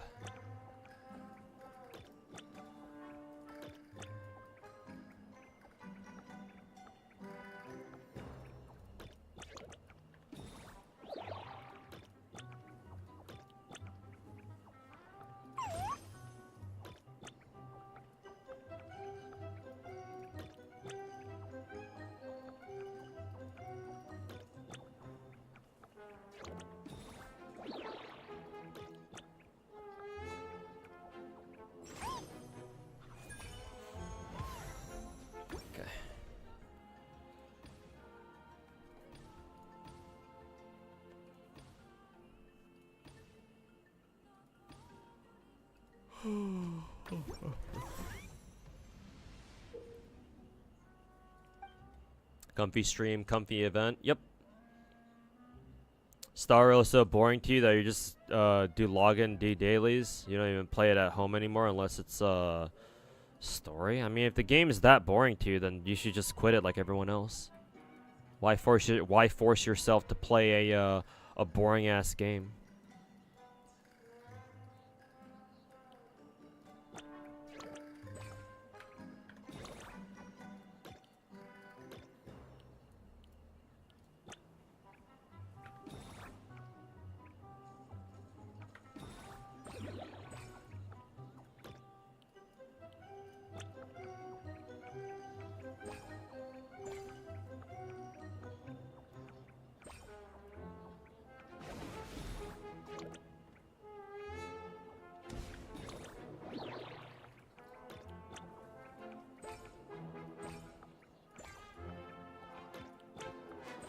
Too late for that now.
gonna try to venture into the volcano region.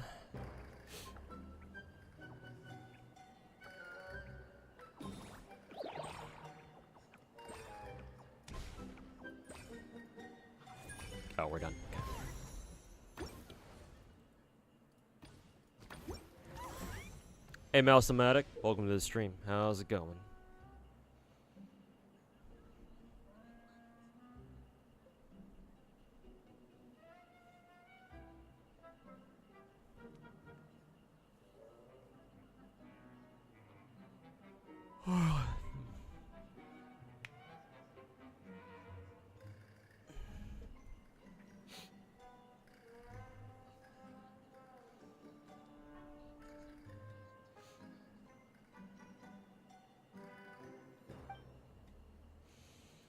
Oh, gotta find the treasure chest now.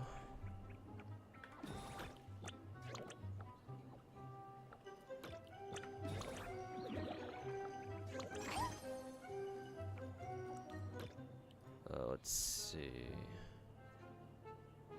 Hilly Troll's probably gonna go down this way.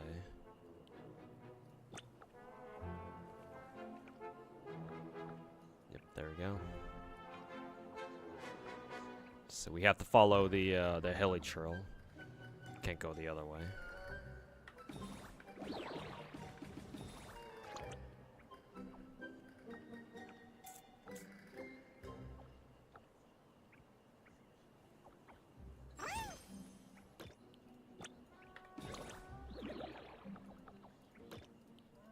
Oops.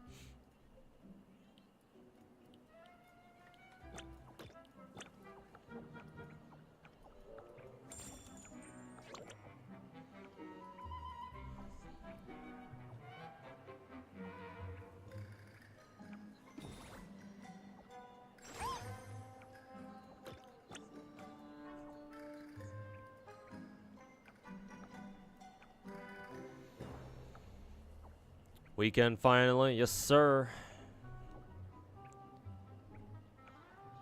It's finally the motherfucking weekend.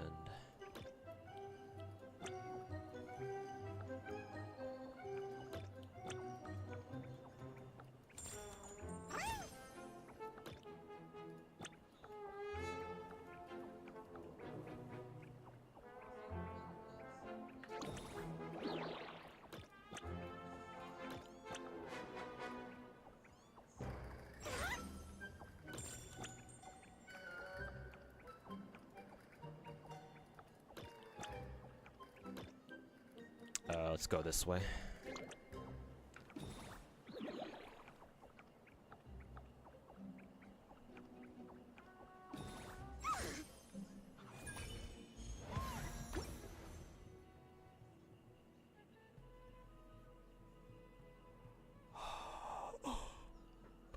Your G11 pulls in GFL2 were good, so your bad luck is elsewhere. Beware the Ides of April, or the Ides of March. Or, we're in April now, so the Ides of April.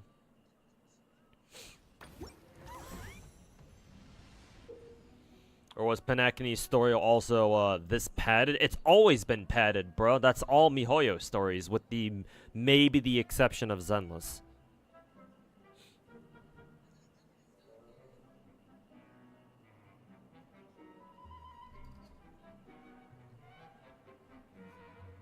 E7 made a major update that changed everything again. Seems like Epic 7 seems does that like every other year. So, oh, they changed everything again. Woohoo!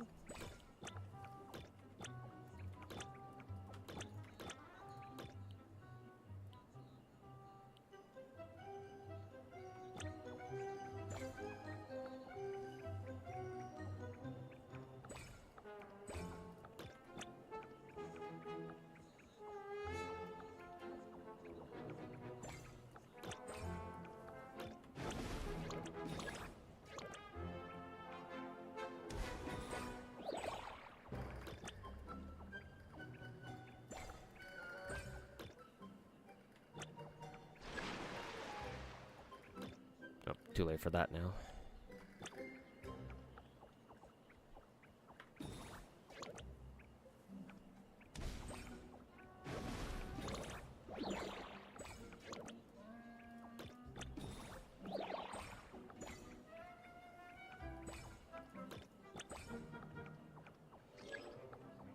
I don't know if we'll be able to make it through here in time. Barely.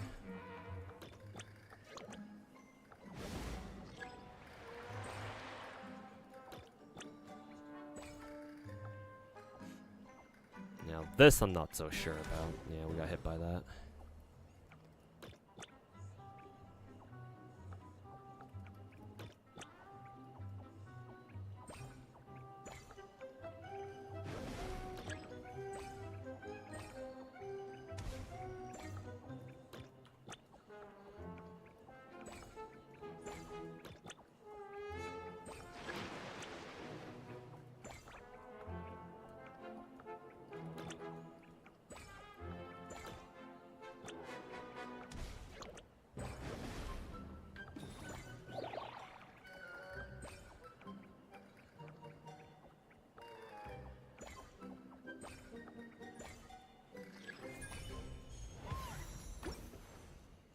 Okay, and final stage here.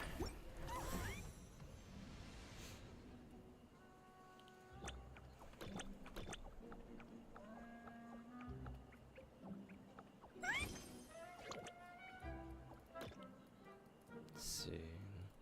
Let's try clearing out the, what is it? The right side of the map first.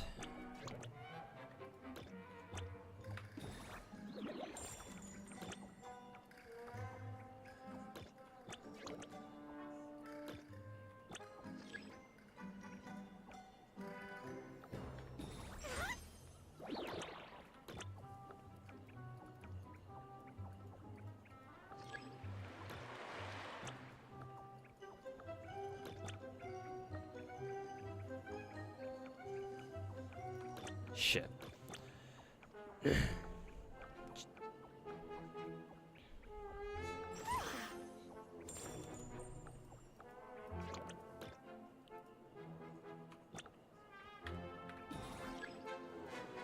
Oh boy, looks like we're very slow here.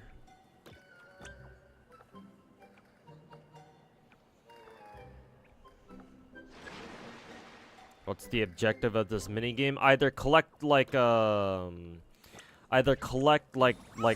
orbs, I guess, kind of like Pac-Man style, or in this case, we gotta find like 6 treasure chests that are scattered around the map.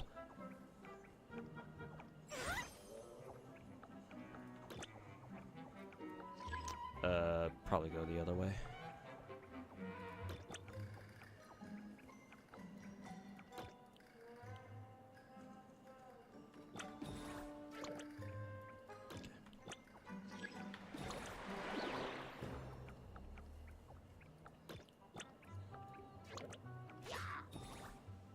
Oh, so that's what happens when you get caught by a hilly troll.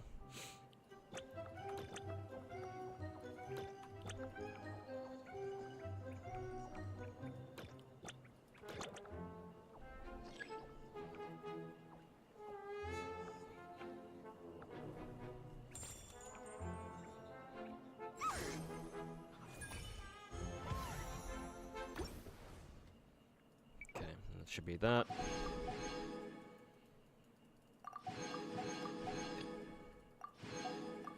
Excuse me.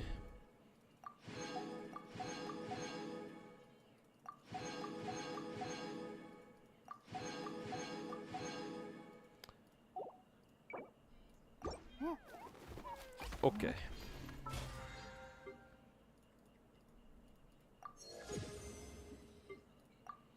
Easy battle pass points.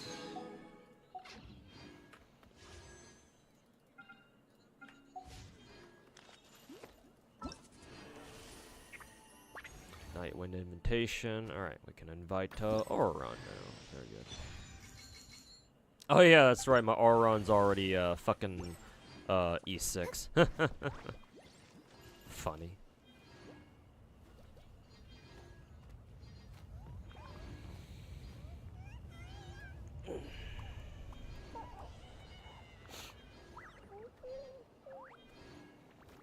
Let's catch up with chat a little bit. どれだけ忙しくても There were some good parts of Panacony, like Avengering story. Well, I can see why you would like that, knowing you, Jessica. But I still think that they should have relegated Aventuring's story as like a side quest. Like I don't really know why they felt the need to make it a part of the main story. Well, actually, no, I take that back. I do, is because they wanted to try to sell Adventuring as hard as they could. Because they knew that if they didn't do something to prop up Adventuring, then ain't no way people would ever want to roll for his ass when he's right after fucking Acheron. Turns out they didn't need to, because Acheron, not Acheron, Adventuring is still a really good fucking sustain. So, like, I don't know what the fuck they were so worried about, but whatever.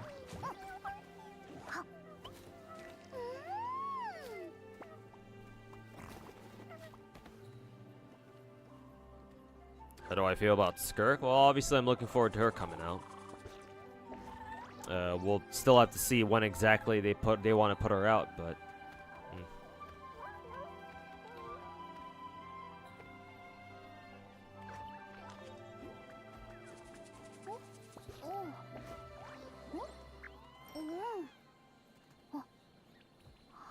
there are too many characters introduced to in Panacony, so Adventuring being the only one to get the spotlight for a while was unbalanced. I mean, the entire Panacony storyline should have been much longer.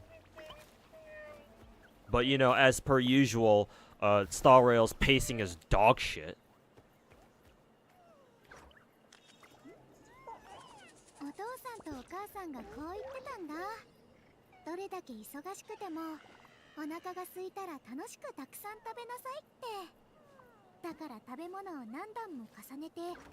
Hanabi was hyped like crazy, and she was only in the story for like 1.5 patches.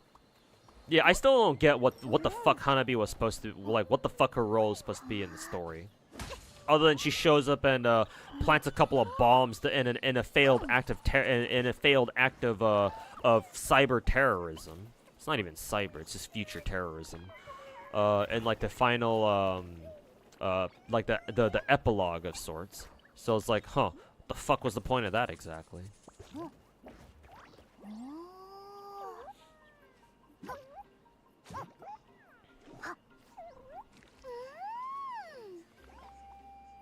Her role was to let us hold hands with Kamen Rider girlfriend? Yeah, I guess. If you put it that way, I guess you're not wrong.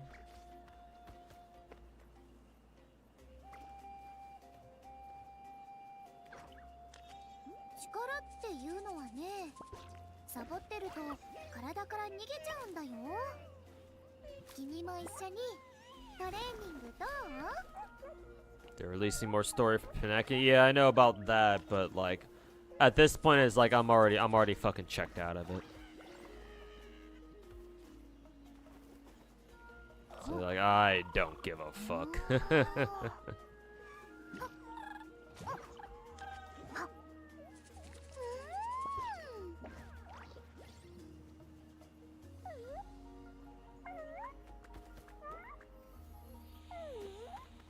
Her demo was insane, like her character like teaser trailer, right? If you're talking about that. Yeah, they're nice. Too bad they can't put in that same sort of effort into like their actual fucking story writing though. Xiaoji can go fuck himself.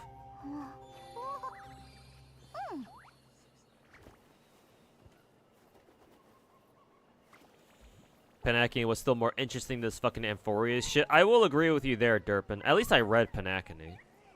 Like, Amphoria's I literally give zero fucks about.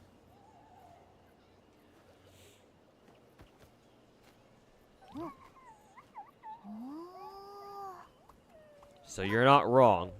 You ain't fucking wrong with that. Star Rail fans like to call it peak Coney. Yeah, but they're Star Rail players, and, you know, what do they know about peak story writing? I mean, these days, people throw around terms like peak and shit like that to describe anything that they fucking like, and it's lost. Things like the word, or words like peak have lost all fucking meaning, but hey, that's just the internet for you. So it's like whenever you see MiHoYo players, with the possible exception of Zenless players, because Zenless players are usually pretty cool, pretty chill for the most part. But whenever you see Genshin players or Star Rail players call anything from their game peak, it's like, yeah, no, you don't know what peak means. The only things that I will accept as being quote unquote peak from any MiHoYo game is if people call like Genshin's visuals peak, in which case I actually agree. Genshin visuals are in fact peak as fuck. Because I don't think any gacha game after even ever since Genshin looks as good as Genshin does, just visually speaking. Like, Wua gave it a good try, and it's not like that game doesn't look good. It does, but like, just in terms of visual clarity and fidelity, it doesn't look anywhere near as good as Genshin does. But like, that's the one thing that Hoyo fans can call peak, and I would actually agree. Everything else is.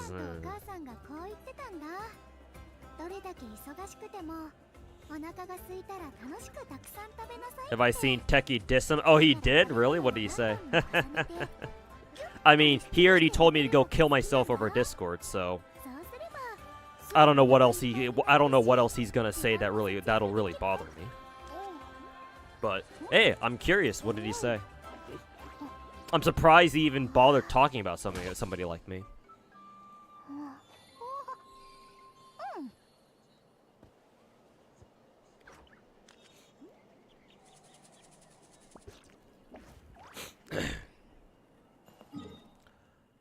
All right, let's see what else I need to get done. Am I done with this event? Oh well, technically I guess I need to get this done now. Just the actual main quest for the event. Let's go ahead and do that.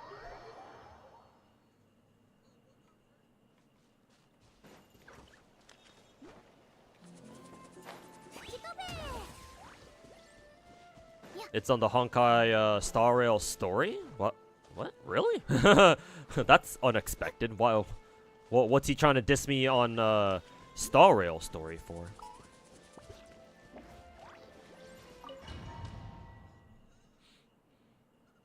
$540? The 540 mark? I don't like in a video or something, or what? You're gonna have to like let me know if it's like if Techie was talking shit about me or on me in like a video or something, because I don't know.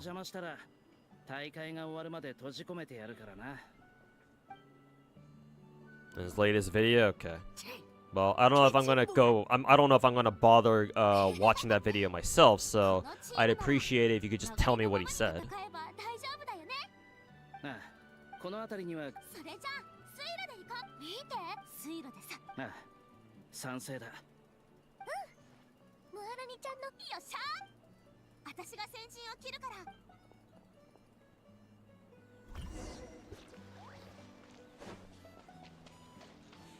Why am I suddenly playing oh, this is a preset team. Oh, okay.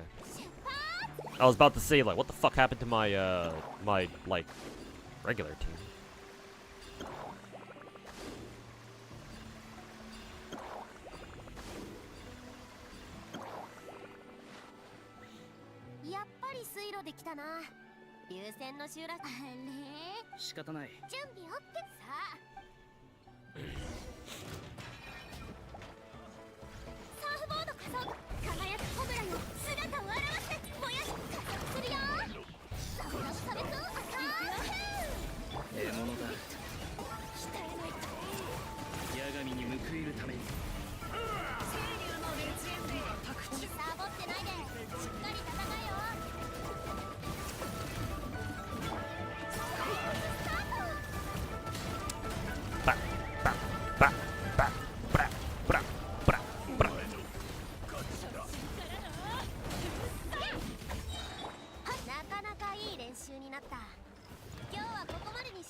Oh, that's hilarious. They gave Pyro MC a fucking prototype Rancor.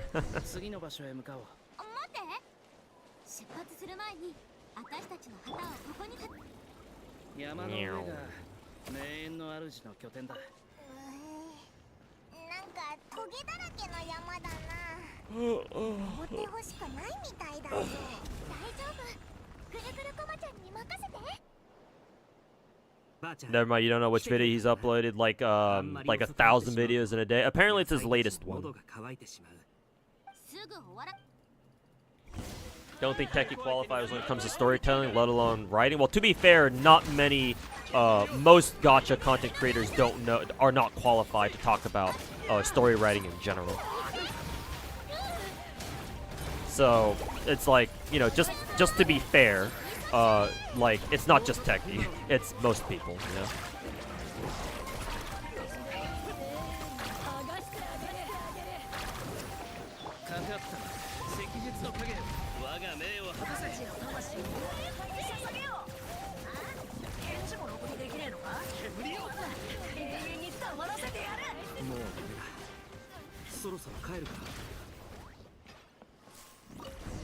Isn't that a physical damage? So it is.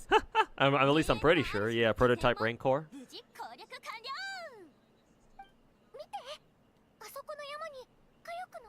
How fuck do you guys think anime cons will be this year? Well, what do you mean? Why would they be fucked?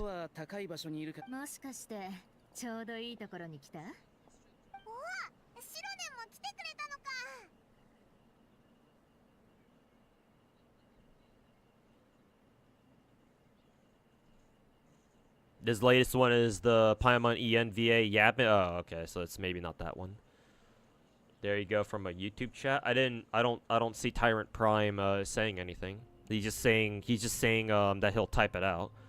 That's what Techie said in the 540 line. Had to copy that entire line from the video and had it slowed down. LMAO.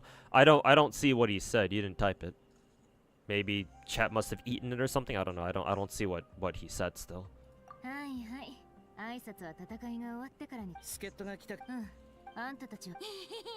Fuck, cause of tariffs impacting what can go into. Oh, in that sense, yeah, I guess so. We'll see though.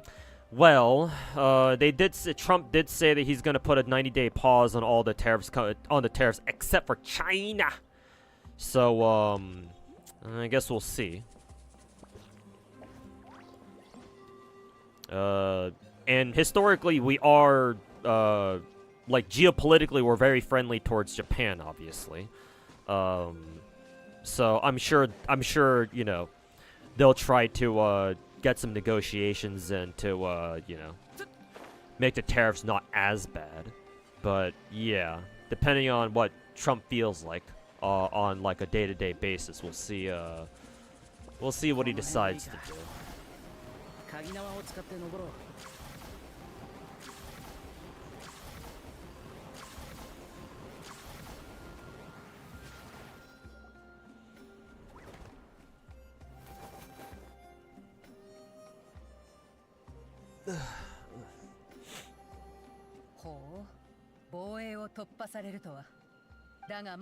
Hey Tyrant Prime, you're in Twitch chat. Oh, maybe it's because when you typed it into YouTube chat, it got what is it? It got like auto-modded for being too long or something. Maybe YouTube chat thought it was like spam or something. Let's see. He said, "Oh, let me do this first."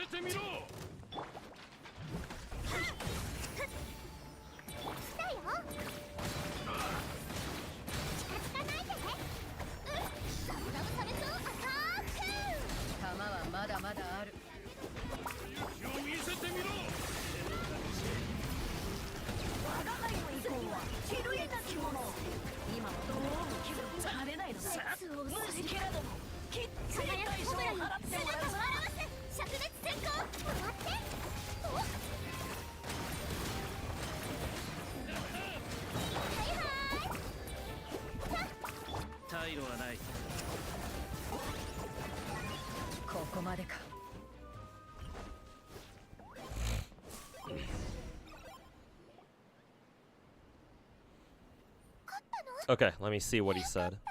You got dumb fucks, and I'm gonna say this to you.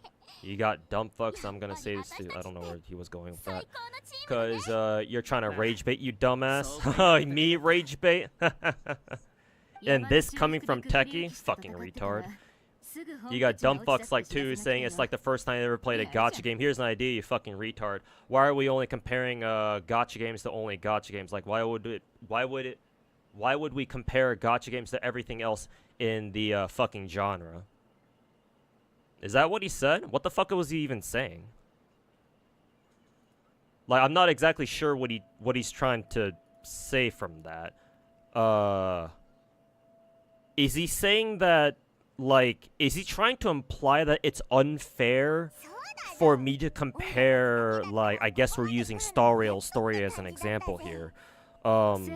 Is he trying to say that it's unfair for me to compare Star Rail's story with, like, other gachas?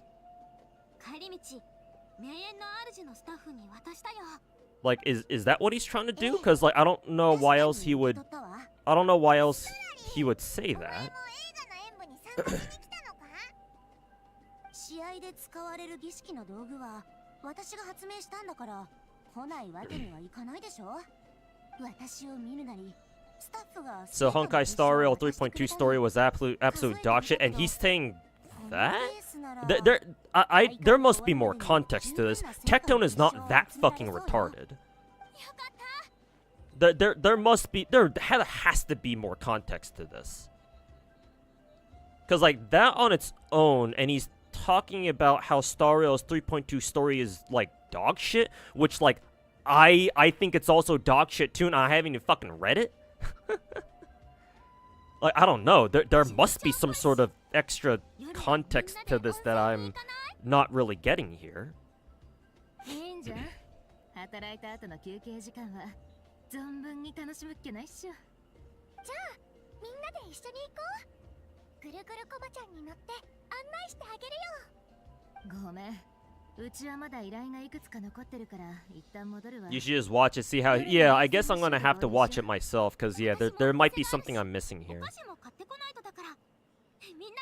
Maybe he's implying that he's trying to say why are we comparing gacha games to other gacha games when we can compare it to other, like, games instead? I guess. I mean, sure, why not? It's just that I'm comparing it to what I know, which is gacha games. I don't really play a lot of other, like, normal games. So maybe he didn't know that? I don't know. Yeah, I'll give it a listen myself. Cause yeah, I don't want to flame him, cause maybe there's something I'm not getting here.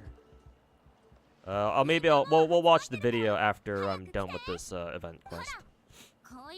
Make a responsive video real quick. Yeah, maybe I'll cut out this part of the stream and we'll see if I can, like, make a quick little, like, YouTube regurgitation content video out of this.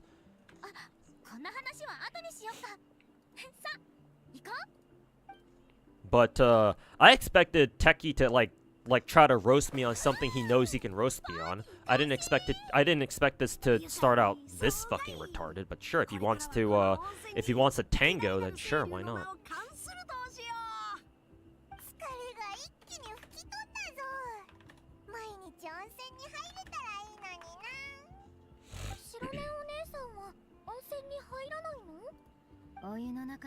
Oh, it's a second swimsuit, like, image thing.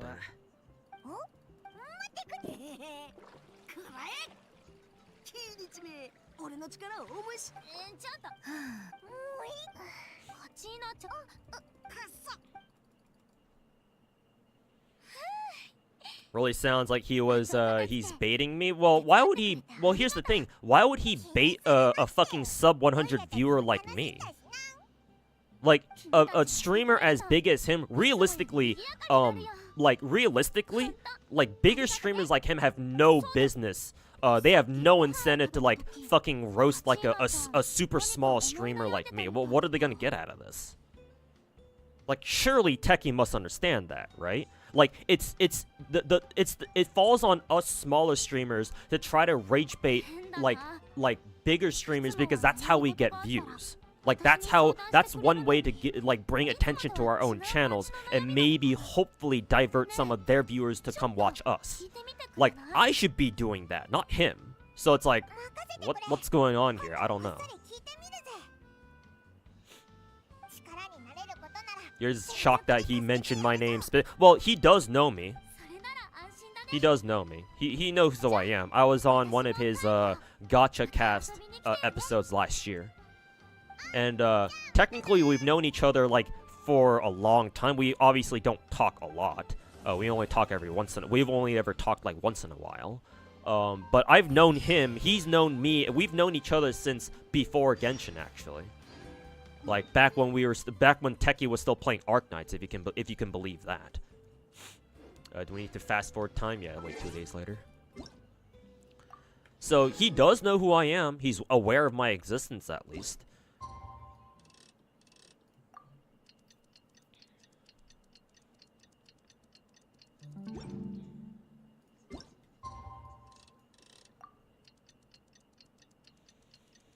Would assume it's regarding my video talking about casters' account pass. I mean, I would assume so too, because yes, I think Techie is staunchly anti-global account passive. So yeah, I would have expected something like that, but like he didn't mention the account passive at all. So it's like, huh, okay, I guess this is about something else. Kinda weird, but sure. I'll check it out myself though. Again, once I'm done with this event story.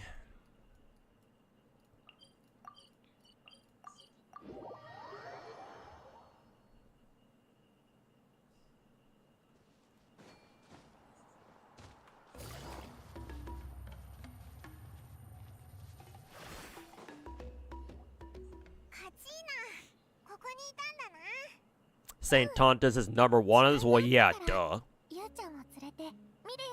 The worst part is that it's working. And people are actually listening to a fucking retard fraud like him.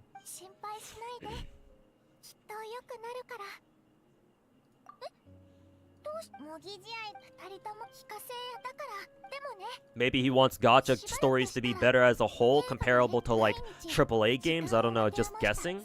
Maybe. I guess that's where he was trying to take it. But like, one, like, I don't think of Techie as like a guy who can speak on how good stories are in general, whether they're from like gacha games or normal games or not. So like, what the fuck does he know?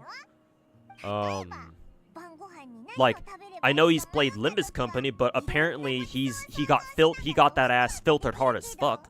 So he wasn't even able to go through Limbus Company that far either. So, you know, skill issue. Second of all, like, that also implies that Techie thinks that gacha game stories can never be as good as regular stories, and that's simply not true. Like, gacha game stories can have as good of stories, if not better, than regular games. So, like, excuse me? So not only is he a retard, he's also a bigot too, huh? Okay. Well, I mean, not exactly surprising given who Techie is, but... Or what he's like, I should say, but... I can't say I'm exactly surprised.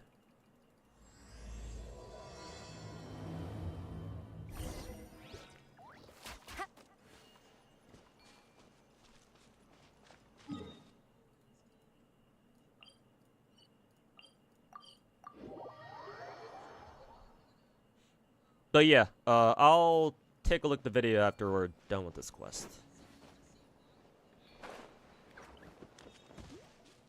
Because, yeah, normally there should be no reason why he should ever mention my name in anything. Like, I don't even know how many of his viewers even know who I even am. I'm sure some of them do, but, like, I don't know. This whole situation feels a little strange.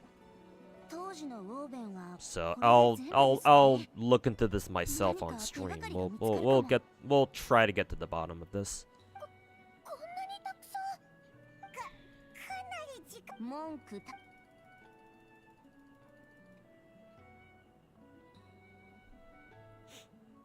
He and I are actually agreeing when it comes to story. Yeah, as we should, yeah. Because if Techie's saying he doesn't think Star Rail's story is that good, then yeah, I don't disagree. I don't think very highly of Star Rail's story at all.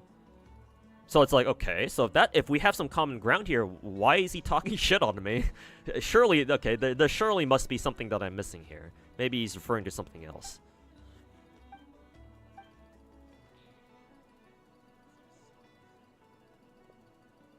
どうしたの？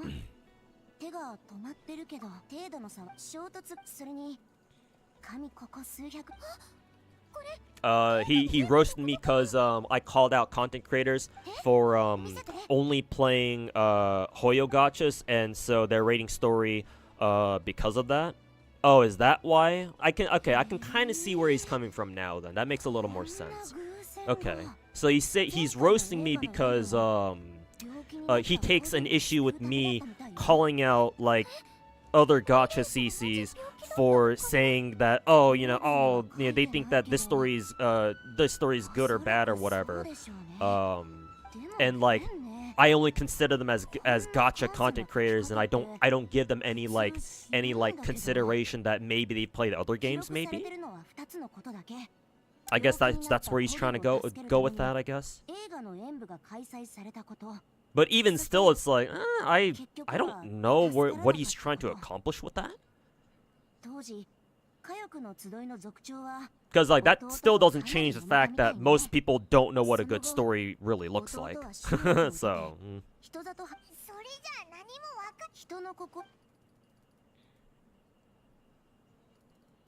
方向性過去にさっきのオイラたちにククリュウ？ああ、じゃあ後でま。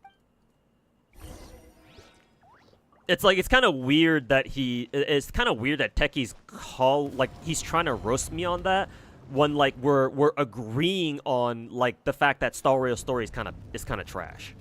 Like I feel like there was like a better time to like call me out on that. Like why is he calling me out on over Star Rail story? I don't get it. It's a little confusing. I don't know, man. The vibes are kind of off with this one.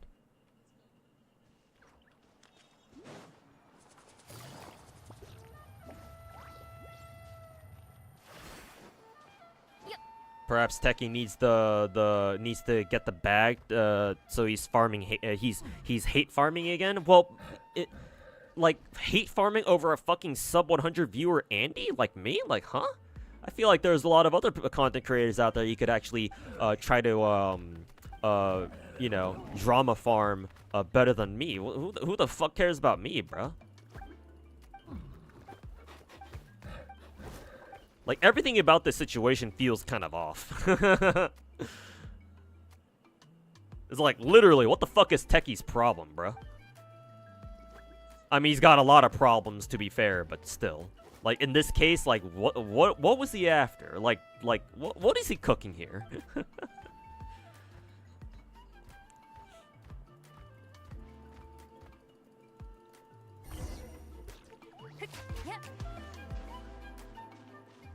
He hate farms everyone, though. True. He does kind of just... He is...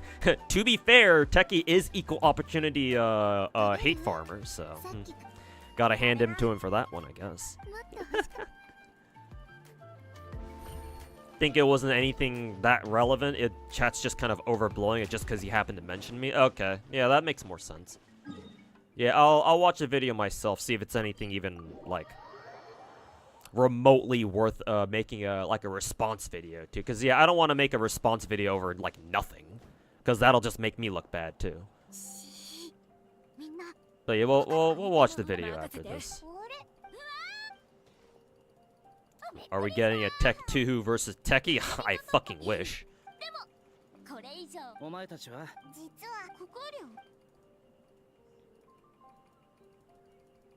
そうだ、この辺りその黒竜何まあしょうがないか。俺は公職。じゃあ私は川沿いを俺も時間助かる。気にしないで。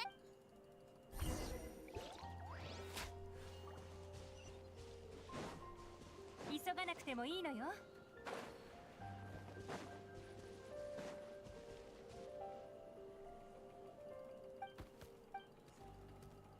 Techie versus me, I'm gonna profit more from it than he will. I mean, strictly speaking, yes, but how much exactly is it remains to be seen. I checked out Draco and Berserker Morgan. If I could, well, yeah, obviously, Andrew, I have both of them. Waifu aside, if I could only go for one, which one would I pick? Probably Morgan. I like Morgan better than Draco. Just overall.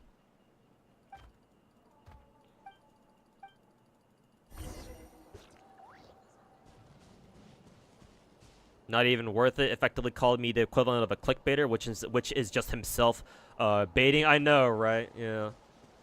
And if that's all he's saying, it's like, well, that's not really saying anything because, like, basically all gacha content creators are fucking clickbaiters.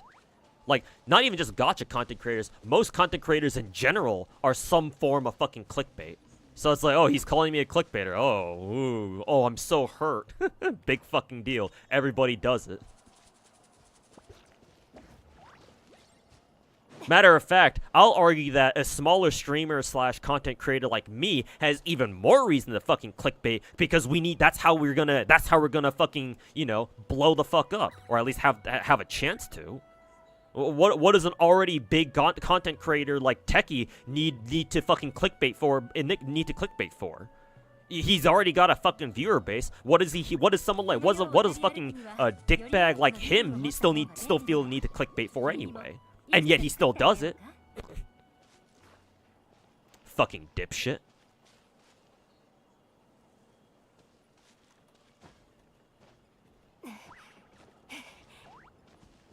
Man, it's almost as if most gacha content creators are fucking retarded.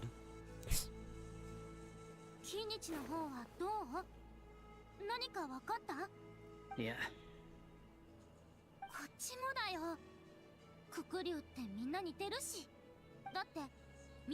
Yeah, it doesn't seem like this sounds more like a nothing burger, especially if he only mentioned me like once in like passing and just left it at that. Then yeah, if he only did that once, that like literally once, then it's like, yeah, whatever. That and, you know, I can show you the screenshot of my of Techie's last Discord message to me where he told me to go kill myself. So yeah, I'm assuming he doesn't really have that high of an opinion of me. So it's like, whatever. Yeah, I don't. Right now, I'm kind of the mindset that it's not really worth like making a whole ass fucking trying to make a whole big deal out of this. Doesn't seem like it's worth it. Also, Nore, thanks for the redeeming comfy vibes. Hope you're feeling comfy in chat today, or right now, even though obviously the vibes are kind of off at the moment.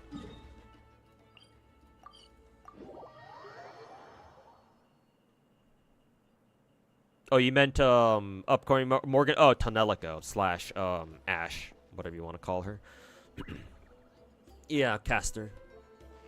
In that case, no, I think my answer would still be the same. If I had to choose one or the other, then if they like both came out at the same time, I can only roll for one of them. No, I'm still going for Tonelico. Like, I think I like Draco a lot more than I thought I would, but who is it? Morgan and then Ash slash Tonelico I still prefer them.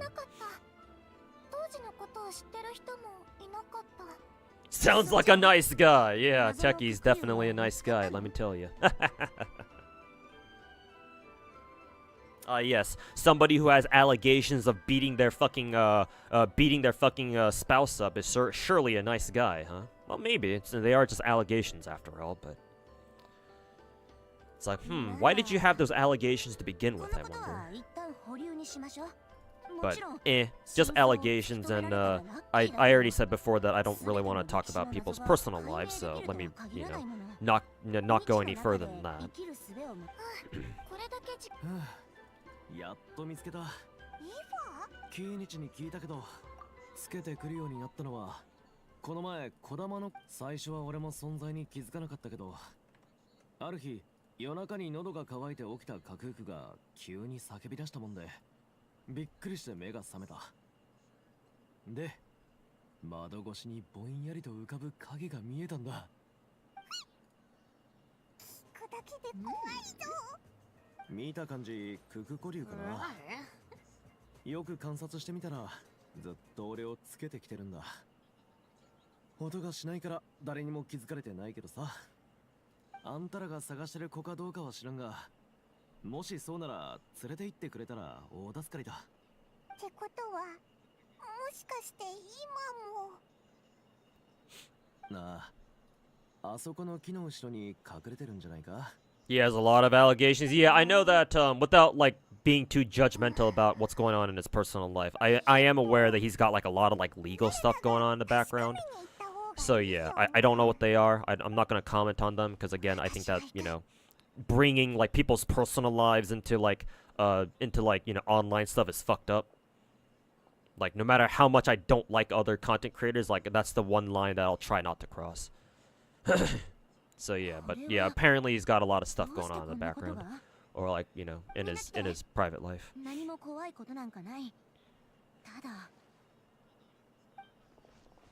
Bald, ah, my eyes! Bald.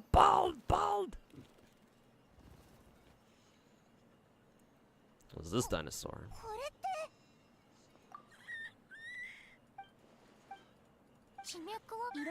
なあ兄弟、病気を。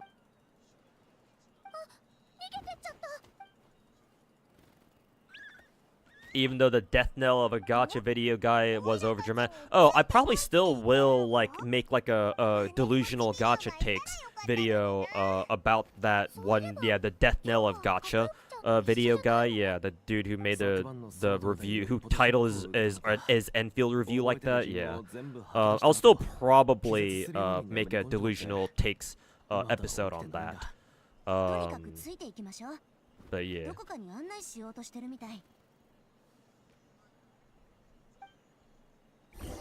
Did Techie really said in DMs too? Yeah, I can pull up the screenshot if you want me to. I do want to. I don't want to put that out of context, or I don't want to like show you guys the DM out of context. But the reason why he said that to me was because some of you guys in Twitch chat know this, but I think about a couple weeks ago, my Discord account got hijacked, and so whoever hijacked my Discord account for like maybe like half an hour before I was able to put a stop to it, they like immediately spammed all my DMs, and almost every single server that I was a part of on Discord with like a scam like Steam link, basically. Like I'm sure you may have seen something like this before, where it's like, oh, you know, somebody DMs you over on Discord, and it's like, oh, click here to redeem a free like $50 Steam card code or some shit like that. It was basically something like that, and there was a DM like group. There was this Discord group that I was a part of that Techie actually put together himself like last like November or like December, maybe even as early as October. He had I think he had plans to like make some sort of content with me and like 4 or 5 other gacha content creators. I don't know what his plans were, because they kind of fell through because he got caught up in all of his like private stuff. So yeah, that group ended up being for nothing. But I was still a part of it because it's like none of us like left the group at all. But I guess we just kind of all forgot about it. But then because I was still part of that Discord group, the scammer that hijacked my Discord account for a little bit managed to post his phishing link in there too. And so because of that, Techone, that's why Techie was like, you know, he told me to go kill myself. I don't know. Maybe he accidentally clicked on the link himself. That'd be funny if he did. Fucking retard. But yeah, that's why he told me to go kill myself. Actually, yeah, let me pull that up for you, just so that, you know, I can prove it. It's kind of funny. It's more funny than anything else. I'm gonna be honest. Let's see. I don't want to use that one. Let's see. Where can I find it? It's like in my light shot folder, I'm pretty sure.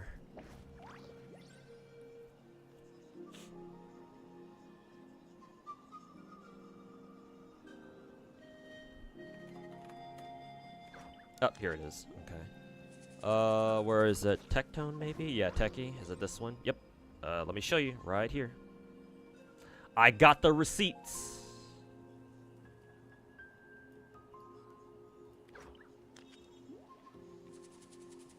Right there, and I'll leave it up on stream for everyone to enjoy.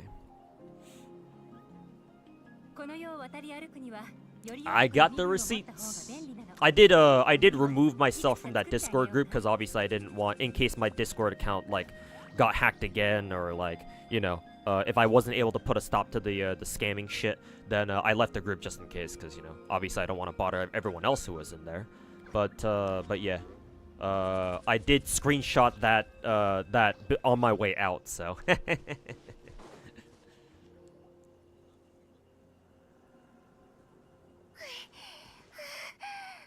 Maybe don't show that on Twitch. How is it? Why? Why? Cause you're scared that I'm gonna get banned for it. How am I gonna get banned? I'm not the one telling people to go kill themselves. It's Techie. What is Techie gonna try to copyright strike my stream over the fact that he told me to go kill myself? Is that it? I'd like to see him fucking try.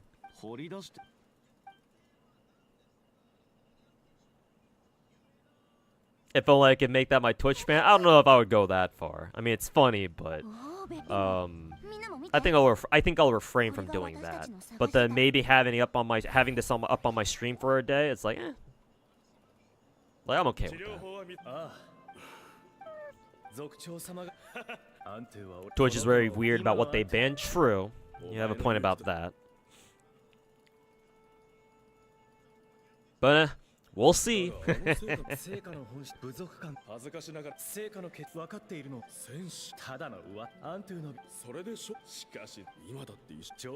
I should do a video comparing Amphorius to Olympus and Atlantis? Maybe. Sounds pretty interesting. I will have to like go back and like review Atlantis / Olympus again, and that's gonna take some time. So.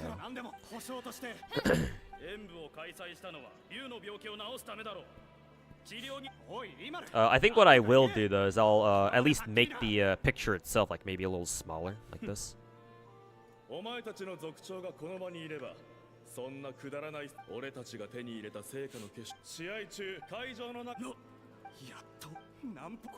You're keeping it up? Sure, why not?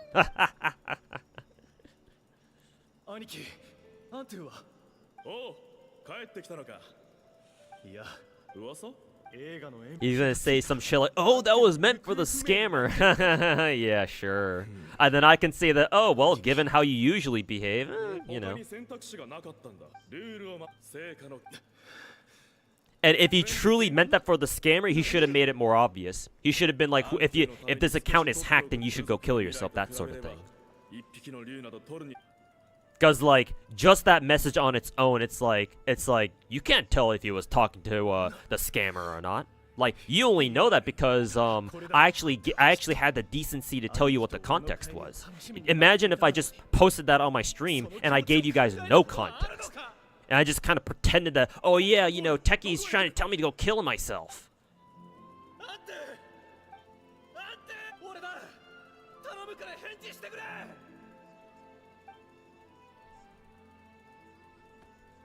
Is that a real message? Ah, yes, sir. You missed me. You must have missed me.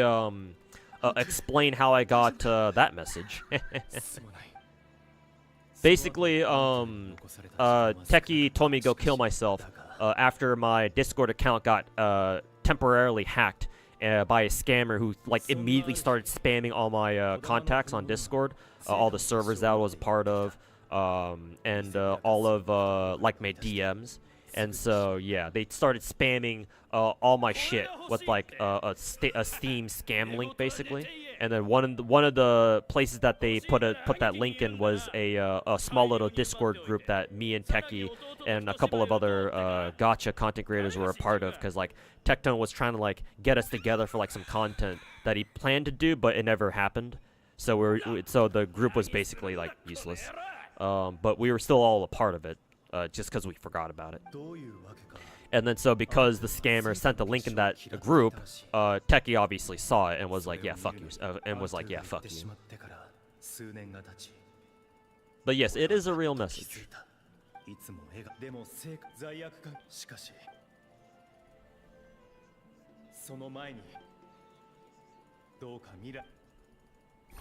Don't think you got a scam DM. I mean, I don't know if we had like if we've ever messaged each other like directly over Discord. And if we never did, then yeah, you shouldn't have gotten one. Like the scammer did manage to post like the Steam link, his scam link in like DE General, I think, in our Discord, but like I think that's the only place he really put it in.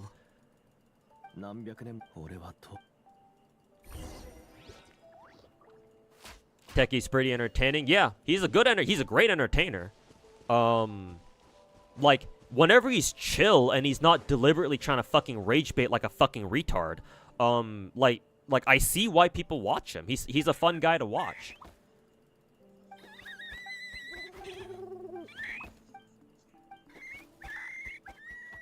Like he can be cool. That's the worst part. Like we know he can be cool. It's just that sometimes he chooses not to be.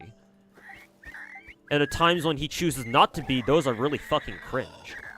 But outside of those moments, like he's outside of his private life, I don't think he's a bad guy. I don't know if I would still watch him even if he were cool, but like I would have much less of a problem with him as a content creator at the very least. Like I wouldn't include him as like in my list of god fucking awful gacha content creators. Well, I don't really technically he wouldn't even be part of that list just because I don't really see him as a gacha content creator to begin with. He's a variety streamer now. Most people would have taken that message to start drama baiting for attention. You a real one? I mean, yeah, because if I started drama baiting myself, then that would make me no different from everyone else. Like this is the furthest I'll probably go in like trying to make a big deal out of that message. But yeah, I refuse to try to fucking blow that shit up. Even if I probably should just to try to make a name for myself. But nah, that feels wrong to do. Like if I were to do it, then what's stopping everyone else from doing the same thing to me, right? Or like maybe not towards me in particular, but just other up and coming gacha content creators to do that to other like bigger more established creators. Like it sets a bad precedent. It sets a bad example. And at the very least, I don't want to be the one who sets that sort of example. So yeah, no, I ain't doing that shit.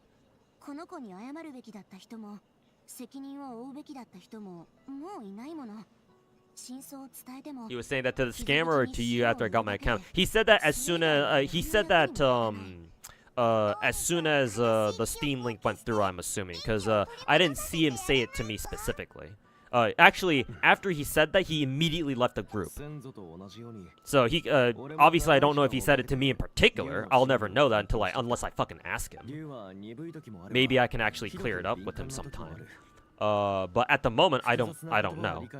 I mean, considering, hey, thanks Derp and Drake for the 5 gifted, appreciate it. But like considering that like he even bothered to try to talk shit on me in one of his more recent videos, even if it was just like a one-off thing, like I wouldn't be surprised if he like meant it towards me in particular, because like I get the feeling he doesn't really have a very high opinion of me to begin with. So.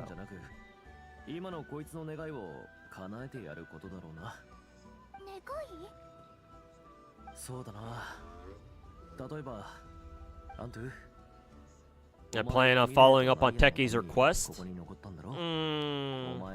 I mean, other than that one time where I tried to when I was in high school, no, not really.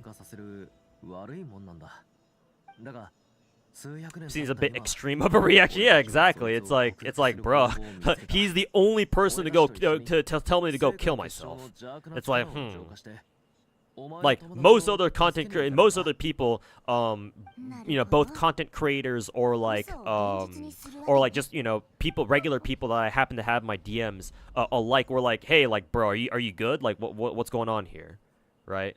Like, either they didn't respond at all, or they were just like, if they did respond, they were like, hey, like, what's going on? Are you hacked or something? Or something like that. Like, nobody else told me to go kill myself. It was just Techie, so it's like, what did Techie mean by that exactly?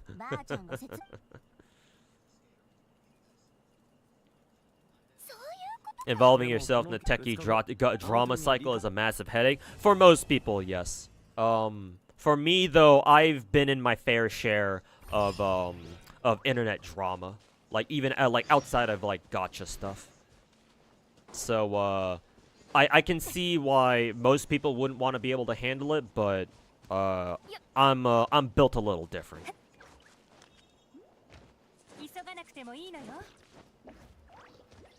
Unlike most of these other big gacha content creators, or or bigger ones anyway, whose egos are super fucking fragile, and they have to they feel the need to keep talking shit about some dumb shit or whatever, just to make themselves look good in front of their fucking dick sucking fanboys. I don't feel the need to do that. I know what I know. I believe... Do we have to wait like another fucking day or two or something like that? Probably do. Go to quest. Yeah, we do have to wait until 2 days later.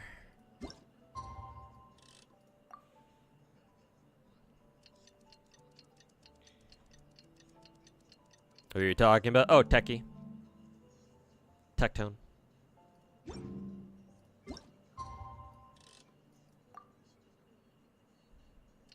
You can never get how Techie can say he doesn't drama farm. Yeah, he's blatantly lying with that one. I would imagine he's part of the reason he's saying that is because he's trying to gaslight his own viewers into believing that he doesn't actually drama a clickbait or something like that, because that way if he's able to basically indoctrinate his viewers into thinking that he doesn't clickbait, that means that his fanboys will automatically go out and try to defend him for him whenever people try talking shit about him. Basically, he's trying to protect his ego with his own fans. I mean, plenty of big profile people do that anyway in the first place. It's not just Techie, obviously. I mean, if you're an American, just look at our president right now.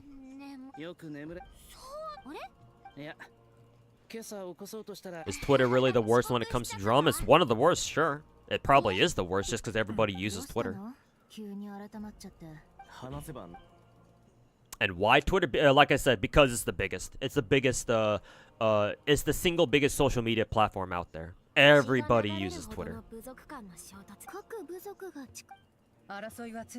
So, it's just a numbers game at that point. The more people you have, the more retards you're gonna have as well. Just kind of how life works.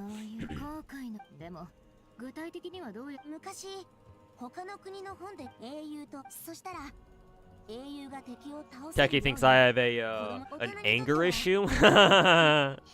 Maybe I do. Perhaps I do. I mean, you guys have my older viewers over on Twitch especially have listened to know what I sound like whenever I talk about my family, for example.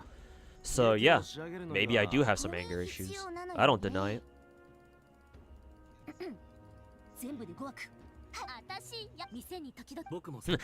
You mean X? Yeah, fuck Elon. Fucking retard.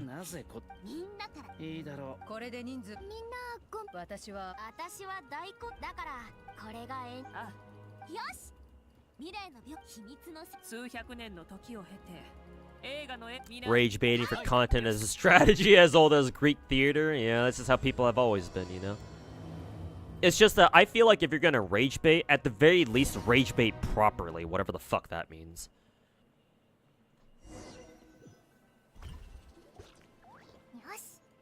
Like, if you're gonna rage bait or clickbait content, at least be fucking accurate about it. But like, rage baiting and clickbaiting, at least in the gacha space, has gone far beyond its limits. Like, people aren't even clickbaiting or rage baiting accurately anymore. Now they just shit out whatever delusional take they have going on in their fucking empty ass brains of theirs, and they just try to rage bait with that. It's like, oh, okay, you know, good enough.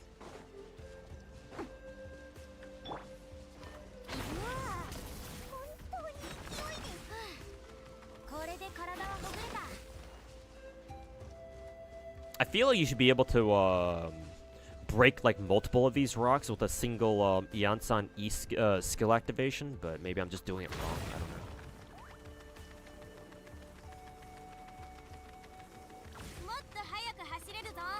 Yeah, I don't know how. I don't really know how Iansan's sprint works.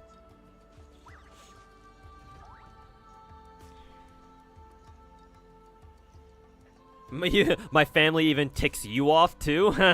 They should. They're not great. I mean, they're far from the worst kind of family out there. At least they didn't like fucking physically abuse me, like some fucking pieces of shit do. But yeah, they're not really great either.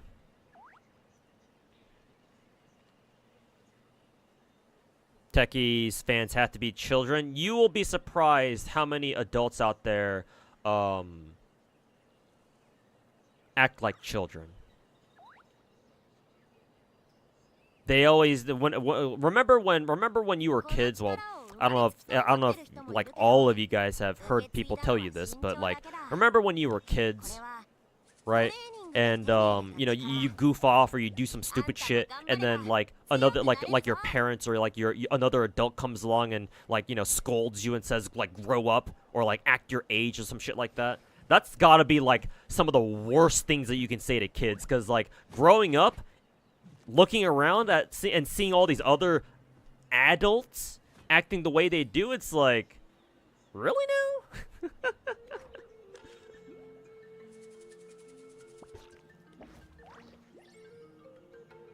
今日のノルマが終わってないな。もう一セットいくか。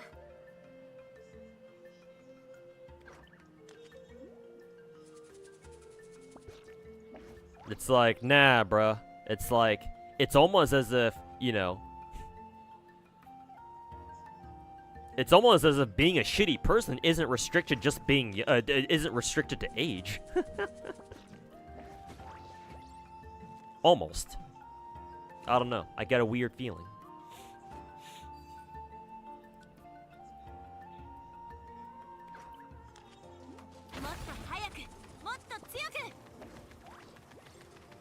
Do I even have to break these rocks? I don't really give a shit about these. Maybe I do. Maybe there's like some sort of fucking achievement for doing it. I don't know.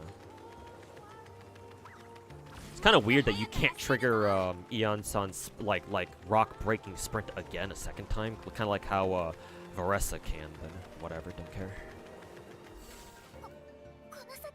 Oh, we're fighting Kachina? Sorry, little one, for what I must do.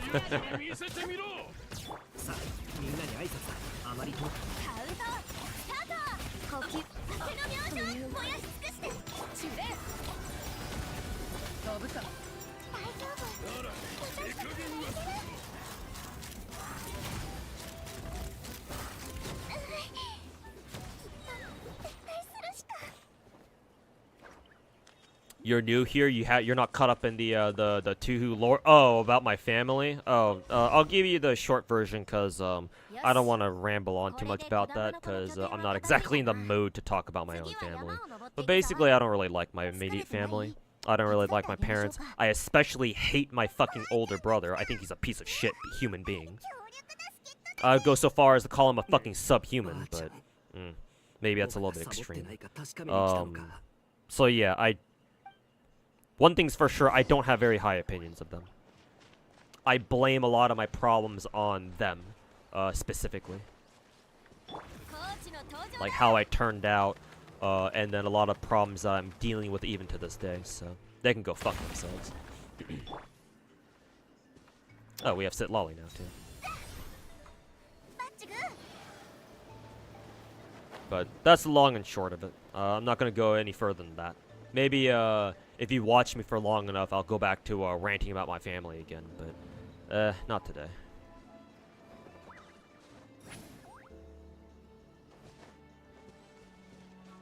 Have I watched St. Tonta's HP inflation video? Not yet, but I've heard about it, and like, I don't even want to fucking watch it. But maybe if it'll give me content to make what is it? It'll give me content for another delusional gacha takes episode, then sure, I guess why not? A lot of people just blindly believe whatever content creators say. Yeah, and the problem is the part of the reason is that what is it? For gacha games specifically, I've talked about this before, but for gacha games specifically, most people in like the gacha community, especially like the big gacha communities, they are much more prone to just believing whatever the favorite gacha content creators say, because they just don't know a whole lot about gacha to begin with. Because remember, most people who play gacha, especially out here in the West, they only play one of the big four, or like maybe 2 or 3 of the big 4 gachas. Like those super popular gachas, and that's all they know. So they don't have like the foundational knowledge about gacha games to begin with to be able to tell, oh, this content creator is bullshitting or whatever. Oops, didn't mean to use Chaska's ult right there.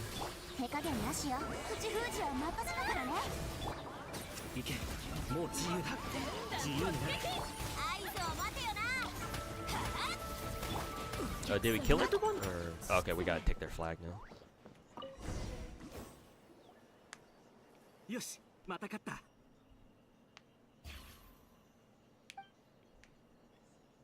And not only that, but I would also argue that most people don't really care about gachas as a whole.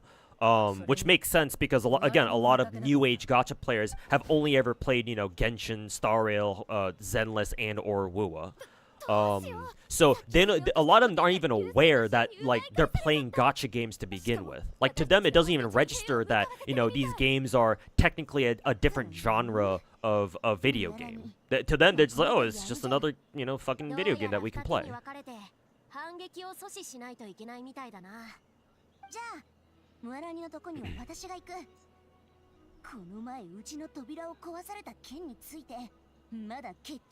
So like to them, so to me anyway, it makes perfect sense that a lot of people don't really care about gacha as far as like watching content creators go, because they're watching to be entertained. They're not watching to be taught or like to learn more about gacha. They don't really care about that.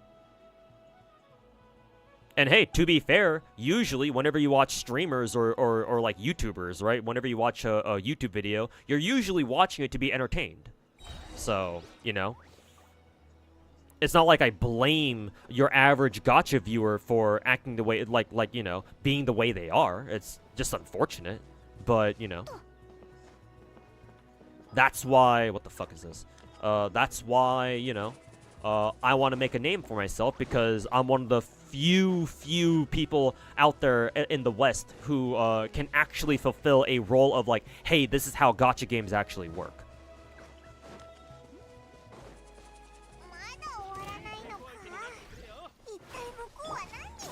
The problem is that, you know, I have to figure out a way to make people care about what I'm trying to say, and unfortunately, I don't know if that's going to happen naturally. Which is why I decided to make the whole delusional gacha takes video, because, you know, that's at least entertaining to watch, right? Because watching a dude mauled and fucking roast other people is never not going to be funny, or at least, you know, entertaining. So, you know, perhaps it's the best I can do of both worlds. Be entertaining and teach people about how gacha games are really like.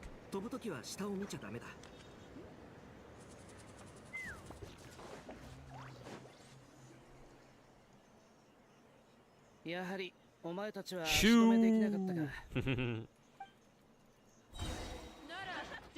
I know Cristiano. I know CR7's a part of what is it? Fatal Fury now. He actually looks legit kind of fun because he's a set play character, which is kind of funny. But I guess it kind of makes sense given that he fucking tosses a football around, or because I'm American, a soccer ball around.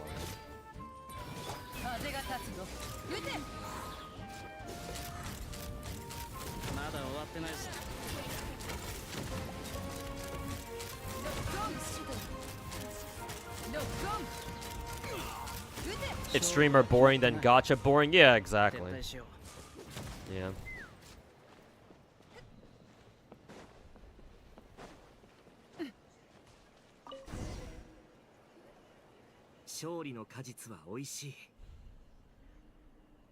As a neutral party, you don't think he's actually that torn up about what Envy and Atsu did to him? He says he feels awful, yet his actions say otherwise. Are you talking about Teki? I don't know what exactly happened with the Envy between him and Envy and Atsu. But yeah, no, I doubt Teki cares. He doesn't. He's not the type of person, I don't think, who would really get shaken up by that. Like, what the fuck? Like, if you're gonna be, not talking about just Teki, obviously, but if you're just gonna be an internet personality at all, you gotta have some thick skin, man. If you're too sensitive to what people say about you on the internet, then you're not gonna survive for very long out here, especially not these days. Well, I guess you could argue that the internet's always been pretty fucking harsh, but like, I guess you could also argue that nowadays it's a lot harsher on people. It's a lot harsher on people these days. But yeah, like, yeah, of course the Techi's not gonna let what other people say to him get to him. Like, he'll pretend that, oh my god, what they said to me was so fucked up, it's so hurt, but does he really care? No, not really. Like, real life isn't an anime where it's like, oh, like the main antagonist can drop like a one-liner bomb on you and it shatters your mental forever for like the rest of the fucking series or something. It's like, nah, like most people don't, that's not how they behave. Like, sure, it might bother you a little bit, but you're not gonna like that show.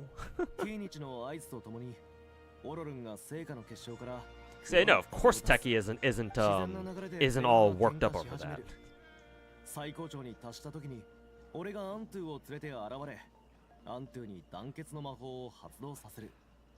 Saint Tontus in his video playing I'm assuming you're talking about Saint Tontus's HP inflation video. He made a video playing Endgame shit on it, but he played so horribly and everyone in the comments was shitting about it. Yeah, deserved. Fucking retard.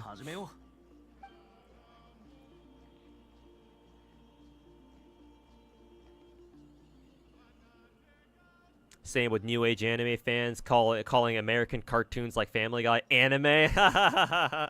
Well, I mean, technically. Technically they're not wrong. It's just strange to call it anime, yeah.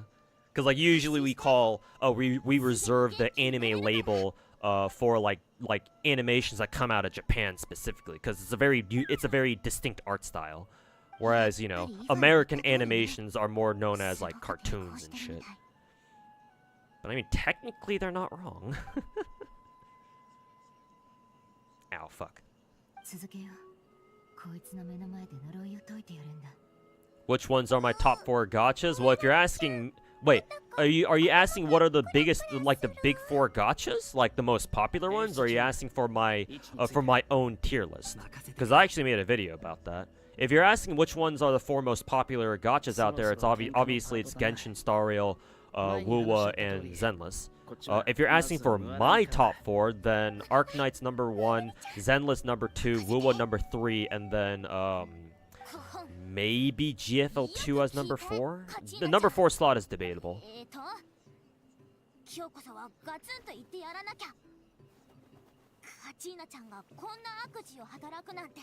Don't know how anybody can be shaken up by anything someone like Envy says. To me, he'll forever be associated with that one clip.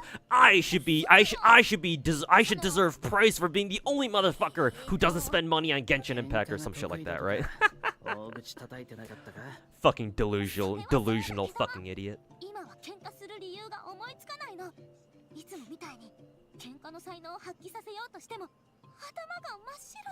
Both? Okay, then yeah, then I gave you both then.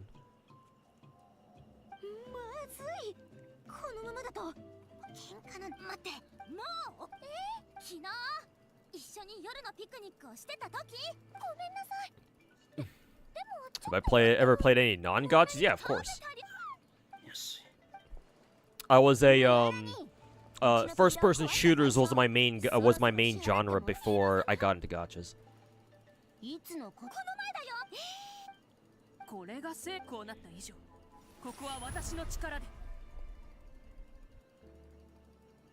Fuck is going on here? Why is Maoika going Super Saiyan?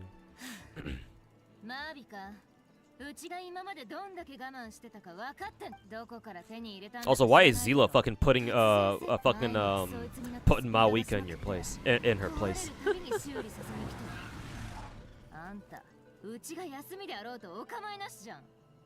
I'm kind of interested in what the fuck is about to happen, so I'm not gonna skip this part.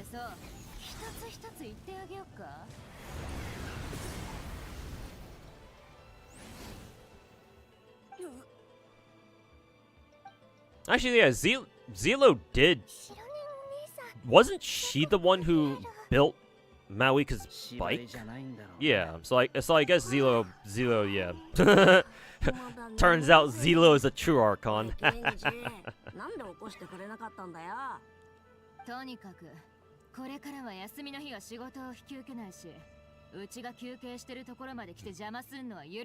You don't piss off your mechanics, apparently.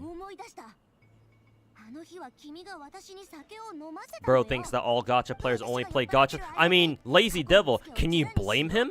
Like, look at all the other gacha content creators out there. I know Gacha Smack plays Monster Hunter. He's tweeted about it a couple times. I think he's even made a couple videos of him playing Monster Hunter. So it's like, okay, that's kind of an exception, I guess. But like with the way that a lot of other gacha content creators behave, it's like, can you blame him for assuming that all gacha content creators do is play gacha games?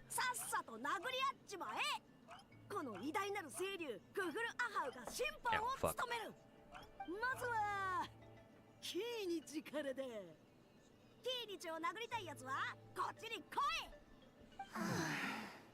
Who's the waifu Archon? As in the waifu of the Archon of the waifu domain? If you're asking me who my favorite female Archon is, then probably Raiden, just by default.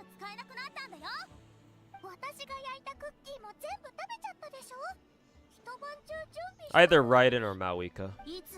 But I'll go with Raiden just because I obviously she's an older character. Well, older character is kind of a wrong way to put it.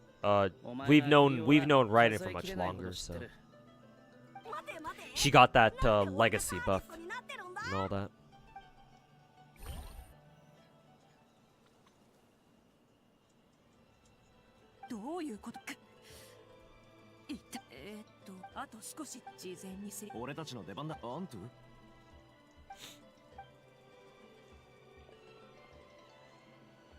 You can 1000% say with certainty you've never told anybody to like go jump off a bridge in Minecraft. even when you do get irrationally mad at people in arguments that you've been in, yeah.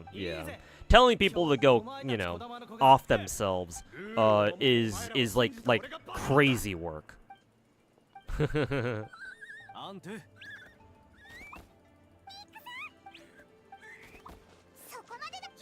Like either you're being ironic about it because you know you're just trying to go for the shock value, or you're just a legitimately messed up human being. But hey, a lot of people are fucking messed up on social media, so lots of people out there are like 1 or 2 steps away from like turning into fucking literal fucking, you know, psychotic mass murderers. So all it takes is one bad day, huh?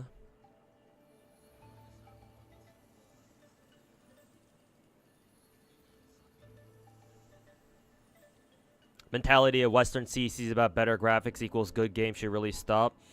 I don't. Obviously, I agree, but I don't think it's. I don't think there's much of a point in trying to like preach that. You know.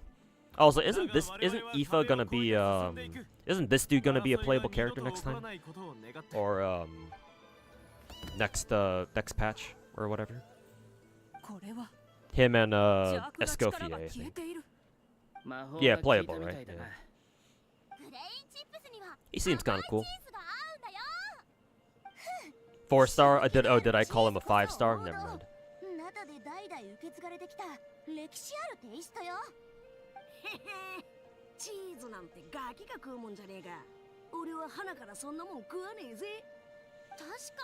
Farina is your favorite. Her story and struggle really touched your heart as somebody who struggles with depression. Farina is for sure the deepest Archon in the game, or at least has the biggest, has the deepest backstory.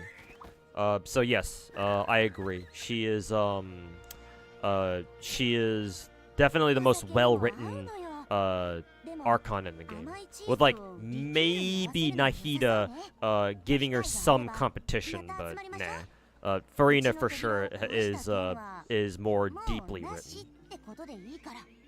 ストラリアおばあ様最高。次はカチーナちゃんを連れて行くね。チビリュービスケットとグレインチップスを焼いて持ってくよ。The reason we don't talk about power creep at Geo is because Castoria and Oberon destroyed any power creep possible. Hey, don't be so sure. I'm sure Zenless can think of something even more busted than those two. And it's certainly possible. If you don't believe me, hey, they can add in another support in the game that gives 50% charge and a full projection buff that gives a character 50% mana burst for Arts Quick and Buster. Don't be so sure.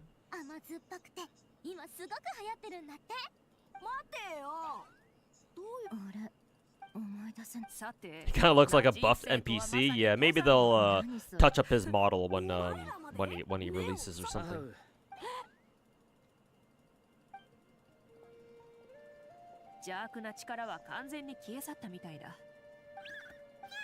If they try to power creep either, they will ruin their own game. I don't know about that. I don't know about that one. As long as they don't piss off the Japanese players, then yeah, they can do whatever they want, and they'll be able to get away with it too.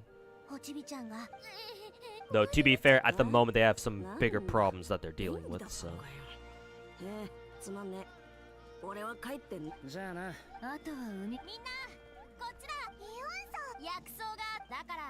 Your favorite is Kokomi? Hey, fellow Kokomi enjoyer.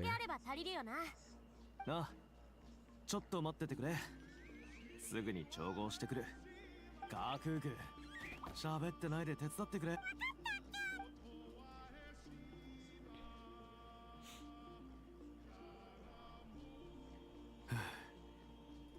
みんなの意志。 That's why the power creep isn't really that impactful. Well, it's not that power creep isn't impactful. It's just that that's what... Oh, cutscene. It's just that that's what us FGO players are used to. That's how gacha games are normally like. Gacha games are usually very power creepy by nature, just because it depends on, you know, gachas depend on selling characters, so they have to give you a reason, or they have to give their players a reason to roll for new characters. If they don't do that, what the fuck is the point of rolling for new characters then? Like, maybe for like waifu or husbando reasons, maybe. But there are a lot of gacha players out there who don't, you know, roll for waifu or husbando or whatever the fuck, right? They roll for meta, or, you know, they roll for like a combination of both.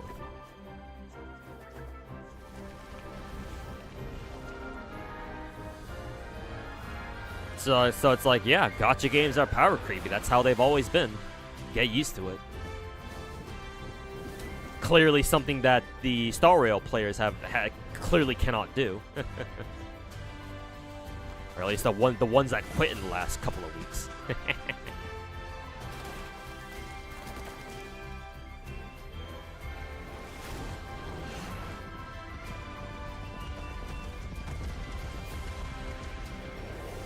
The JP player base will riot because they're not addressing other issues in the game and instead adding a stronger character. I mean, Zenless has been doing that for the past fucking 2 years, 2-3 years maybe. So it's like, if they can go that long without the Japanese players having an absolute fucking meltdown, then it's like, whatever. They can keep fucking doing their bullshit, and you know the game will keep chugging along.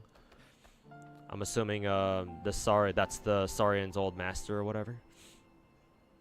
Well, you gotta go with your master, buddy. You can't stay here.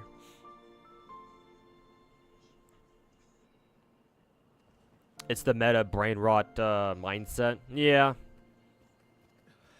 But you can't really blame like big gacha players for that alone. Everybody's like that. In any game that you play, gacha or not, you'll always have meta whores and tier list fuckers and shit like that. You're never gonna stop people's The desire to follow the meta, to follow what's strong.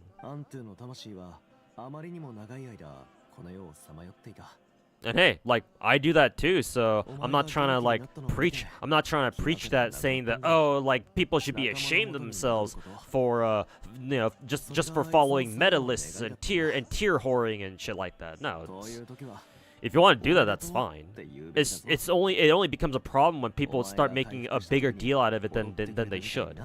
And unfortunately, that's what people do constantly all the fucking time.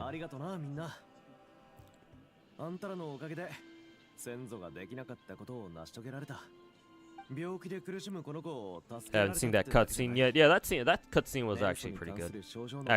Just because of what we know about, you know, the Abyss and shit, and you know what Natlan's been through before. So yeah, that cutscene was actually pretty good.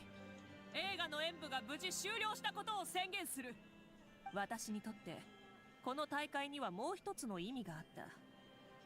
開催期間中、私は争いや企み、利益を得ようと打算を働かせる行為を一切見なかった。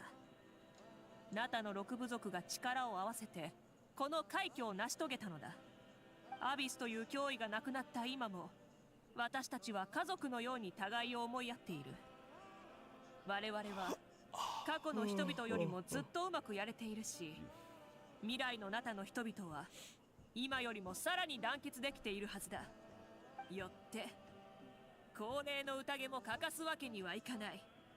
みんな思いっきり飲んで騒ごうではないか。やったー。ちょうど昨日肉は他のみんなもでは。Are you gonna do the new world quest for the mountain area on stream? That shit is legit cinema. Oh, you mean for the volcano region? We'll see if I want to do if I want to do the volcano exploration on stream. I might. Who knows?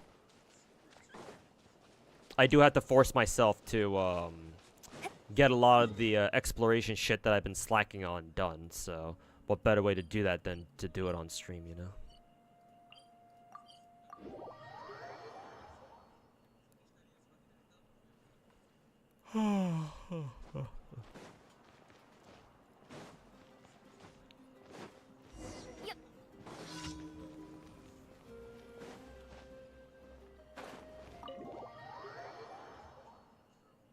Little Saurians are really cute. Wouldn't be surprised if Hoya took advantage and sold plushies of them. They should, but they're not going to. Or at least they're not going to do it on like a super large scale. Because, yeah, Hoyo fucking hates money for some reason. Well, I say they hate money, but you know.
Anybody else?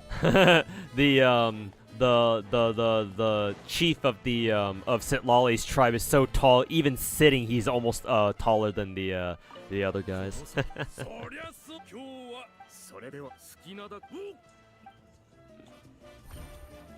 Hilarious. Here are the other chiefs.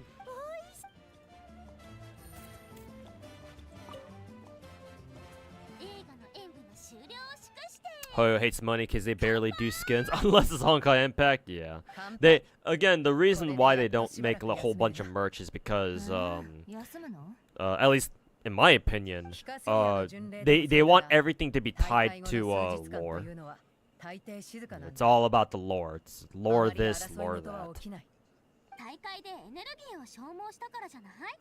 Good lord. 休みたいんだよ。そうだな。乾杯。この貴重な休暇に。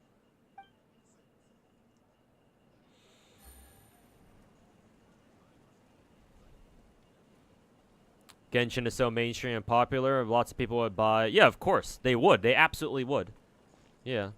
If MiHoYo were to sell like Wobobo plushies, like Awu, the Awu, or plushies of the Awu, little chimera creatures, plushies of the Saurians, like literally whatever else. Yeah, they'd be able to make a lot of money from that. But yeah, no, they just decided never to do that for some reason.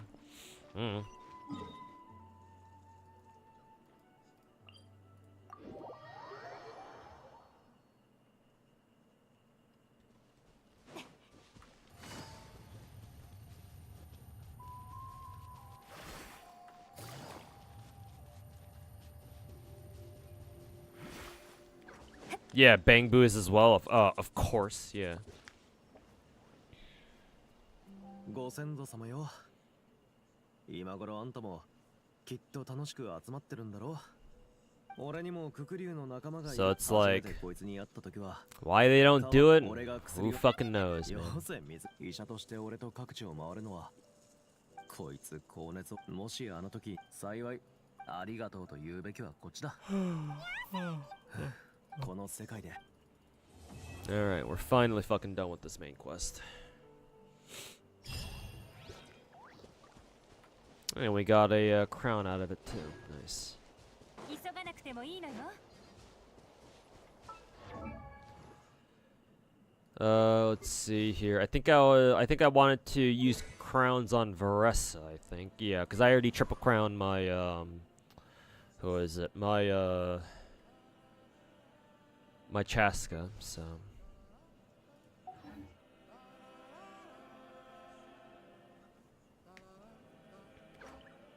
the outfits that characters wear for like their concert promo art pieces should all be skins. Yep.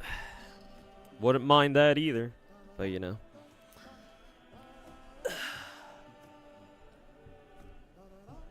Oh, they just don't give a fuck.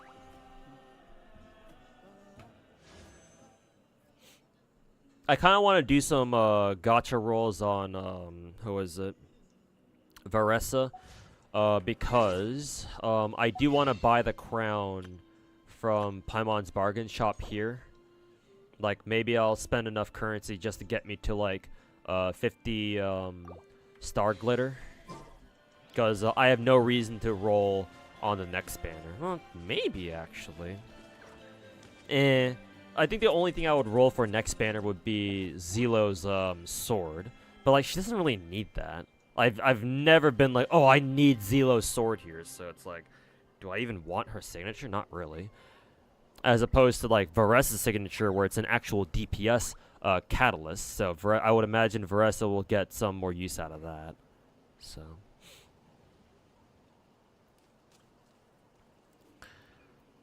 People are saying how ugly Aoife is. Are they?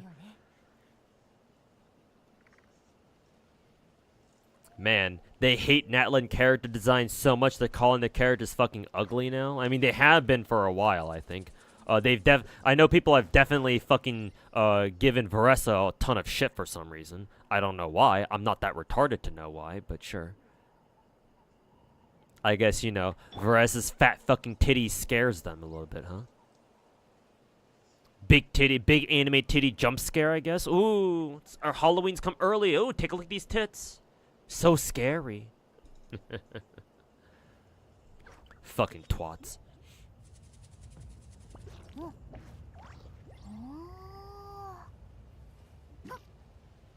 Zeo Sig actually does help with the damage though. Mainly damage percent, I guess, but like I've been using Zelo for a while now. It's like I don't feel like, you know, I'm missing anything from Zelo. So Not only that, but it's also a sword too, and we already have plenty of options for swords, whereas Catalyst users are always kind of fucked up. Catalyst and Claymore users are always the ones that get fucked out of their minds, or they get fucked sideways for not having a lot of great like weapon options. So. Not a fat titties, but a thick thighs. They're supposed to save lives, though.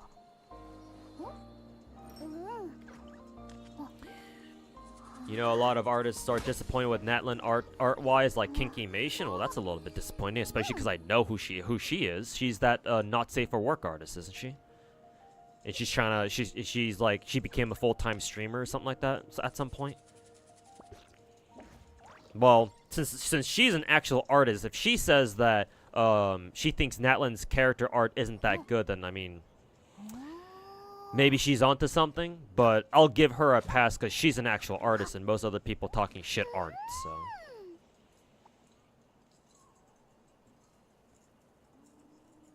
But still, like, does Kinky Mation actually play Genshin? Because if she doesn't, then a part of me just kind of wants to dismiss that as her just trying to farm clicks and views. Because, you know, the popular thing is to hate on Genshin. Because, oh, people hate Genshin, so I'll hate on it too. You know, pander to the crowd a little bit more, why don't you, you know?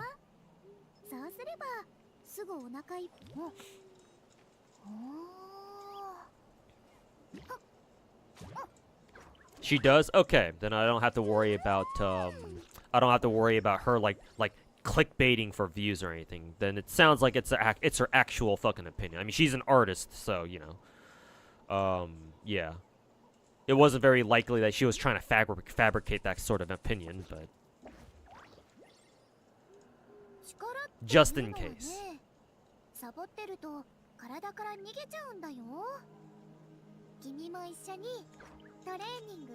As if Genshin doesn't have other female characters that also reveal skin.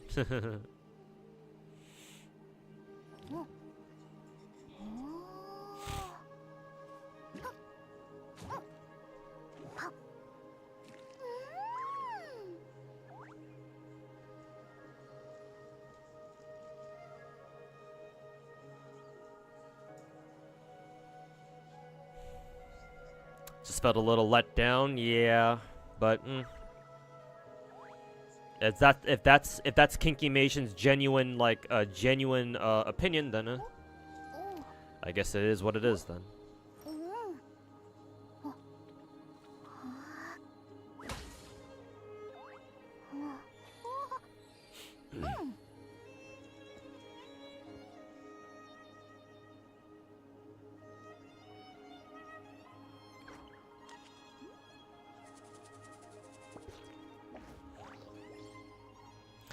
Okay, we're done with Genshin for today. I don't know if I'm gonna feel the need to play it again later, like later this weekend. So I have to decide right now whether or not I want to spend the gems to try to roll for Varus' weapon banner, I guess, because I do want that extra crown. Probably not a great idea to do this, but whatever.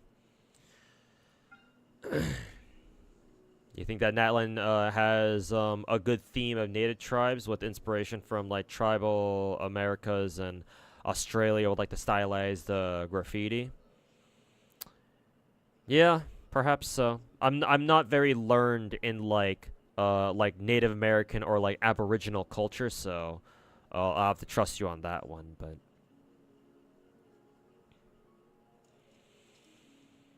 But yeah, it's like you can assume that, you know, obviously MiHoYo will base their regions at least somewhat on reality, but remember that's still a fucking make-believe gacha game, so it's like obviously not everything is going to be one-to-one accurate.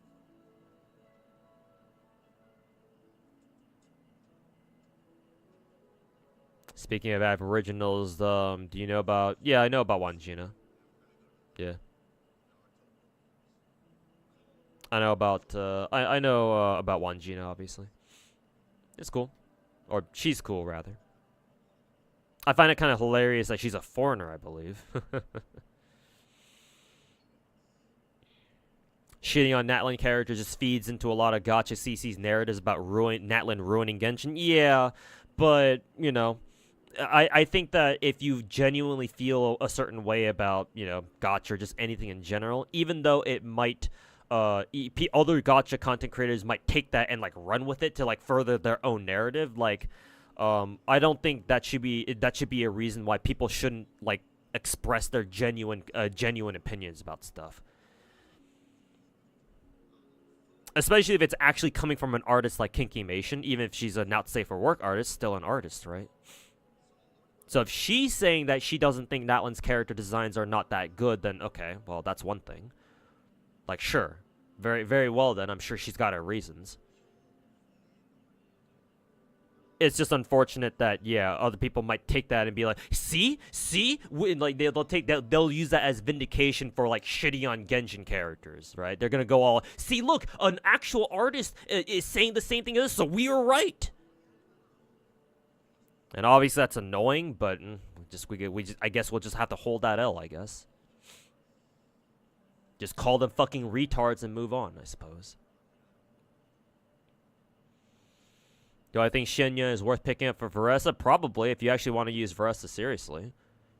Because, yeah, Veressa is all about plunge damage, and Shinya buffs plunge, so it's like, yeah. I mean, they are together on rate up they're on rate up together for a reason, so.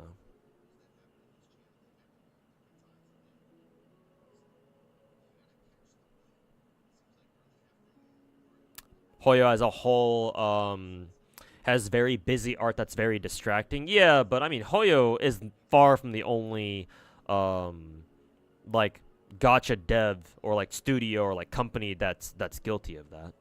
You can look at any gacha game and be like, hey, look, they've got character designs that are super busy and are kind of hard to look at. So it's like, why are people singling out Genshin here for again? Oh, right, because Genshin's the big dog in town, and it's easy to just shit on them all the time. Oh, cool. Okay. Very well, then. Helps make your decision. Escofia will likely be Skirk's Abyss. Also, her essential weapon and Stanos tier can be used on Shangli, too.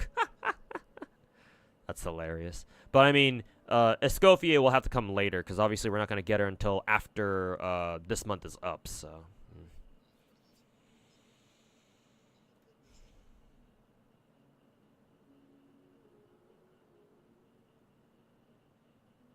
People are bitching about all like the modern stuff that's showing up in Natlin too.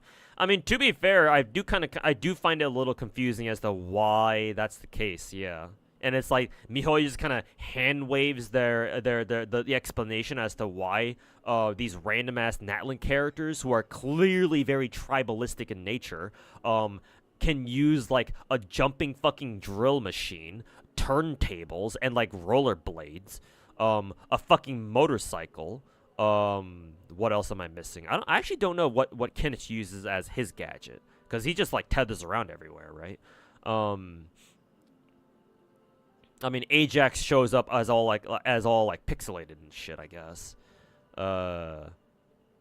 Who is it? Moalani actually doesn't technically use a gadget, because all she does is just ride around on a fucking like whale thing. I don't know what it's called, like one of those shark thing, like a saurian shark thing or whatever.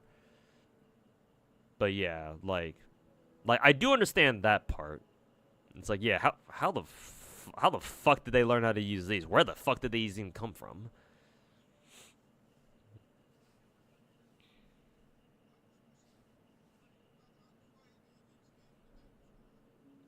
You actually don't need Shenyun. Her actual best team is Mav, Veressa, Chevy, and Eon. So, oh, okay, then yeah, scratch that then. I guess you don't really need Shenyun then. Like an arm cannon gizmo thing.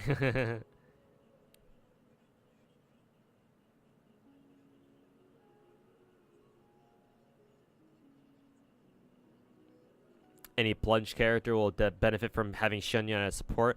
To be fair, the plunge playstyle is a very particular playstyle, and there's a lot of people out there who don't really like that. No thanks to Zhao being our first like legit plunge attack character, and so people see his fucking pogo stick ass gameplay and like, maybe this looks kind of lame, and so they stay away from it.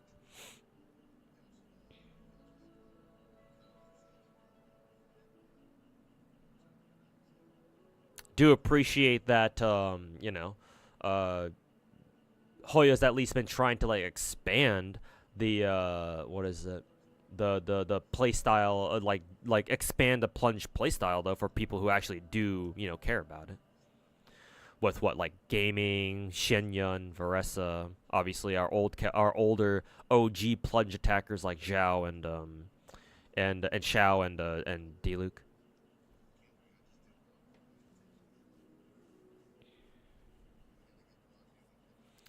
Okay, I'm going to make a very bad decision, and I will go for, I'll throw a couple multis at Varesa's banner. I'll go until I, reach, 50 Star Glitter, just so I can buy the crown. So whenever that happens. I will unfortunately commit to this. This will be a very bad decision, I can already tell.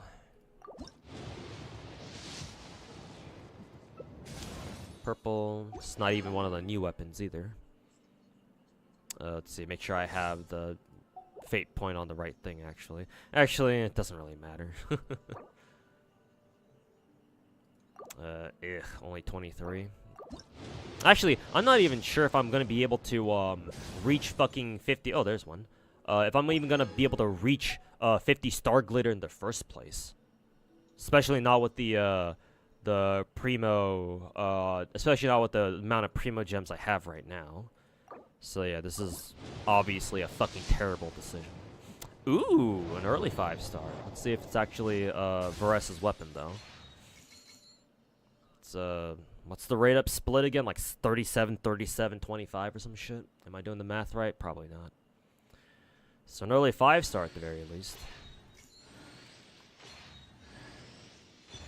Oh, is this new? No, it says extra, so it's not new. Let's see where it is. Is it that one? Hey, it actually is. Wow. Wow, I'm actually very surprised. My greed legit paid off. Huh. Okay, yeah, it was new. Because I'm pretty sure I didn't have a Fruit Hut before. Huh, okay. Well, my greed paid off, actually. Huh. Surprising. I still don't have 50 Star Glitter, though.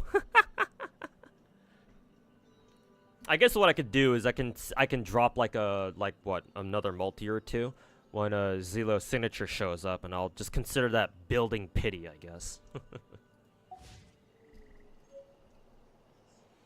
Greed wins, yeah, I suppose greed wins this time. Happens every so often, but obviously I'm not going to take that for granted. I'll count my good fortunes and be happy with that, I guess.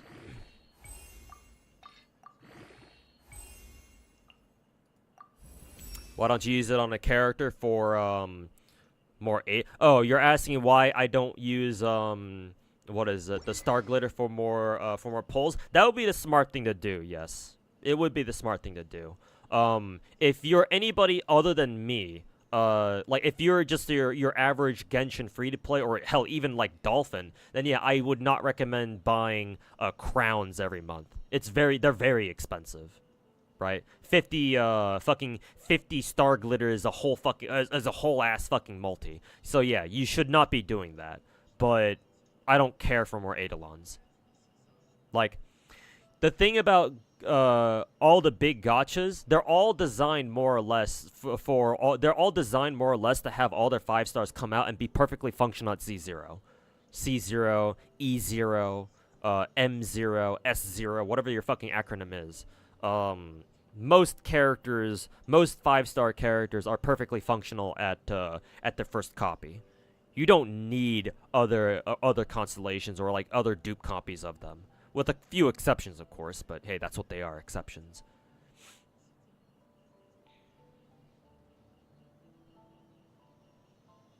Also, dupe character. Well, yeah, I'm already explaining that. Why? I'm already explaining why.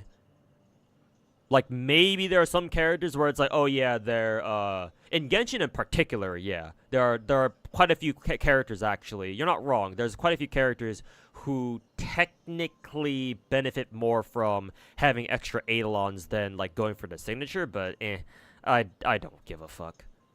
Personally, I don't really give a fuck. If you care about that, then sure, that's on you. You can go for extra copies of characters instead, but me, I don't give enough of a fuck about that.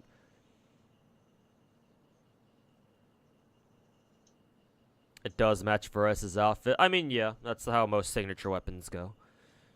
They usually have a very similar, like, either aesthetic or, like, a theme to their respective, like, character. Why not roll for characters instead? Because Duke character... Well, I actually wanted Varessa's signature, though, is the thing. If I didn't want her signature, then yeah, I would just roll for rolling her character banner and see if I get lucky there. Which I could have, but nah. But hey, no, you're right. Technically, if I was going for extra star glitter, then yeah, I should have gone for character rate-up, but whatever. It's like, oh well, I guess.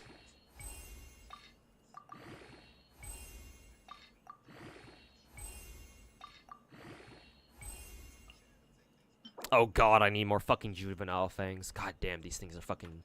I'm always running out of those, man. Why the fuck do most Natlan characters need the fucking fangs, bro? I got so many of those materials that the human Natlan tribes people drop. And nobody fucking uses that, except for like maybe like 2 characters. Like Eon-san and like somebody else, I forget who. Like, what the fuck? What the fuck is your problem?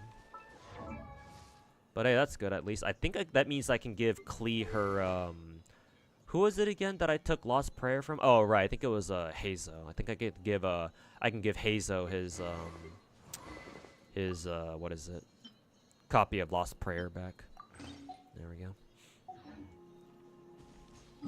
Alright. Well, my greed certainly paid off there. So that's a nice feeling, at least.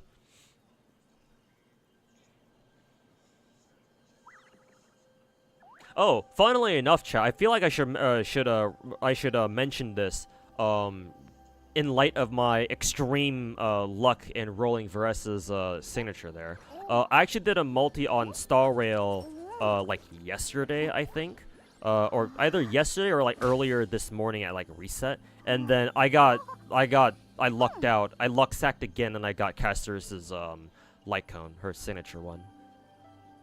So yeah, I guess whoever it was yesterday or so who told me to go roll for her Lycon, I guess I'm no longer banning them.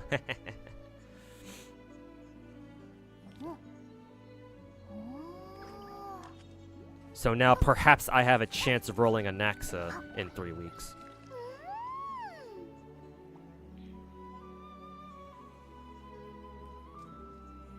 So yeah, maybe me getting Varessa's signature is actually is just my excess luck from picking up who is it? Picking up Caster's signature light cone early too. I don't know. Seems suspicious. I don't know what's going on.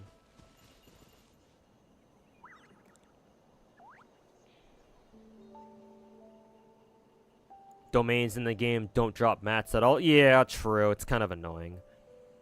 That is, I like that Wuwa's domains are like their, what are they called again? Like, no, that's what they call their, the nodes where you farm, like, echoes and shit from.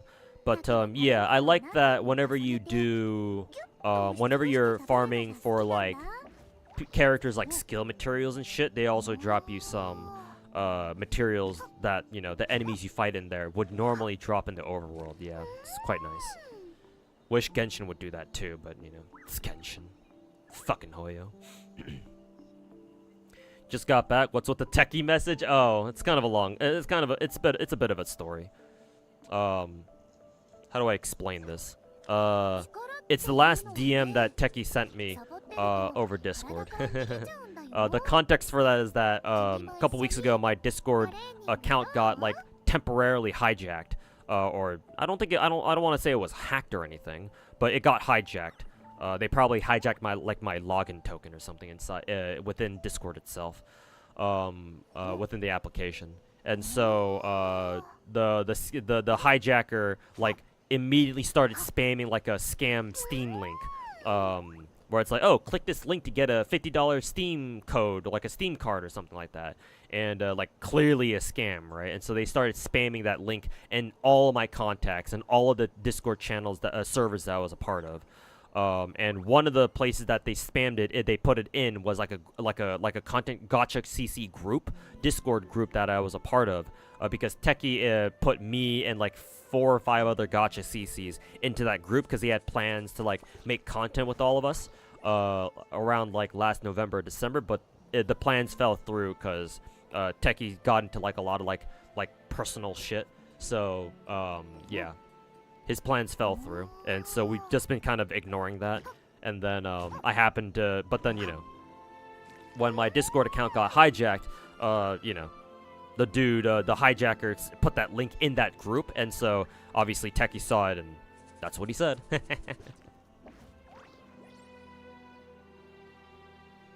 But yeah, long story short, that's what happened. People ignored, actually ignored Castorus when Anaxa is the main issue. I think you mean to say that people ignored Anaxa when he's the main issue. And yeah, I 100% agree. I think that Anaxa is way more fucking broken than Castorus is.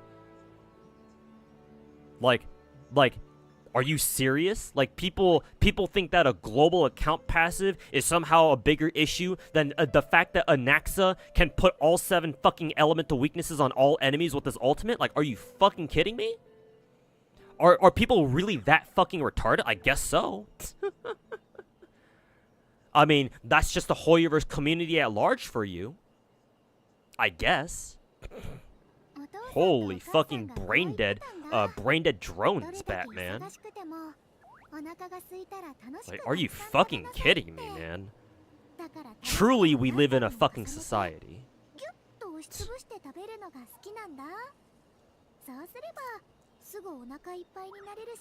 Anaxa waiting room. Hey, I'm still gonna pull for him too. Obviously, I'm not gonna go for his light cone because obviously we're gonna get a 4-star light cone that's basically designed for him. But I'll still roll for him.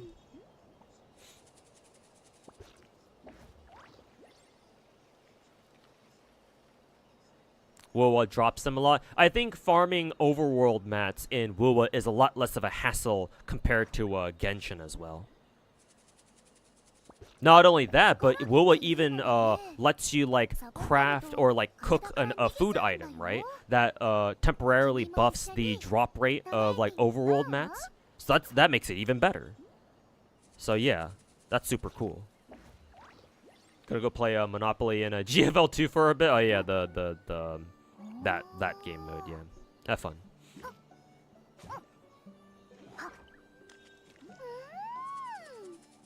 Last thing he sent us before we divorced. The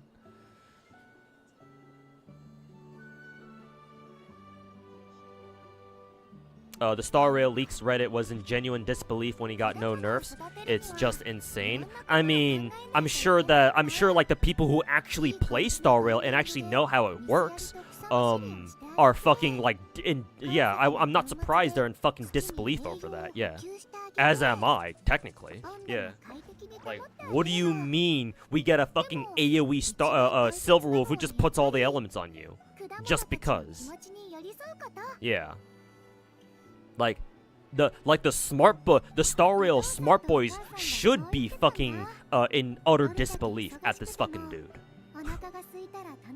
So hey, I'm glad that the people who actually play Star Rail know what the fuck they're talking about, or they know how the fucking game works, are focusing on what should be more important.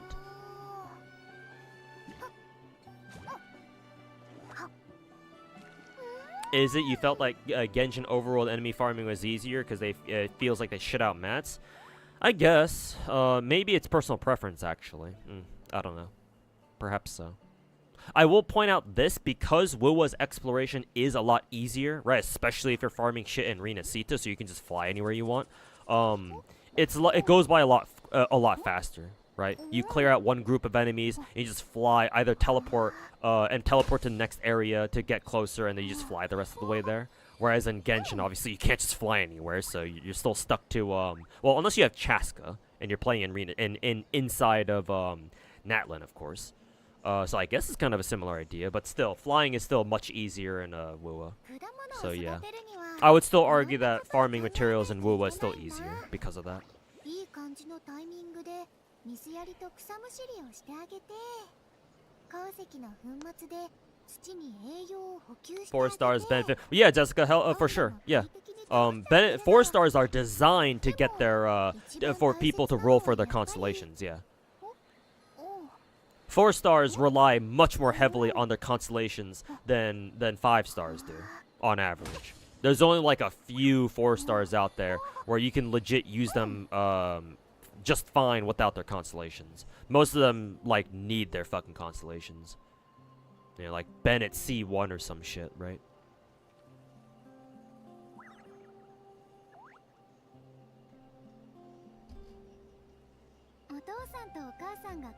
You refuse to grind for hours? Yeah, I don't blame you. It's busy work. And the less grindy gacha games can be, the better it will be for everyone. Like, I think that leveling up characters should be easy, but like grinding gear should be a little bit tougher. But, right, give players like some sort of like, you know, gear pity or whatever, right? Like, let's say you farm like relics or artifacts or whatever your favorite dog shit equipment system is like. Like you should be able to get a piece you're looking for if you spend enough time and resources like stamina on it, right? Like, it shouldn't be how it is now, where it's like a complete fucking RNG fest, and you quite literally do not know when it's gonna end.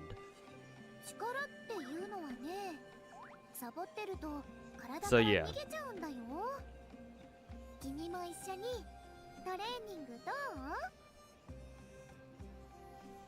Only way global passes will be a genuine issue is when they start releasing characters, Thrash, I think you meant to say trash, characters with broken globals. And here's the thing, like, even if they do, that alone isn't going to get me to stop playing Star Rail.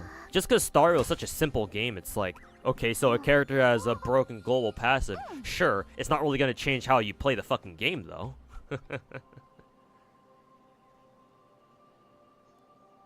Did Techie really say that? Yeah, of course.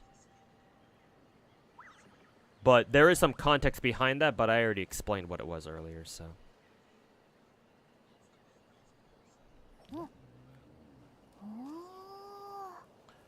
You wish WoA locks the flight the flight to Arena Sita only and lets the other regions have like their own special exploration stuff? I mean, I guess. Personally, I wouldn't really have a big problem with that. It's like if they were to make flight Arena Sita only, then sure. I can deal with that. Obviously, I play Genshin, so yeah, I can deal with any sort of exploration bullshit. Unlike your average WoA player. But, if the basis for that is like, oh, like Kuro Game wants to give every single region like their own unique exploration like avenue, I don't know how much I would agree with that sort of sentiment though, to be fair.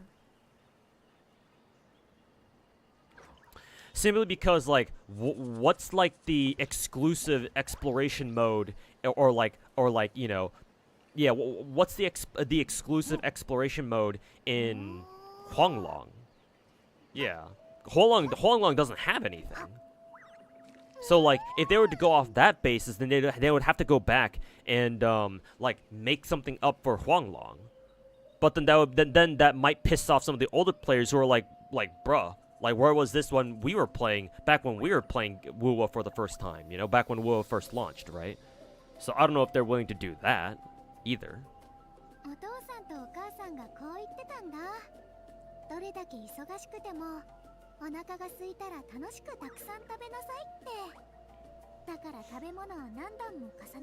Techone said that screenshot. No, not today. That's from like a couple weeks back. Didn't they have grappling? No, grappling is universal, Tyrant. Grappling is universal, yeah. You can do it. You can just do it anywhere. technically, I don't know. I forget if Rinasita has any like tether points or like grapple points that you can like grapple straight to. But then again, it's not like you really need it because again, you can just fly. But technically, grappling is universal. Actually, grappling is still sort of useful because what you can do is if you don't have like a high, if you don't have like a height that you can jump off from in order to initiate flying, because flying has like a height restriction, what you can do is you can combo the grapple with your flying. So you grapple first. Once you grapple, you immediately switch to flight, and then you can start flying from any height. So it's still useful, but you know, you're usually gonna just fly around everywhere. Baressa and a Kalkini.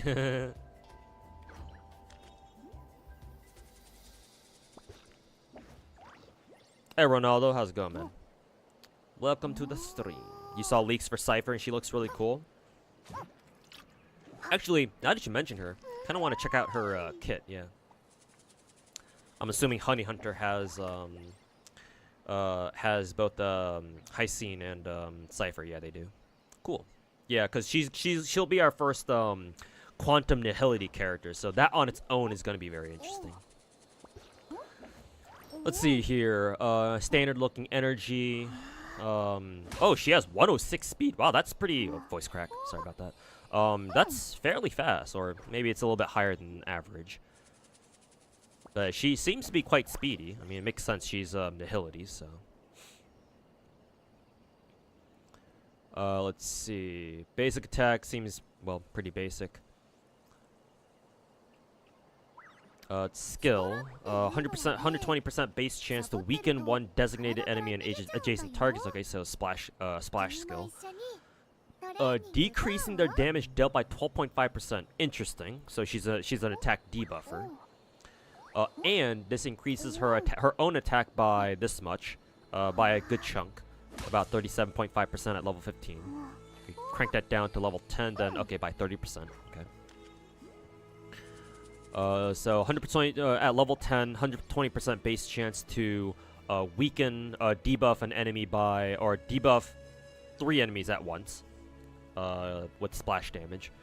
Decreasing their damage dealt by 10%, and then increasing her attack by 30% for 2 turns. At the same time, deals damage. Okay, and then blah blah blah, whatever. Okay, so like a debuff skill. And then more importantly, her an attack buff for herself, which is good. Let's see here. So she'll probably be like a more offensive Nihility character, which is good because that's kind of the direction that you want, you know, Nihility characters to go, and otherwise, you know, they have a chance of not being very good. Ultimate deals quantum damage equal to this much of her attack. 120% of her attack. Not very good scaling, but again, Nihility, so what you expect.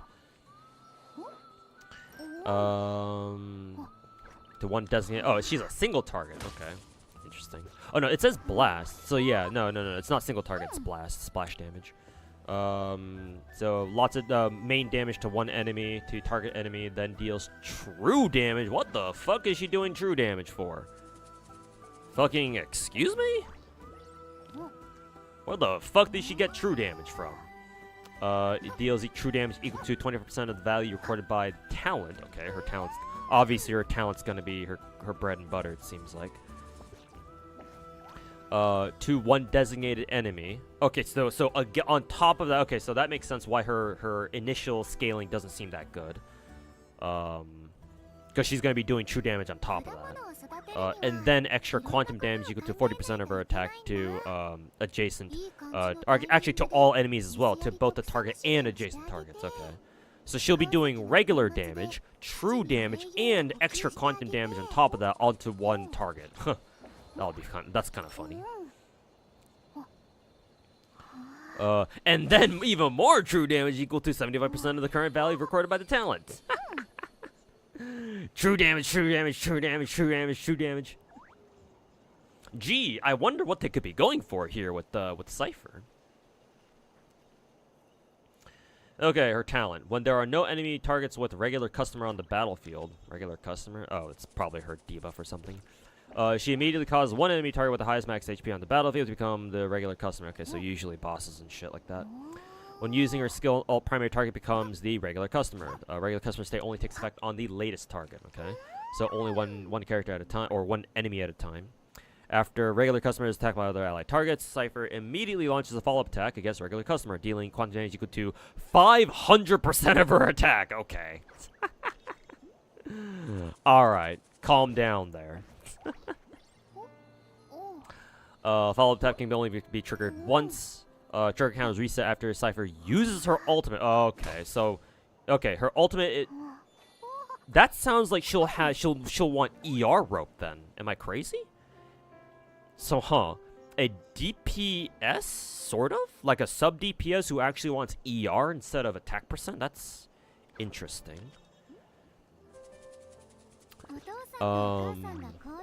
She'll record 50% of her non-true damage that ally targets deal to regular customer, but overflow damage will be recorded, okay? Whatever the fuck that means. And a recorded value, stored value will be reset after using ult, okay. Okay, so she's another follow-up attacker then, pretty much. Judging by that.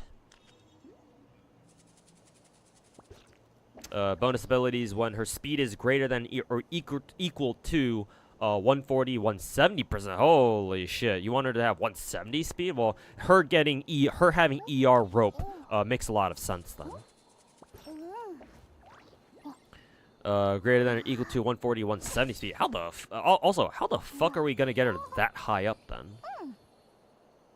I'm assuming there will be ways. It increases her crit rate by 25 to 50%. Oh, cool. And the recorded value by 50 to 100%. Okay. So up to 50% extra crit rate. Jesus Christ, that's definitely not fucking.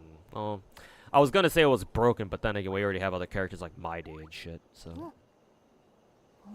Quantum damage boost. Okay, good. She gets free speed then. Why the fuck does she get HP boosts though? What the fuck does she need HP boosts for? Well, then again, she's a sub DPS, so who knows? Maybe she actually needs those extra HP boosts. Otherwise, she's gonna fucking blow up like a fucking, you know, piece of paper. But she's getting how much free speed again? 6 speed, 9 speed, another 3, so 12 speed. Wow, that's a lot of speed. And she already has base 106, I think, so she's already starting with 118. Speed boots give you plus 25, so by default, you can expect your Cypher to have, am I doing my math right? 143 speed? Holy fuck. So yeah. I can see how she can start scraping like 170% speed. They've been adding true damage a lot. Really? To what characters? Maybe Casterus. I wouldn't be surprised if they gave Casterus true damage. I think I've seen Casterus deal true damage, yeah. But I don't think My Day does. Tribby definitely doesn't. RMC can enable other DPSs to deal true damage. But Aglaia herself doesn't do true damage. Herta? Oh, does she have some true damage? Okay, I guess that would explain why she does so much fucking damage then. But yeah, I guess you're right then. Maybe they have been giving some more and more characters true damage.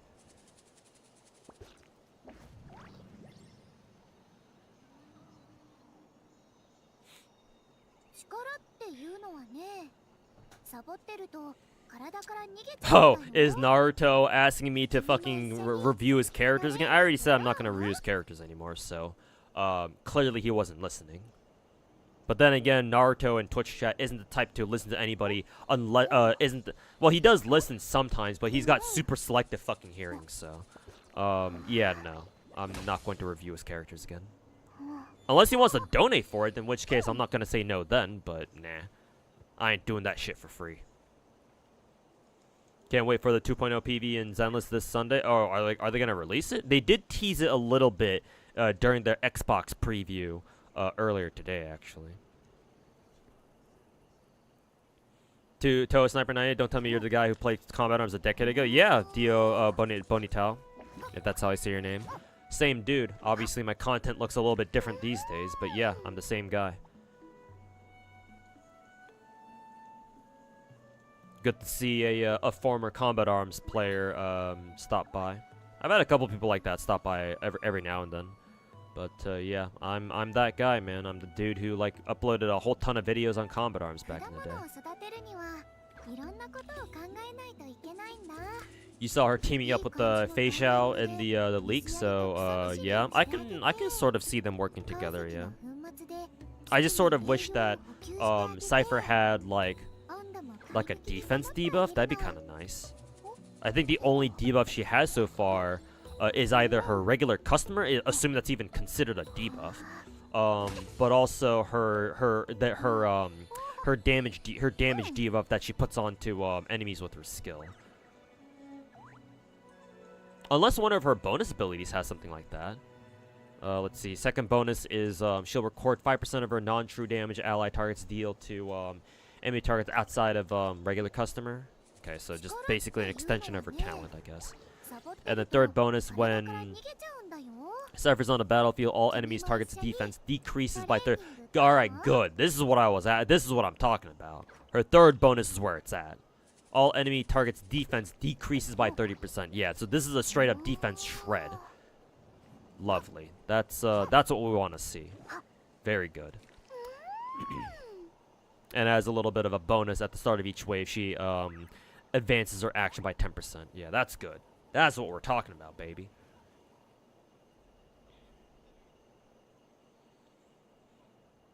So yeah, so Cypher seems like she'll be a both a sub DPS and defense shredder at the same time. So I see some good potential with her, that's for sure.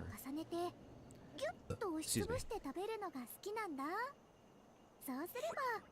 Kind of wonder how well she'll work with Acheron, actually. Like, I wonder if Jiao Cho has to worry about who is it? Cypher replacing him. Because, like, if Cypher does end up... Because she's Nihility, right? Just want to double check real quick. Yeah, she is Nihility. Because, yeah, a 30% defense shred is, like, pretty fucking good. Especially considering that, well, it's defense shred and Stariel is probably considered, like, a different multiplier, so... But either way.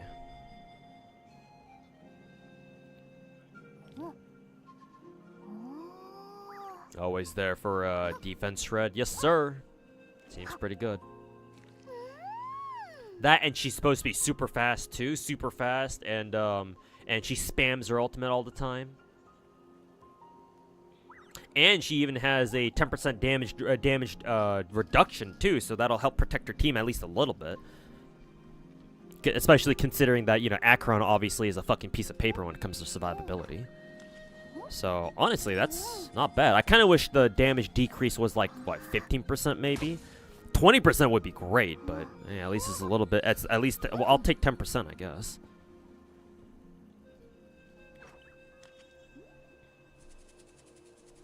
Bro probably dipped after posting his request. Nah, he's still here.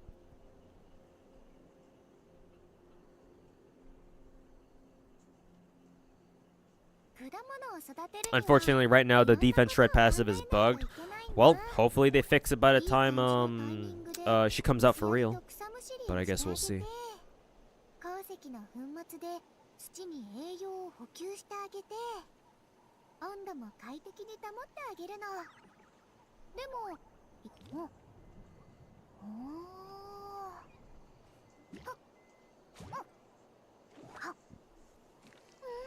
Oh, somebody, there's already a leak, beta leak video of people using Cypher and Acheron together. Nice.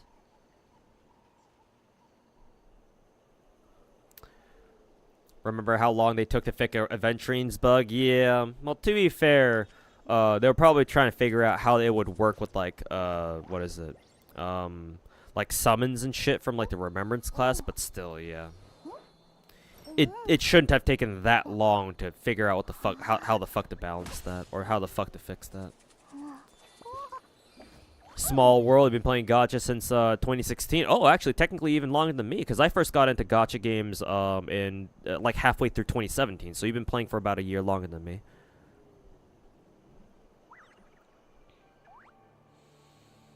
played Genshin back in 2020, but then you dropped it. Yeah, yeah. A lot of people picked up Genshin, but then yeah, dropped it soon after. You already got too many gotchas on your plate. Just saw my interview with Mr. Psyche. Good arguments there. Hey, thanks for watching the video, man. And yeah, appreciate it, man.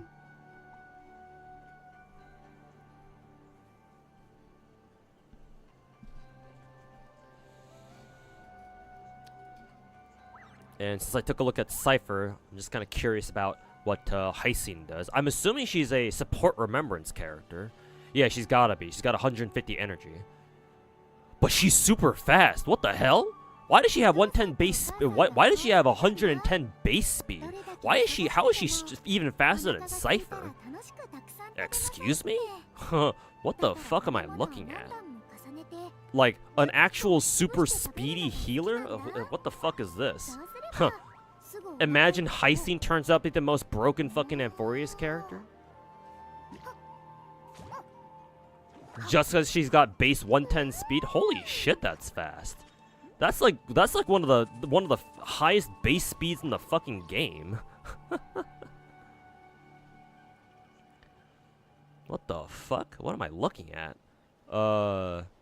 Skill summons Mema Sprite Ika or Ika, however you say that.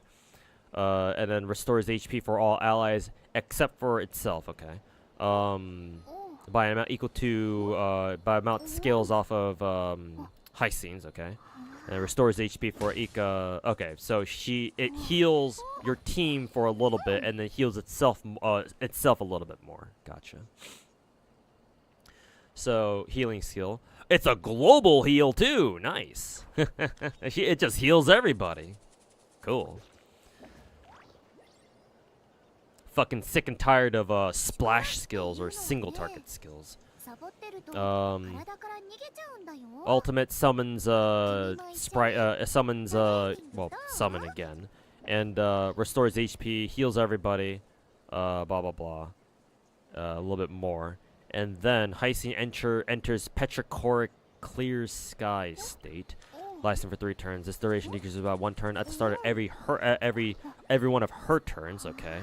When she's in this state, increases max HP for all allies by an amount equal to that much. Okay.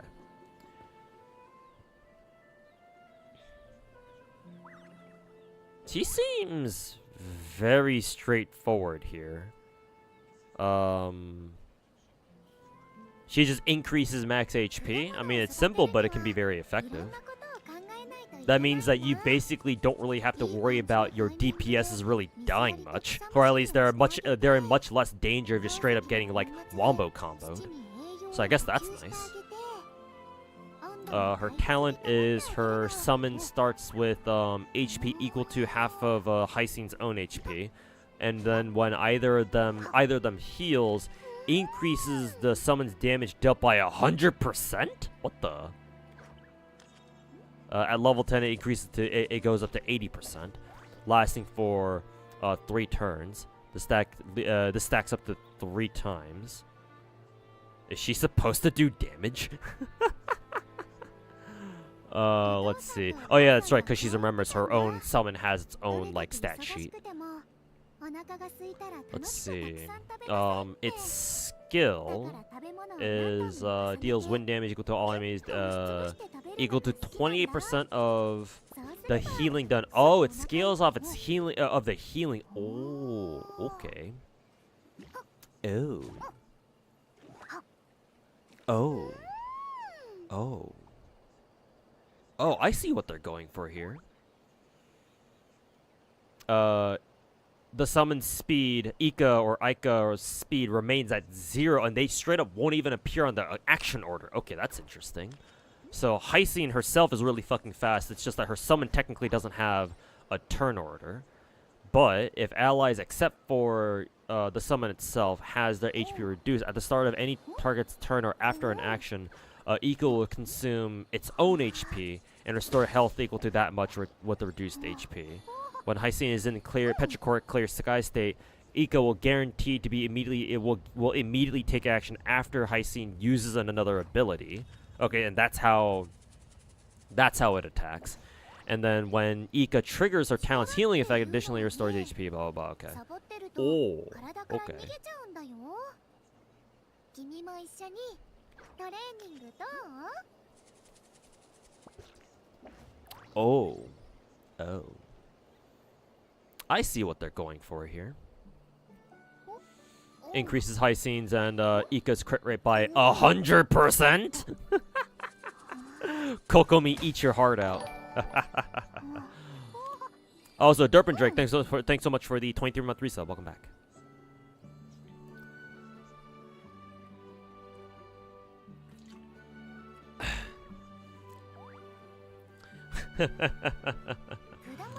The reverse Kokomi? When providing healing to allied targets whose HP is equal to or lower than 50% of max HP, increases high scenes outgoing healing by 24%. Okay. She gets free speed subs, speed trace stats. That's really good. And she gets 4 just like Cypher too. Man, Star Rail 3.3 patch is gonna be like the patch of the super speedy, girls. They both have pretty high base speed, and they just get what, like 12 base speed for free? What the fuck am I looking at? Effect res, boosts, HP boosts. Yeah, these look pretty good.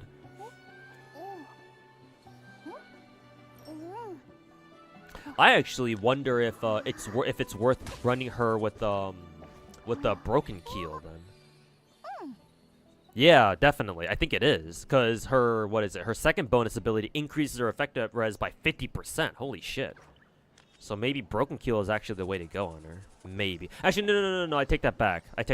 She doesn't want Broken Keel, actually. She wants the new ornament set, yeah, because it's this one, that one's specifically meant for her. I forgot all about that. The new healing set or whatever? Okay. Now we know why it's in the game. She's gonna get fucking nerfed? Yeah, maybe. We'll see.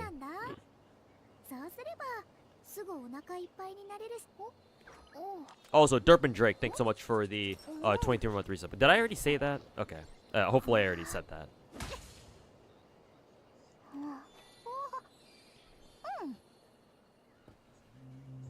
These two are egregious. Cat has been nerfed.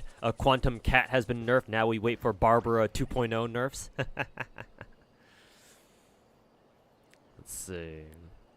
Increases her effect res by 50% when using skill or ult. Debuffs or dispels one debuff from all allied targets. Nice. And it works off of both of them too, which is really good.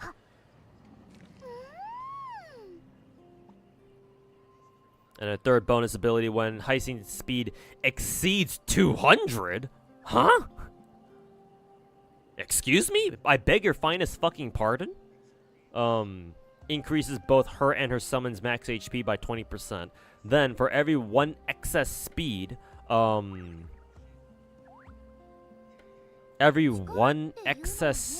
increases heisting's and her summon's healing by 1%. Up to a max of 200 excess speed can be taken into account for this. What? Excuse me? What the fuck is this saying?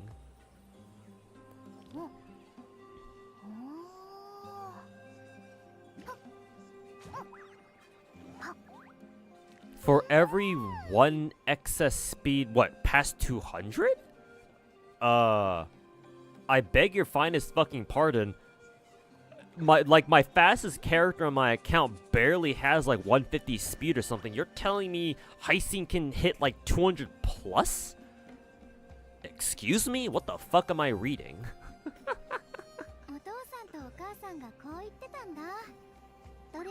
Yeah, I don't know how viable that is.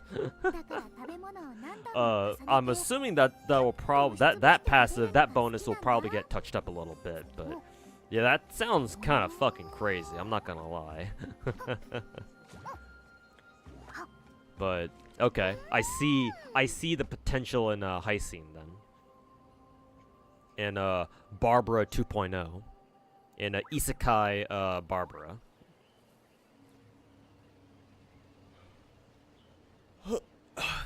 New healer set gives a fuck ton of speed. Oh, okay. If that's why, then. Let's see. Yeah, we are getting some new relic sets, then. Let's see. Goddess, War Goddess of Day Thunder and Captain over Cursed Seas. Okay, let's check these out. When, so Warrior Goddess, Relic set, 2-piece effect increases speed by 6%. Okay. And a 4-piece set is when user and their summon provides healing. Okay, yeah, so this is designed for Hysene. Where a user gains a Gentle Rain buff, which can be triggered up to 1 time per turn, lasts for 2 turns. When user has Gentle Rain, increases their speed again by 6%. Okay, so yeah, has to be. So 12% bonus speed. Holy fuck, that's insane. And increases all allies' crit damage by 15%. So this is basically like the replacement for what is it? For Broken Keel then. Essentially is what I'm getting from this. Yeah. So yeah, she definitely wants that set then. And then Captain over Cursed Waves, 2-piece set increases crit damage by 16%. Wow, a 2-piece bonus set that just straight up gives you crit damage, huh? That's really good actually. And then when user is the target of another allied target's ability, gains 1 stack of help. Very simple buff name. Stacks up to 3 times. When they use their ultimate, consumes all help stacks, and each of them increases their attack by 16%. 48% attack buff? What the? This sounds like a fucking Acheron replacement set. Maybe?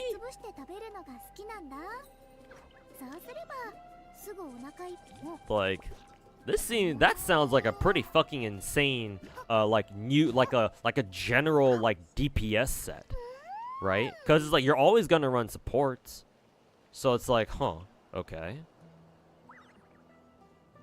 I guess it fits better on some DPSs. Like if you run like if you're running DPSs that require like, I don't know, Sunday support, maybe Sunday, maybe Hanabi, maybe Bronya or something like that, I guess.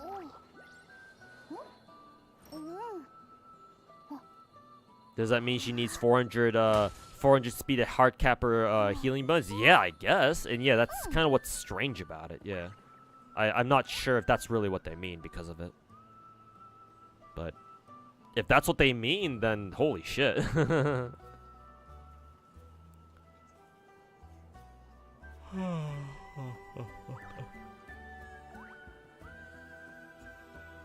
I'm trying to look up the ornament set for that we have. Where do we look up ornament sets again? Yeah, the giant tree of wrapped brooding increases warrior speed. Yeah, so you give Hysene 4-piece whatever that new relic set's called that we're gonna get in the next patch.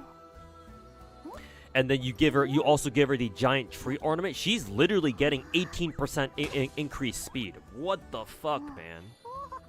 Are you fucking kidding me? Actually, let me do some quick maths here. Pull up my calculator here. So I think Hysene's base speed is like what, 110 plus 12, because that's all the free speed boosts she's getting from her trace abilities, and then plus 25 because that's the base speed boots like main stat, and then we do times 1.118. How much speed is she getting from this? She's already getting 173 speed then. Okay. That's pretty fucking insane. So you would still admittedly you would still need like maybe 1 or 2 speed what is it? Speed stats?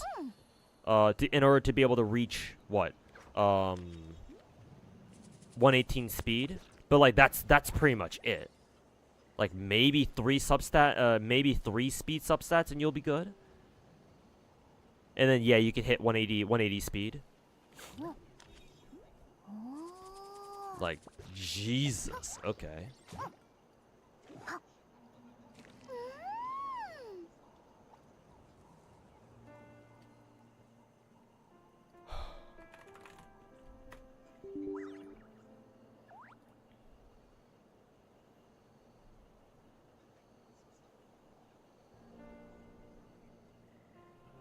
You certainly hope not. You just recently finished improving your Acheron's relics. No!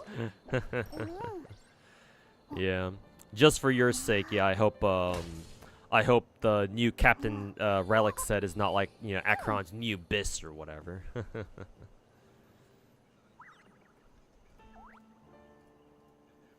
Anyways, pretty sure I'm done with Genshin for now. I think we technically have, what, this event, and then...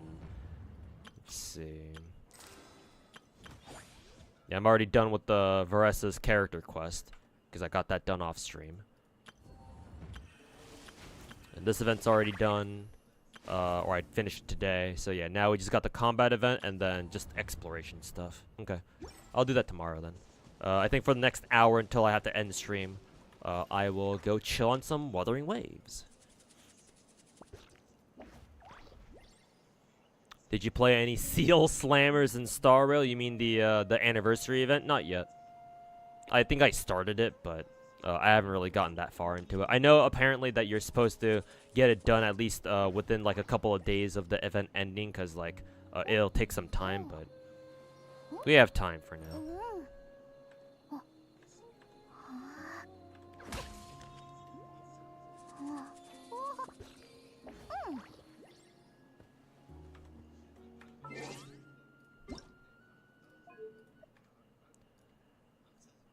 Okay.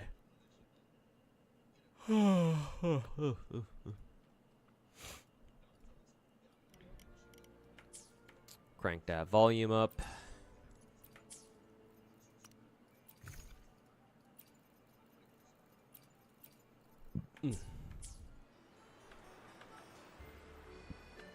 Hey yo, Shinji, crank that soldier boy.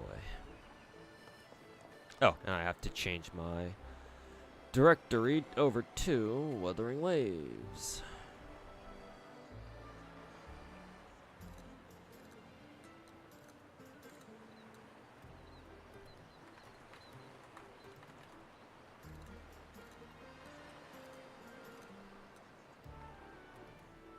You plunge that in Genshin as best for a Zhao, and you already feel that struggle? Yeah, you and other plunge attack enjoyers like Ziox.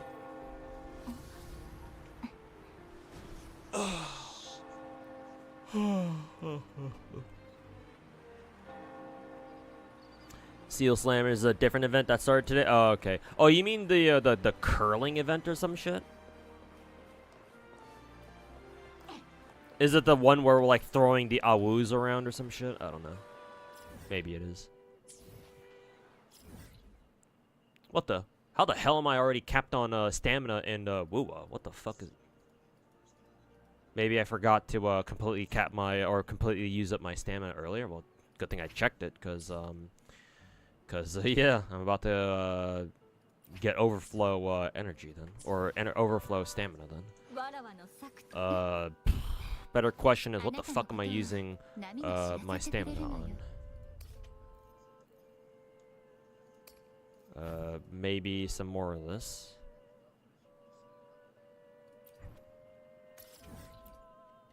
Sure, why not?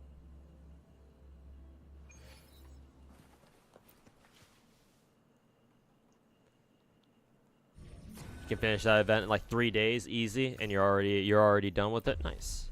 But yeah, I'll just have to remember to get it done at some point. Again, maybe I'll just get it done my own time.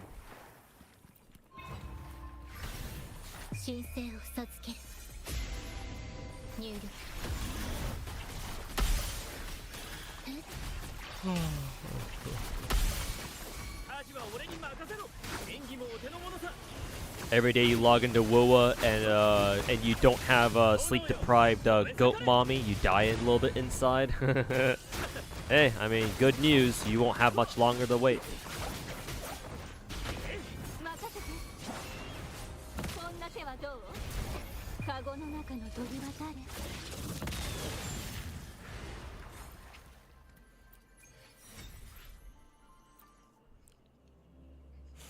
Who's your favorite character in WoA? Oh, this girl.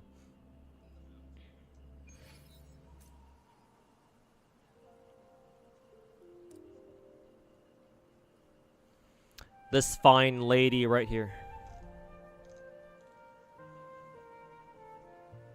This was a character St. Tontus was mad about because Chun-Li is hard? Wait a minute. Saint Tontus thinks playing Chun-Li is hard?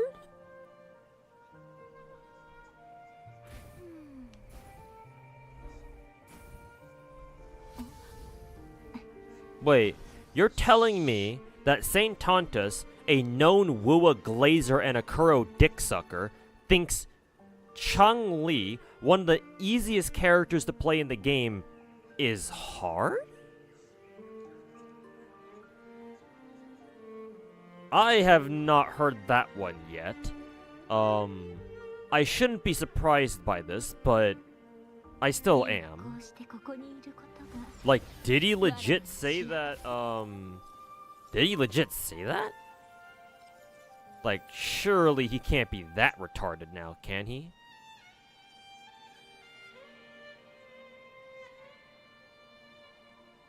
The models in WoW are so nice looking. Yeah, they do have better models than like, say, Genshin, but I still prefer Genshin's visuals and aesthetics better. But WoW, it does in fact have better models. I'll give him that one. Bro struggled to play Miyabi and Zenless. Okay, maybe he did actually say that. In which case, holy fuck.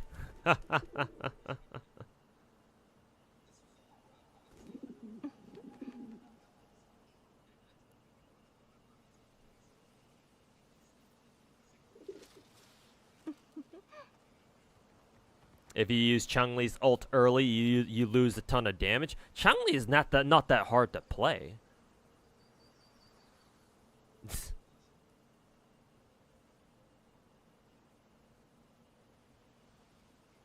Some people are just game journalist tier of bed. I guess so, yeah. But like, I would imagine if you're gonna fucking dick ride a gacha game, one particular gacha game, you'd at least be good at that too, or at least know what the fuck you're talking about. Because, like, if Saint Tontus is bad at Wua and he's dick-riding Wua, there's no point in him dick-riding Wua then. Like, if he doesn't even know what he's talking about in his own fucking game, what is he even dick-riding?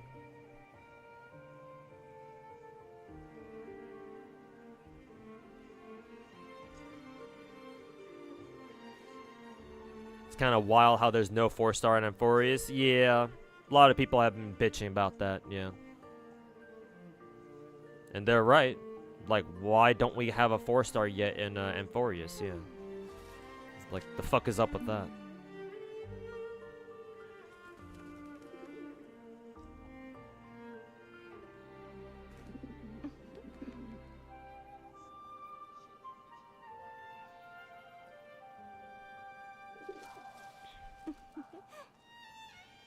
Should have seen how he played Bernice. Oh god. Spare me. You see a lot of people dick ride Limbus and not know how to actually play just because they press win rate. Yeah, I get the sense from that too. Limbus Company is also another gacha that people tend to fucking dick ride because, oh, story good. Is that the fucking Red Mist? And all the other fucking Project Moon memes that they can fucking regurgitate at record speed.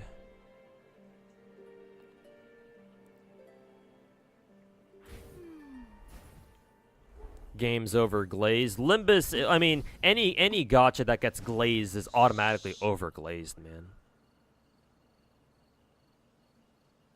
So it's like, yeah, that's kind of a given.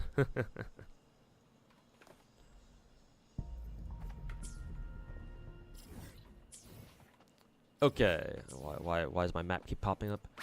Okay, let's go take care of some of these events, because I'm very close to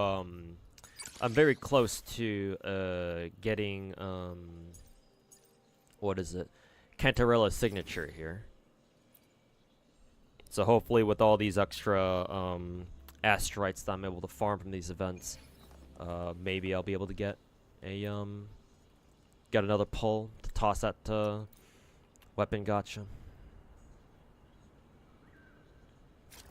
Don't think there's anything wrong with dick riding a game and not knowing how to play it. I disagree with you on that one, Lance, unfortunately.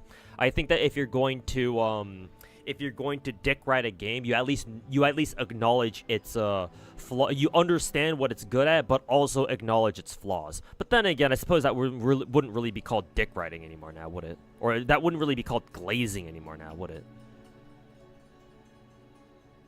But no, I don't think that, I disagree. I have a big problem with that. Because, like, if you glaze a game and you don't even know why you're glazing it, or, like what to say when, like, you know, somebody comes along and says, hey, I don't like this about your game. What do you have to say about that? And you can't give a good, like, counter argument at the very least. It's like, well, like, you're just a drone then. And all you're gonna do is just, like, self-propagate your own, like, mental fucking propaganda about, like, this gacha game that you really, really like. And that doesn't really help anybody because, one, you fucking look annoying to anyone else who's not a fucking glazer. And two, you're not even doing it right in the first place.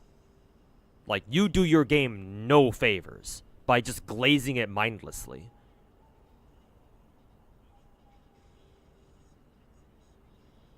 So yeah, no, I don't know how I feel about that.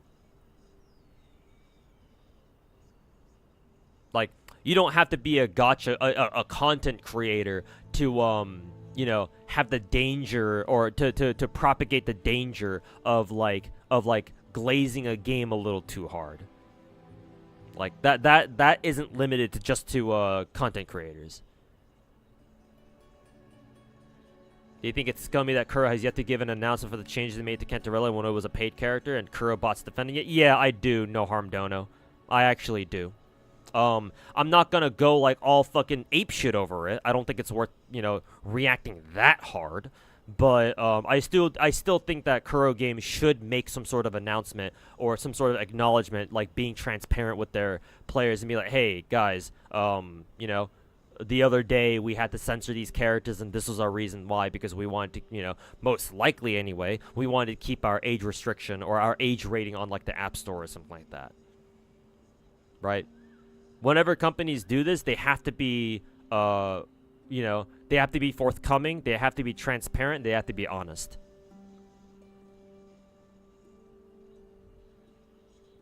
Because, like, censorship is a very touchy subject, especially in gacha games. I mean, censorship for us Westerners is always kind of a big deal because, you know, oh, freedom of speech and all that. Obviously, you know, the Chinese don't really know what free speech is, so obviously I don't know if they really care. I mean, some of them do for sure, but obviously, you know, as a whole, they don't really put as much emphasis on like free speech and shit like that. But like for gachas in particular, it's like, well, you have people who sometimes spend real money to acquire characters, so it's like if you censor them or like nerf them somehow after the fact, then technically you can see that as like the developers cheating their customers, in this case players, out of their money. Like that's why it can be, that's why it's potentially such a big deal. So yes, no harm, Dono. I do think that they should like make an official statement about it. I mean, MiHoYo did it. MiHoYo was transparent with their player base. But back when they censored the 4 Mondstadt characters, right? They were like, hey guys, we're censoring these 4 Mondstadt characters, but as a compromise for us Western, for our foreign players, they're just gonna be, they're just optional skins that you can just switch in between whenever you want.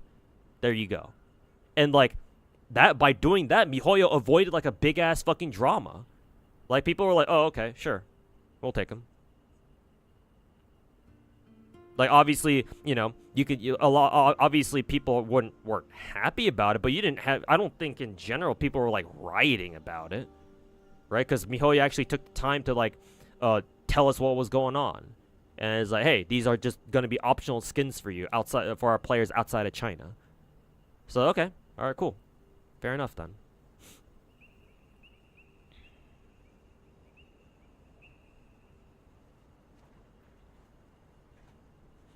Especially because he gatekeeps criticisms of people who understand everything about the game. Yeah. Yeah, St. Tondas is a fucking retard. I don't know how many times I gotta say it, but he's a fucking retard. Holy shit, he sounds like he's so fucking high off the smell of his own piss. What a fucking loser. Also happened with the Novelettes nerf. Yeah, it's kind of a funny situation, but yeah, technically that too. I mean, hey, if you're gonna give out a full-ass fucking multi, then yeah, that gets people to shut up real fucking quick.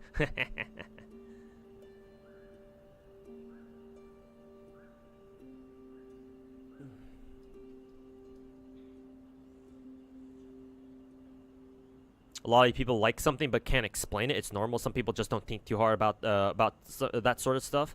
You think it's fine. People won't be. That person wouldn't really be interesting to you, though. Yeah, I understand. Right? I've always said this myself. Most people know what they don't like, but they don't know as well what they do like. Even still, though, that's no reason to not hold people up to a higher standard, right?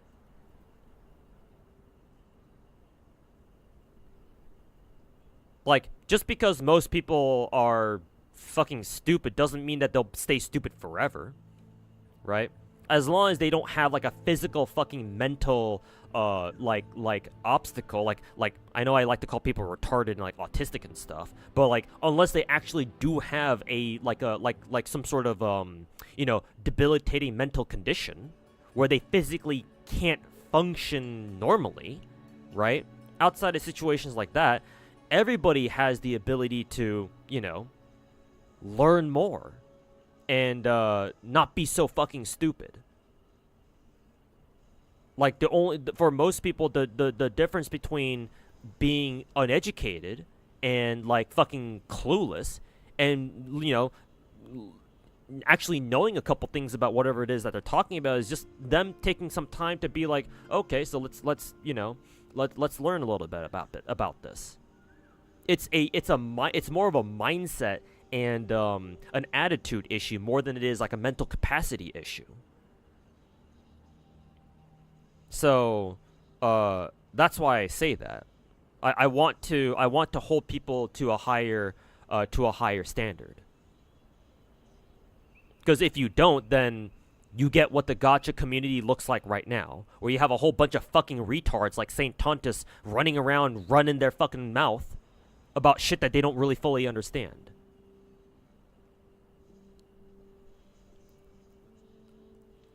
So maybe to you, you don't mind it as much, and I see where you're coming from. But for me, who actually cares about gacha games as a genre much more so than your average dog shit gacha CC, it's a different story. I want to care a little more, and so I'm not gonna give people that same sort of leeway. I've already given the gacha scene enough leeway for the first 3-4 years of Genshin being out. Nah, no longer. So, not me anymore.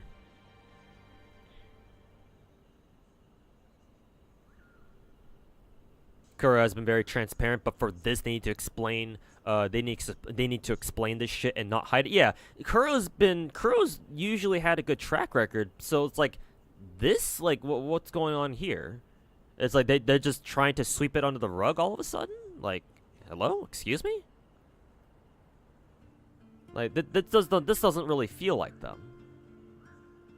So yeah, pretty disappointing that they just have their mouths shut.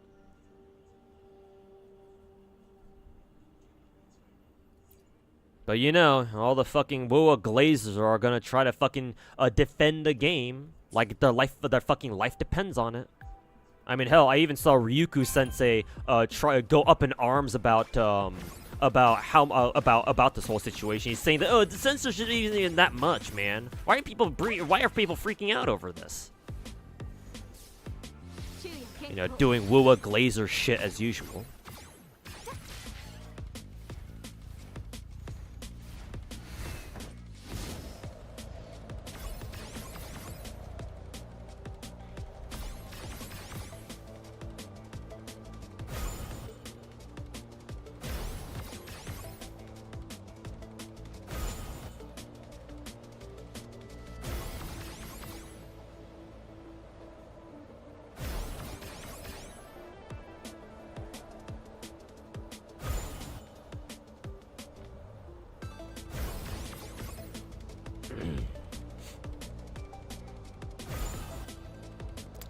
Sounds like they changed the track. It sounds familiar, but.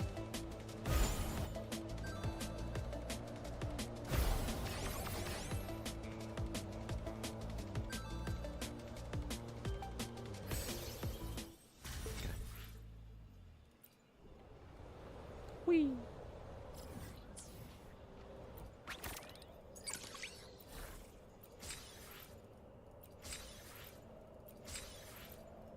Oh, we only have 2 stages open for this. What happened with Cantarella? You're not in the loop about that? They censored Cantarella's camel toe, basically. Let me switch to Cantarella real quick.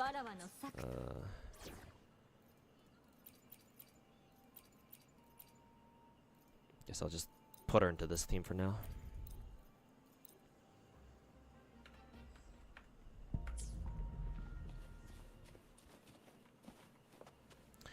So basically, if you zoom in, if you try to upskirt Cantarella and you zoom in,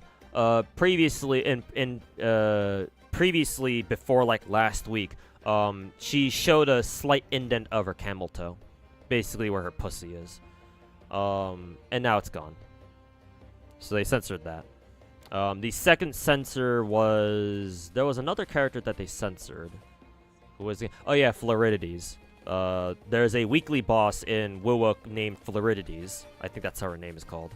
Or that's how you pronounce her name. And then, when she appears, she doesn't have much on. She's not really wearing much. And she basically wore panties for her underwear. But they changed that, so that she's wearing spats instead of, like, you know, what could be called, like a pair of panties or something.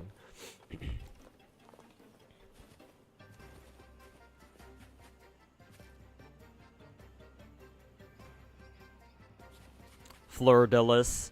Flunderies nuts. But slight bits of censoring. Like I actually kind of agree with Ryuku Sensei actually.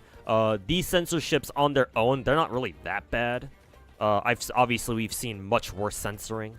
But still, it's like censorship, no matter how small, is always gonna be a big deal. Cause like even if I don't make it a big deal, other people might, right? What if people roll for Cantarella specifically because she had a bit of camel toe showing? I mean that's super degenerate, but that's how us gacha players are.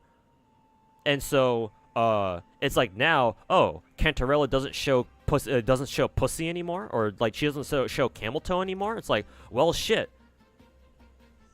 Technically, that means that whoever rolls for Cantarella just to be able to look at her fucking camel toe, they're now ripped off because they no longer have the product that they paid for, assuming they even spent money. Which hey, some people certainly have. So yeah, censorship, no matter how small, needs to be communicated. As long as that's the least that gacha developers can do, or companies can do, or whatever. That's the fucking least that they can do.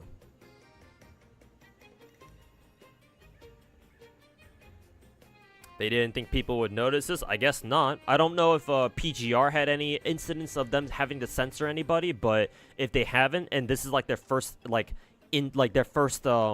real experience in dealing with coping with censorship stuff, then yeah, I'm not surprised. I'm not surprised that they don't know what to do.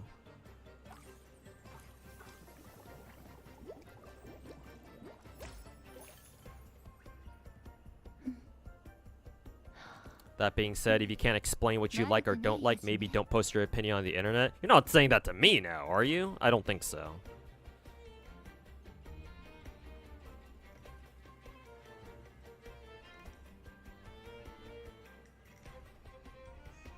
Also, I think you said earlier you agree with holding people to a higher standard, but you don't agree with calling everyone stupid, though. Not everyone is. Well, yeah, obviously not. But the people who are acting stupid deserve to be called stupid, though.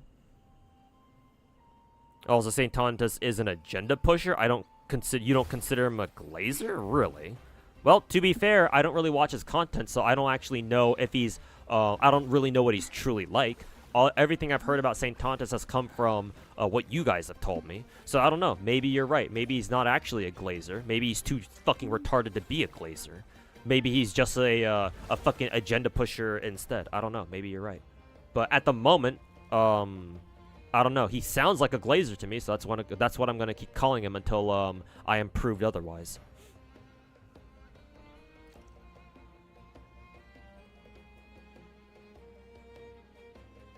You don't play Wuwa, so you don't get the glaze? Well, I play Wuwa and I still don't get the glaze, but again, I'm not fucking retarded like they are.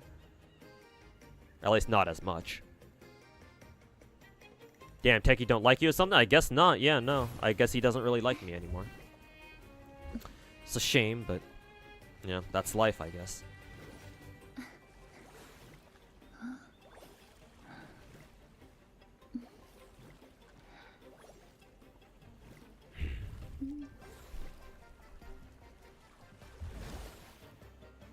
There will always be mods anyway. Yeah, exactly. Mods can fucking fix that real quick.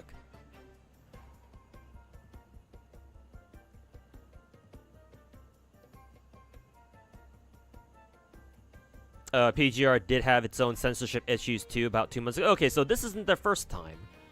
So they have even less of an excuse now. Especially if they actually were able to handle their censorship like issues in PGR like well. Well, then again, if they didn't handle it well back then yeah, I guess I can see why they wouldn't still be able to handle it well now.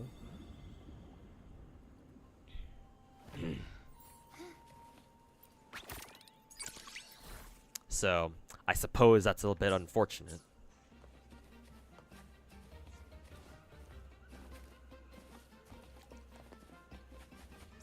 Now, you've watched St. Tontus and he's a Kuro glazer through and through. Yeah, that's what I'm saying. Or that's the impression that I get. So yeah, I don't know where Lance in Twitch chat is getting that he's not a glazer from. Maybe his definition of a glazer is different from ours, I guess. I don't know.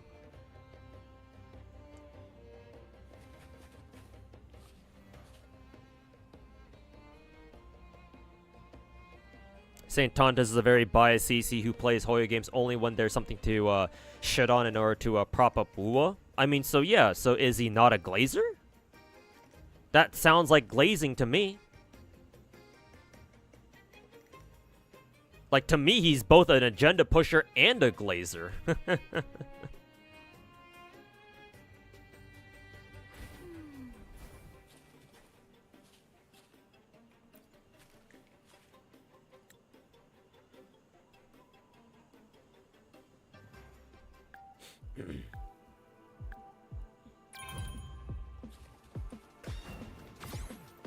Meow.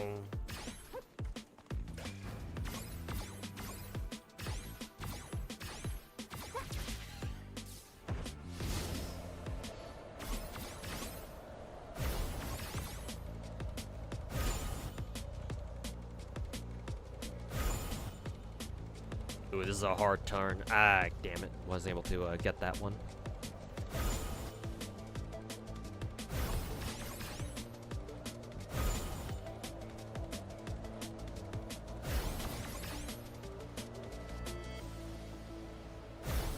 Guess he's both. You're correct. Yeah. Because when you described him as when you said in your last comment that he only plays Hoyo games to prop up Wuwa, it's like, yeah, it's like, so how is he not both? Because like you can call him, he's an agenda pusher because he only plays Hoyo games in order to like find dirt on them, right? And he's also a glazer too. Okay, so I did need to hit that last thingy. And he's also a glazer too because he's doing it in order to make Wuwa look good. Yeah. So yeah, he's got to be both. So for a moment there, I thought it's like, oh, you're saying that because maybe like your definition of glazing is a little bit different from like what I think of it, but nah, we were talking about the same shit, or at least I think we were.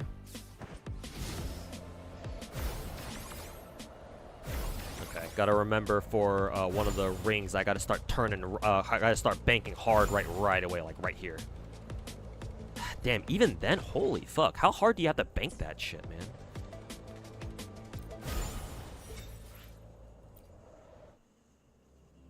That's a really hard fuck. That's a bullshit turn if I've ever seen one.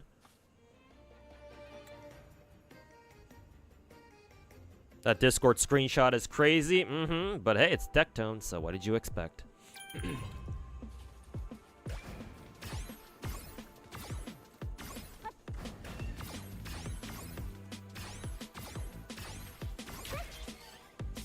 There is some context behind it, though, but I've already explained it plenty of times already on stream. Let's see. I wasn't able to get that one. I guess you really have to, like, take a wide turn around. God, this turn is really tricky.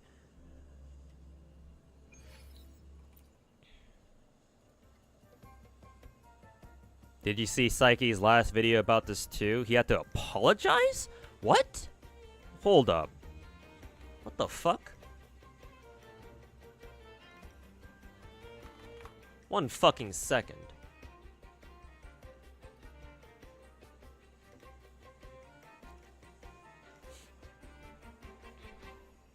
Yeah, he made a Woowa story critique response video.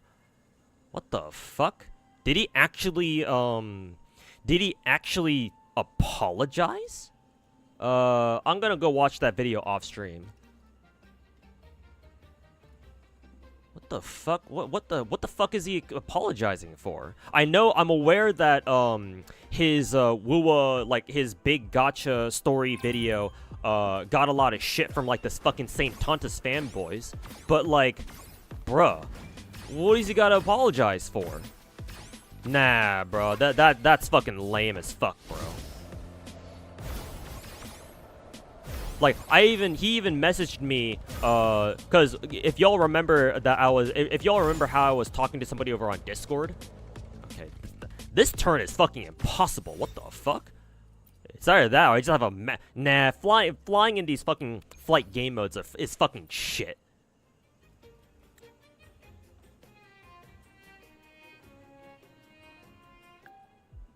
Like, there's some skill issue here, but holy fuck. Flight controls are fucking ass in these fucking little mini games, bro.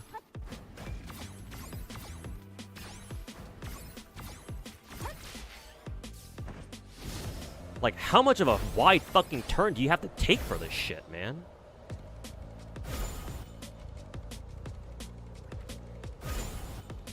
Yeah, no, this isn't gonna work either. What the fuck? Where am I supposed to start banking right?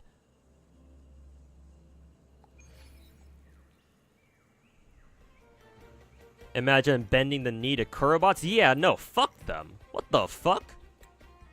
Hell no, man. I might actually have to make a one of my next delusional gacha takes on that video specifically. What the fuck? Nah, bro, that shit is lame, bro. Like, I'm actually more disappointed in Psyche himself rather than the Kurobots, because like Kurobots shitting on people for having a different opinion is like, that's just normal fucking fanboy behavior. It's like fanboys will fanboy over the dumbest shit. It's like, that's just kind of what you expect. But Psyche making an apology video for that shit? Nah, bruh. Nah.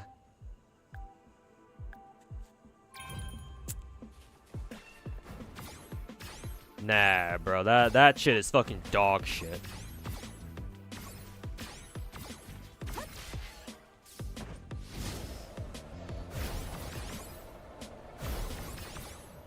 I will watch the video first to make sure that he is actually, like, it actually is, like, some sort of, god damn it. It is some sort of, what is it? It is some sort of, apology video, though. Let me check if you have to get 4,000. Oh, okay, you don't actually have to. Okay. If that's the case, then yeah, no, fuck that shit. Flight controls in this game are fucking dog shit, are fucking dog water. So, miss me with that fucking shit.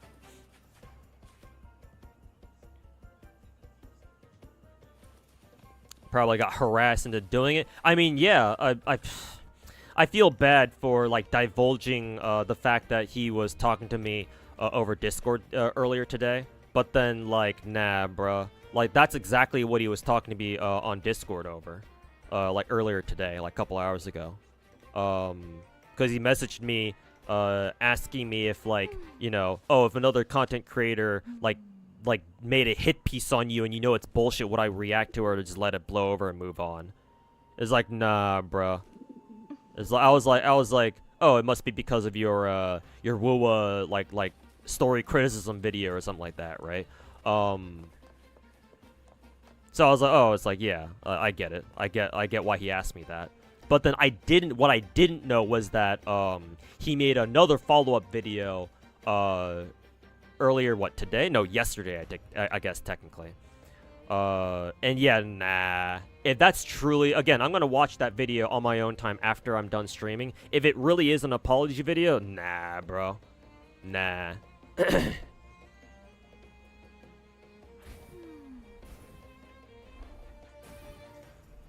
Yeah, nah, bro.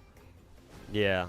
It's like, I'm not even mad that he got bullied into, basically effectively putting out an apology video. That's not what I'm really mad about.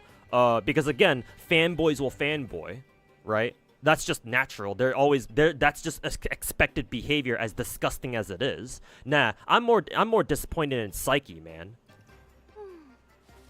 Cause like I remember talking to him over Discord about a very similar like thing, about how like nah, man, like you shouldn't like cause I know that in his interview video with me, right, that we put out like 3 weeks ago or something.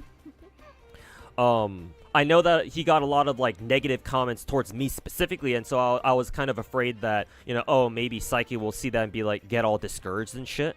Even if the comments weren't really directed towards him per se, they were all at me. But hey, I'm used to getting shit on. Sounds weird, but I'm used to people talking shit about me, right? I've been in this business for over a fucking decade. I'm pretty hard boiled when it comes to this shit. I can handle a bit of internet fucking trolling much more so than your average dog shit, you know, content creator.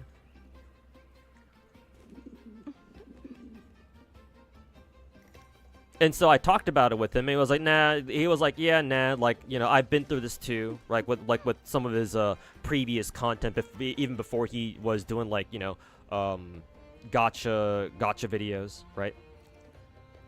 But it's like, so I thought that, you know, oh, okay, he knows what's up. He's got some thick skin. But then now that I hear this, it's like, okay, so maybe was he lying to me? You know? Or was he just saying that shit just so that, you know, he wouldn't make me worry or something?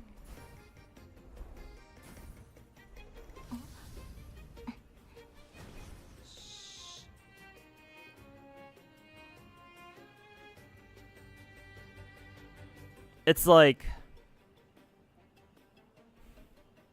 I don't know, man. One thing's for sure, I feel very disappointed in Psyche specifically. I don't really say that about a lot of other people in general, because in order to be disappointed, you kind of need to have expectations for them. My expectations for Psyche, even if that sounds like kind of overbearing, is that I consider him one of the better gacha content creators out there. Because like he's like me, where he makes videos on gachas in general, right? He talks about the big picture and things, and that's exactly what I do too, or that's exactly what I like doing. Not to mention he's got much more gacha experience than most of these other new age dog shit gacha content creators. So like, I have much more respect for him than most other people in the scene. So to see him make a fucking apology video like this? Nah, bro. He's better than that. But I'll watch that video afterwards. Let me just grind a few more things off of Wuwa, and maybe I'll fuck off later, or I'll fuck off somewhere else. But I'll be damned if that shit isn't fucking disappointing though.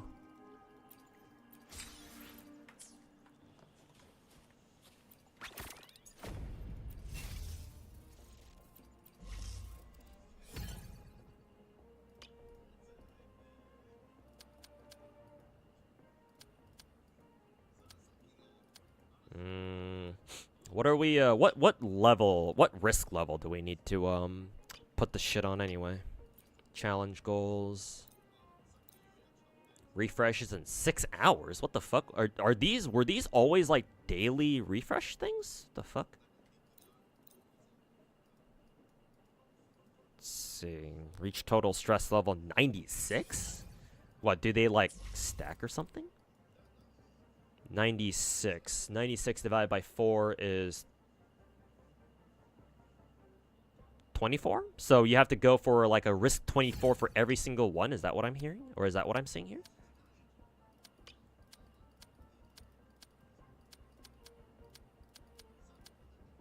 I can't even hit 24 of those. The problem, I can only go up to 18.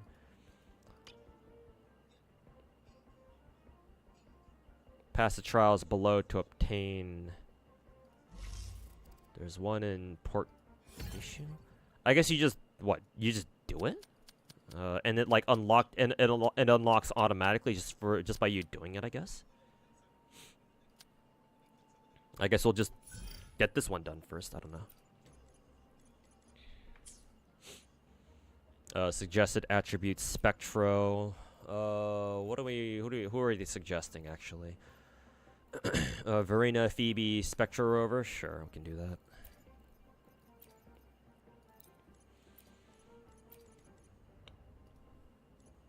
One midair, don't really need that. 15 basic attack?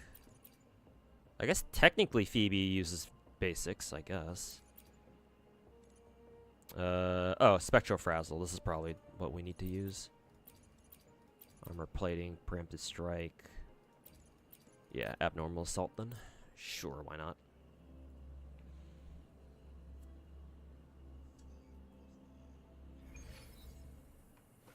Guy's a fucking problem. He just sends his goons because they have different opinions. Yeah, man. Fuck Saint Tontus, little bitch.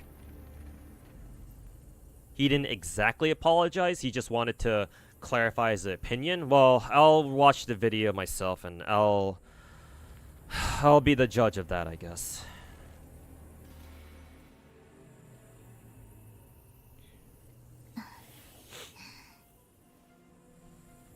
You have a question. If you have Jinshi and you like Zanny, as much as you like Zanny, if you don't have enough for Phoebe, should you just skip? I'm gonna be honest with you. I don't really know a lot about Wuwa meta.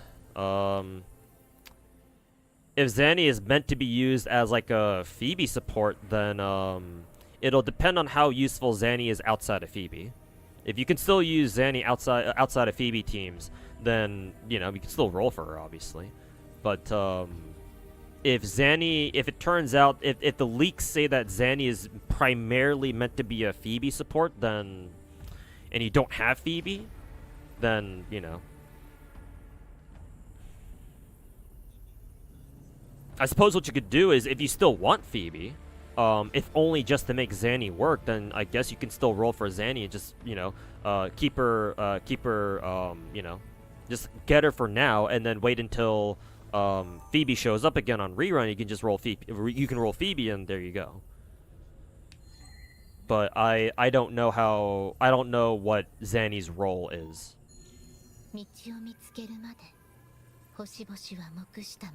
Oh, it's the other way around. Phoebe is actually Zanny sub DPS. Oh, okay, gotcha. But Zanny should be fine then. Okay, then yeah. Then if it's the other way around, then yeah, sure, whatever.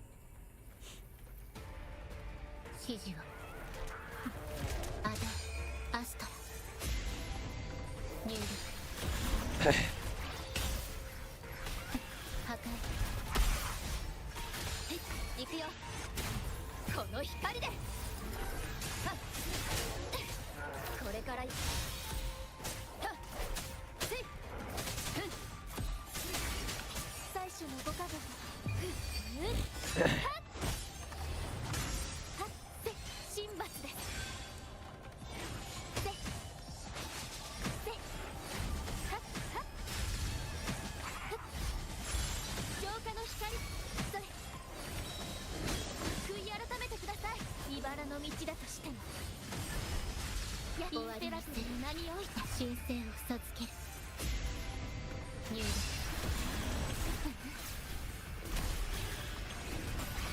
行くよ響け Did Techie actually say that? Yes, there is a bit of a story to it, but I already explained it multiple times throughout the stream. But yes, he did in fact say that. Is anybody really surprised though?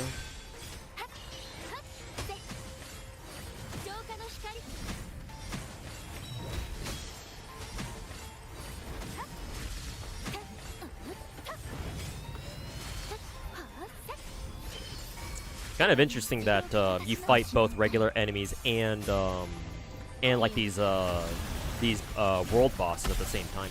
Kind of cool. A lot of shit going on though.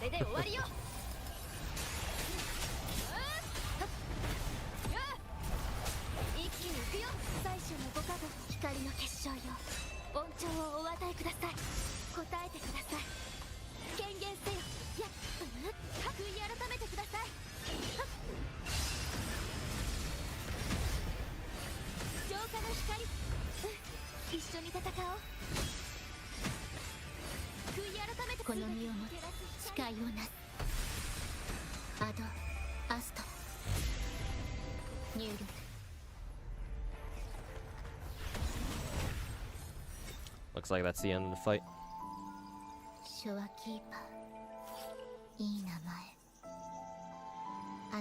Huh, that's funny. They actually replay characters as gacha animations. Haven't seen this in a while.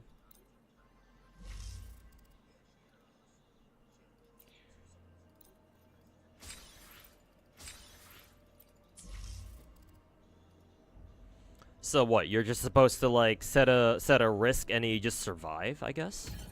Was that it or something or what?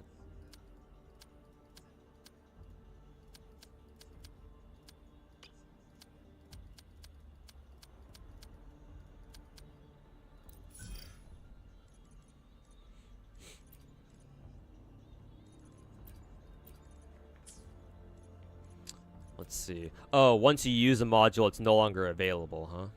Interesting.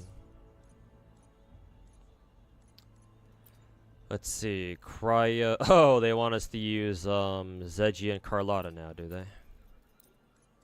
Oh.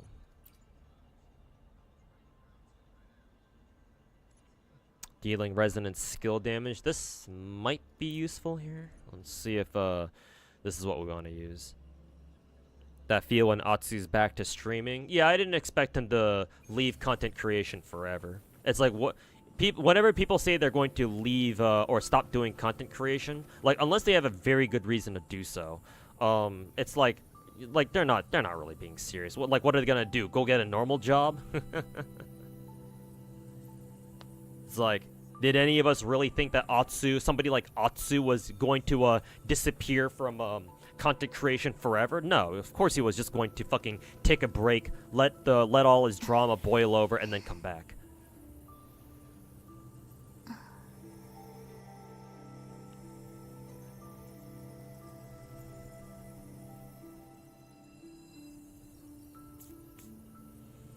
Find Techie's comment interesting, considering what he went through with Atsu and his fanboys. What did Atsu and his fanboys tell Techie to like go KMS or something, or to go I guess I should say KHS?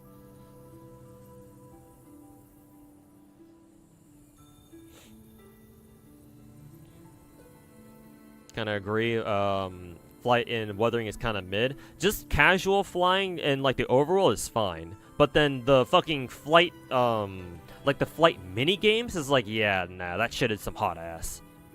Like, cause like you really feel how slowly you fucking turn in flying. Pretty sure you can't even turn as well as you can just flying normally in the overworld while you're as compared to while you're actually doing like a fucking flight mini game.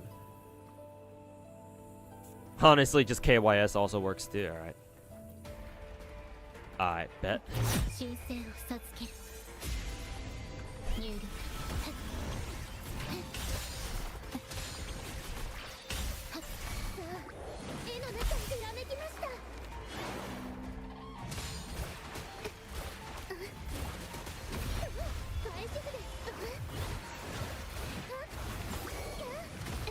モンテリの挨拶です。お静かに、そこです。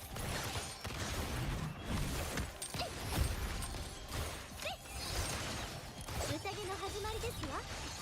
世界はこの手に。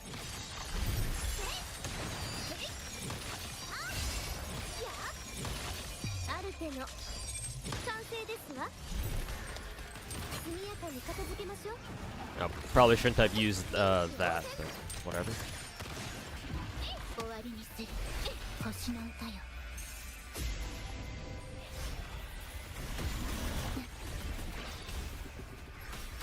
さあ、絵の中へ。ガリョン、転生。画風を変えます。取れちゃった。いや、取れちゃった。これがモンテリの挨拶です。まだまだいけますわ。 Oh fuck! It ate my my skill. この程度。勝利の女神が微笑んだ。死ぬわ。死よ。新時代へようこそ。ついてこられますか。終わりにする。アドアスト入力。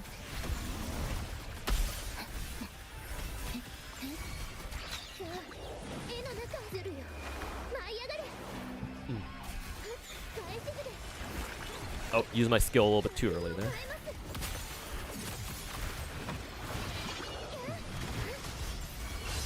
これがモンテリの挨拶です。まだまだ。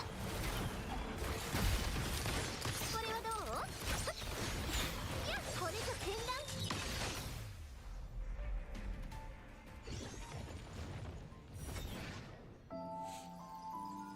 I like how it keeps showing Shorekeeper because she's the first one up on my team list. Yeah, this is definitely ripped straight from Arknight's contingency contract. Easier though, so thank God for that.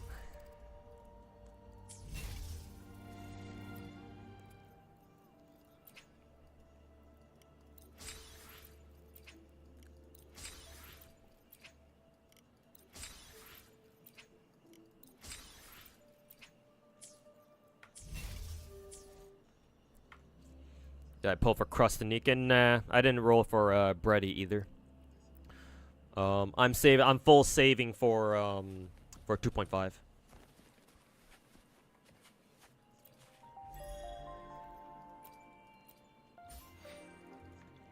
Nice. All right, that's the battle pass and what is it? In Wuwa done. Alright, let's see if I can get Cantarella's weapon now. Let me just double check my pity here. Because, like, I should be very close to it. Let's see, 14. So 14 times 5, that's 70 pulls, man. What the fuck? 71. So, like, hey, hello. Still 72. Holy fuck, Wuwa fucking hates me, bro. Fuck this game. Like, at least Star Rail and, what is it? At least Star Rail and Genshin gave me their weapons, pretty fucking easily, and now Wua's is the one giving me shit? Ha! Guaranteed weapon, am I right?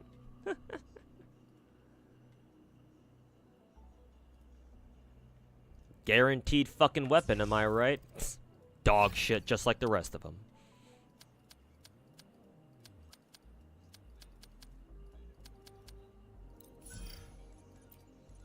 Havoc. Guess who we're gonna use here? It went in midair. This sounds like a fucking, what is it? A Camellia buff. A Camellia buff and a half. Actually, no. This one does too. Saturation attack. Let's use saturation for this one. Yeah, assuming that they want us to use Camellia for this. I like how they suggest Cantarella. Good one. Good one.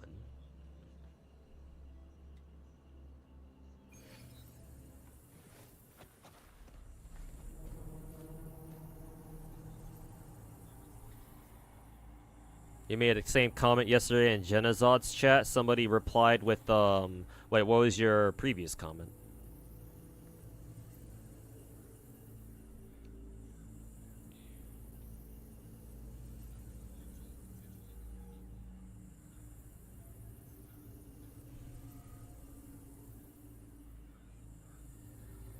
Oh, you just asked me if I was pulling for Crust in Nikkei. Okay, that makes sense. And because you asked Genazod the same thing, and then somebody replied to you, "Ew, why would somebody want to pull a child?" Don't tell that viewer what Genazod's mascot is like. Otherwise you might blow his mind a little too hard. Ironic that one of Genazod's viewers complains about people pulling literal kids in gacha games when the streamer he's watching has a child as his mascot or something like that.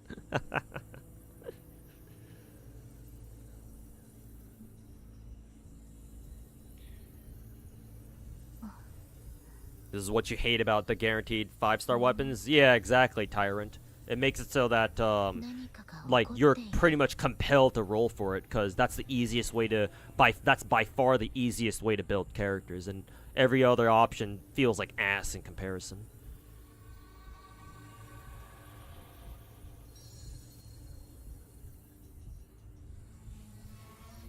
Am I not aware of Atsu vs Techie? I heard about it, but I decided not to.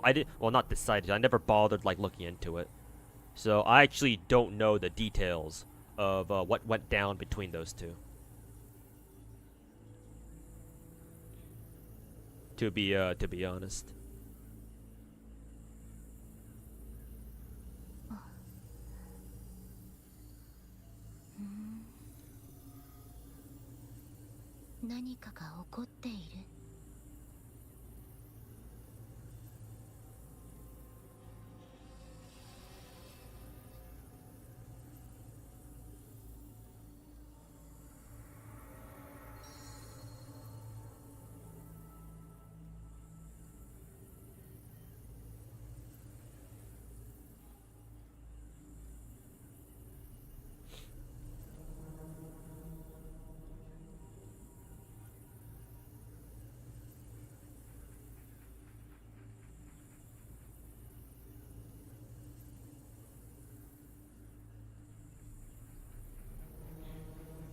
Like people actually went to Techie's apartment and sent him photos of the apartment door. Either stop talking about Genshin or okay. Yeah, that's fucked up, obviously.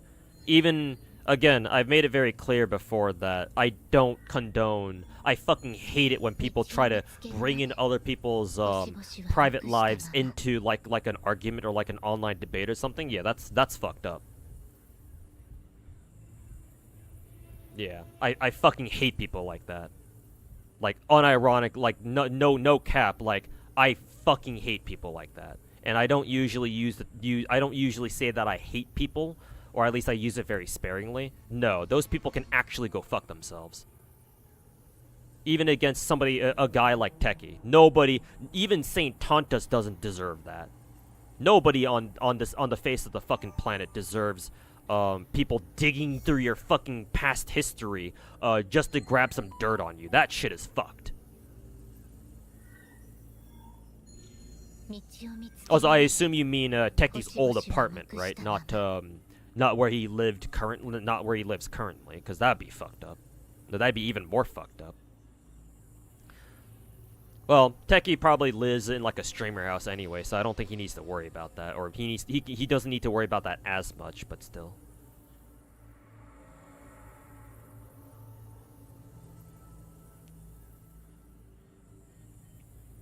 Doxing is where most of us agree crosses the line. Like, my overarching rule is that whatever happens on the internet stays on the internet, right? Because the moment you start blurring the lines between like IRL and internet stuff, that tells me that you no longer see like much of a distinction between like reality and fantasy, and that's a problem.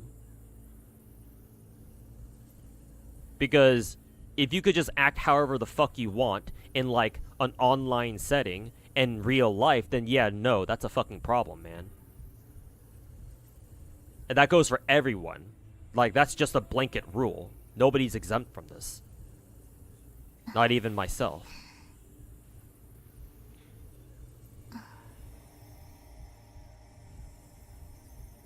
Techie lives in Hoyo's HQ because he's rent-free there. The joke doesn't really work like that.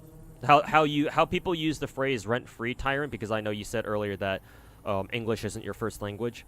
How people use the phrase rent-free is that if people are always thinking about something, or like they're always complaining about something, that's when people will say, oh, then that thing you're complaining about lives in your head rent-free, that kind of thing.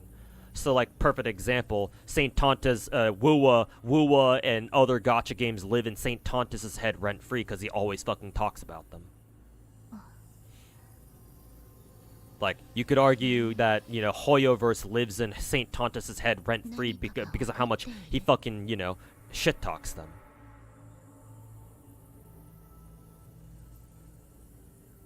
One thing's for sure, Kuro Games' dick lives in his mouth rent-free, that's for sure.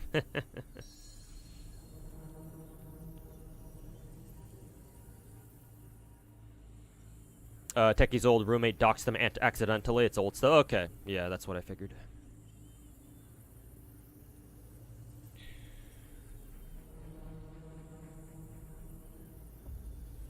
If you're talking about the Musek thing, it's pretty old news. Yeah, the who was it? Lance brought up the whole Atsu versus Techie debate that happened like last year or something. Like I heard about it, but I didn't know what it entailed. But I guess now I know.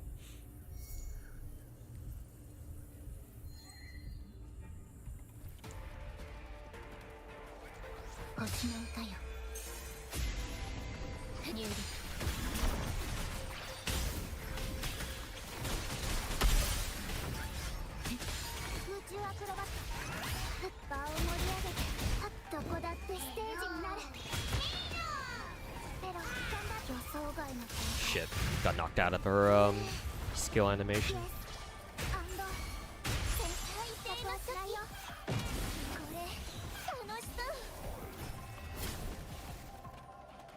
Excuse me? Oh, it's this guy. I was about to say, like, did anybody spawn? What the? Did that say it did 0 damage? What the fuck was that?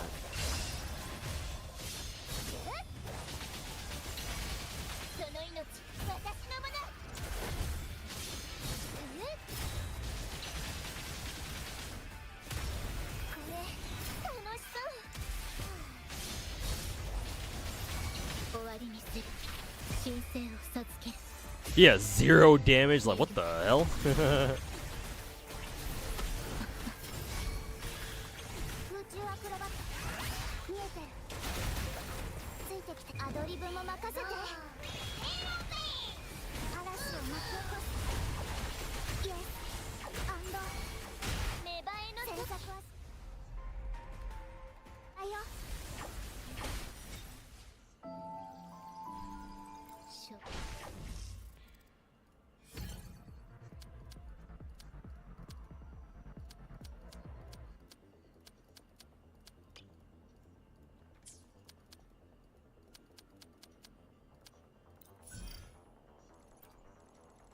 Let me guess, they want me to use Chun-Li Brant? Yep. Very well, I shall.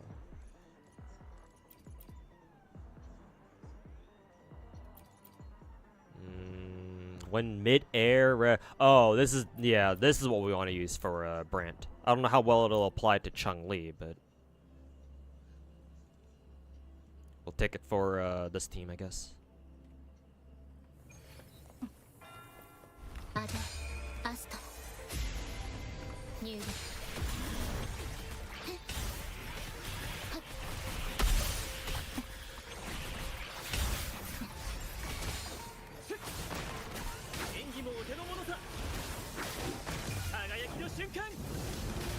Bra.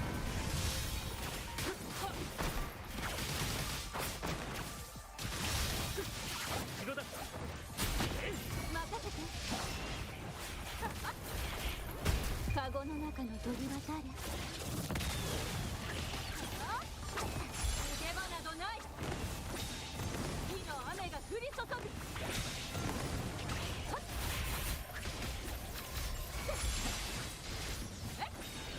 終わりにする星の歌よ。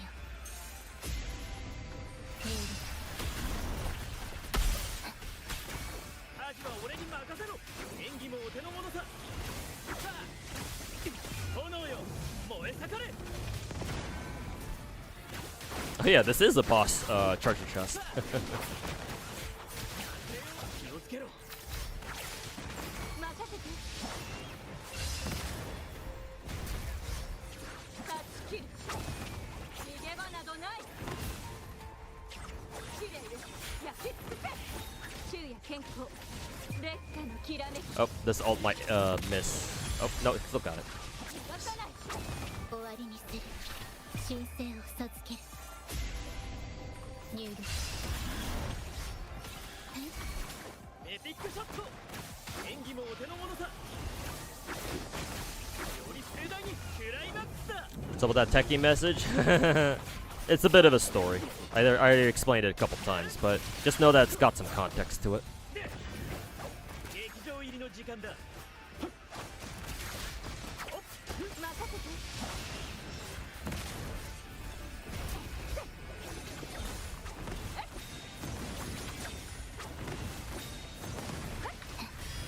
星の歌よ。入力。破壊。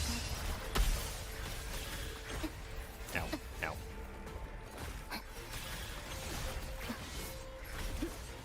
Yeah, didn't cancel properly.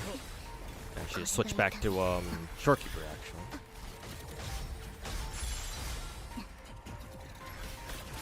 アジは俺に任せろ。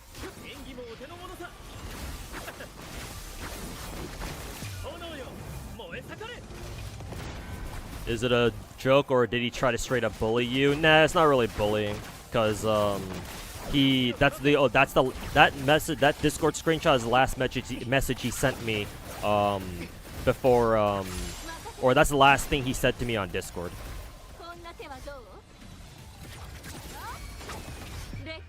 So nah, it's not bullying. I just screenshotted it just because I thought it was funny.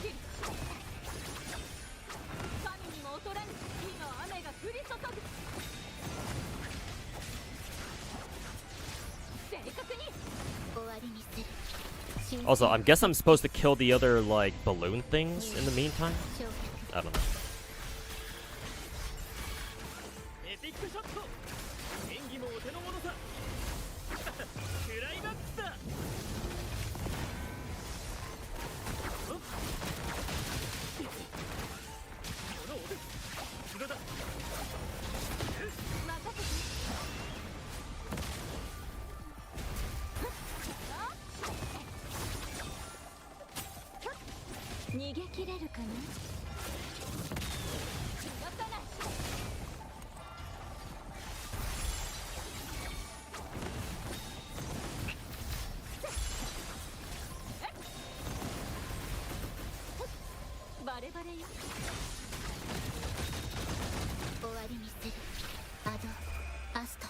Wasn't Techie a VIP mod in here at one point? Maybe.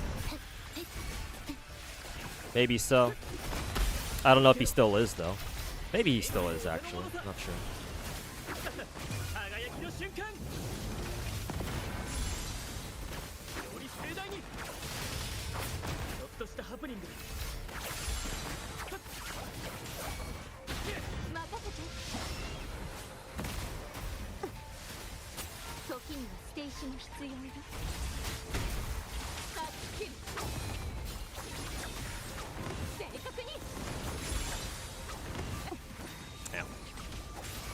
I think I'll save Chun-Li's ult for next rotation.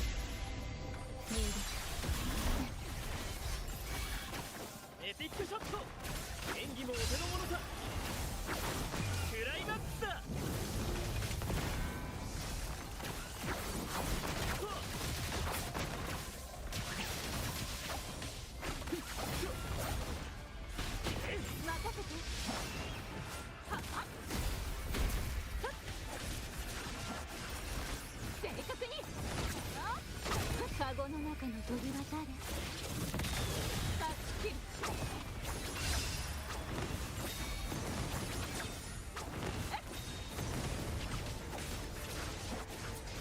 神にも劣らぬ。終わりにする。星の歌よ。入力。はっ。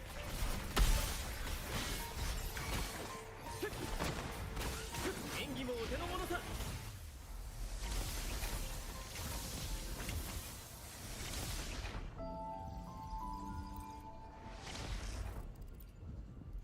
Okay.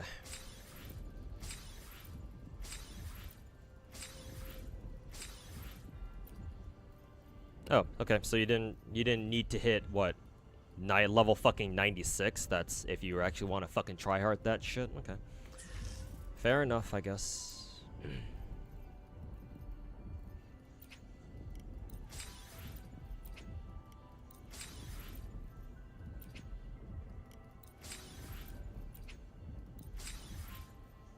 Yeah, I guess if you just want like this extra stuff, maybe. Like, I don't give a fuck about the tuners, and honestly, I don't give a fuck about these malleable echoes anymore. So, for all intents and purposes, I'm done with this event. I actually don't even know how you unlock these. Oh, now they're unlocked. I guess I can try it now. Maybe if I feel like it later, but. This mode is not time gated. Obviously this is a limited time event, on its own. Pretty sure it is. Yeah, it's a limited time event. We still have like, what, 2 weeks on it left? But, what is it? When you actually play it, it seems like there's no time limit in-game, which is great. So, that's really nice.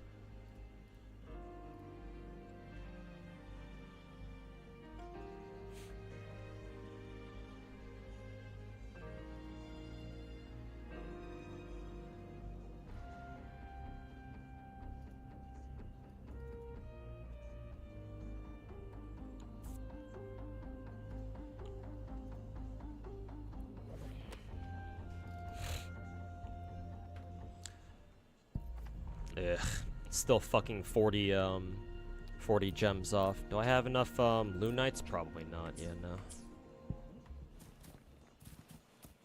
Ugh, where the fuck am I gonna find 40 extra asteroids, huh?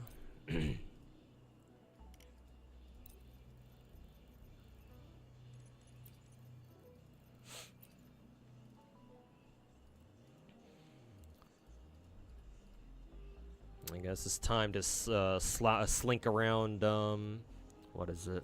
Actually, I only need, what, 40 more asteroids, so I guess what I could do is I could try getting some of these done. Yeah. Any holograms? Yeah. Yeah, I could probably, like, do some, hologram stuff that I haven't cleared yet.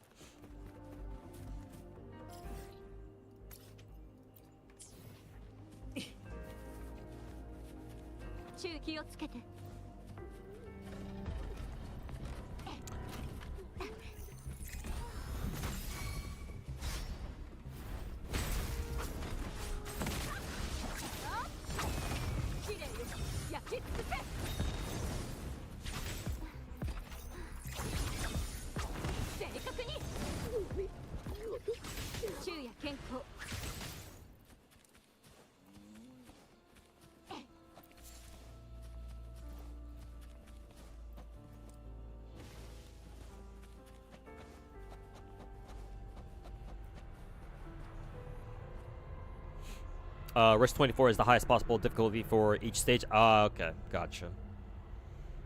Yeah, at the Athesia, I already heard about Blue Archive getting a Steam release. It'll be fun to read the reviews. You you made me realize, yeah. Steam reviews are gonna be a fucking riot.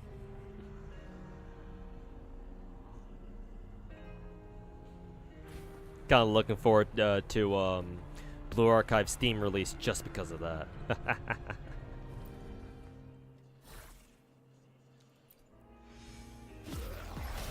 Let's get this done. See if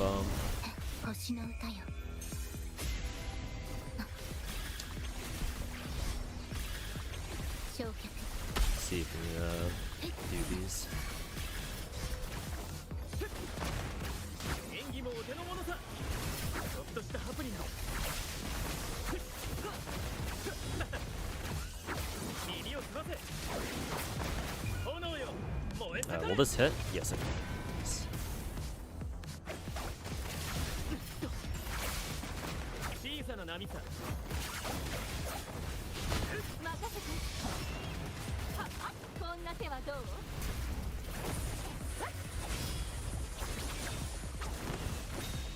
火の雨が降り注ぐ。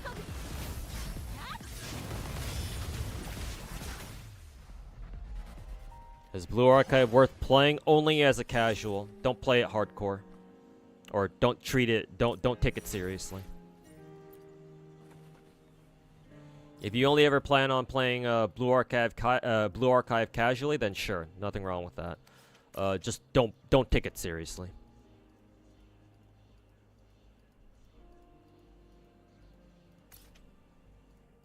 Like whatever you do, do not get too deep into its endgame. It's not worth it.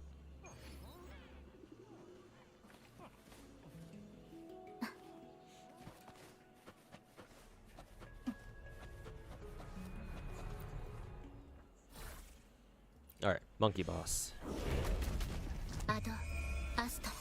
Is it pay to win endgame?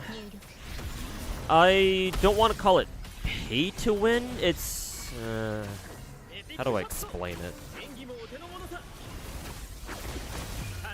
You can think of it as pay to win. I know if Mr. Walkswood if he was in here in chat right now, he would heavily disagree. I know that for a fact. Damn it, that didn't hit.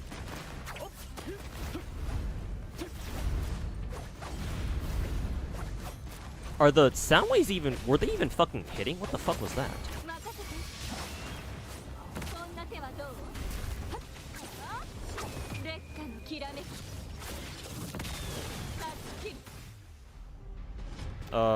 Okay, let me try to explain this to you. Blue Archive Endgame is sort of pay to win. Sort of.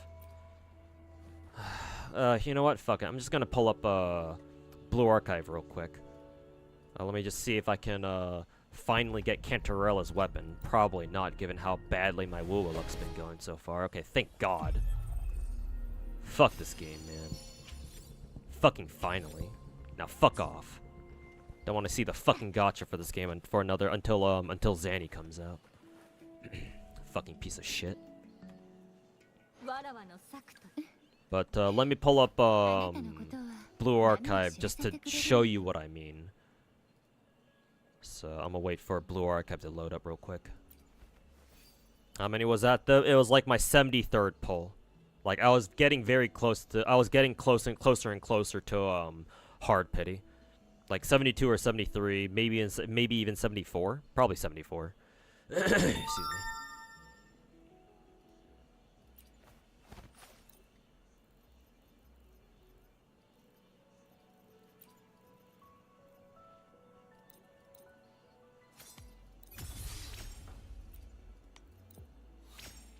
You'll finally be able to play Blue Archive without BlueStacks? Yeah, exactly, man. Same here. For me personally, I've noticed that my computer's been having more and more trouble running emulators these days. So yeah, any game that I can run off emulators is fucking fantastic. If I play Ether Gazer, still good to play in 2025? Yeah, it hasn't really changed much. So, if you're interested in playing Ether Gazer, yeah, you definitely still can pick it up and play.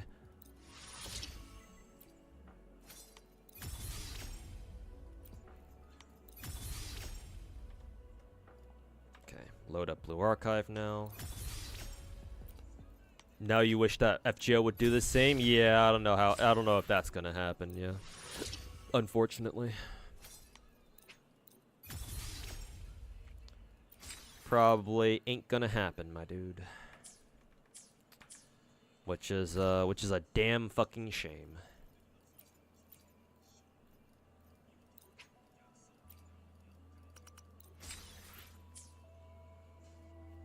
わらわの策と力あなたのことは何が知らせてくれるのよ。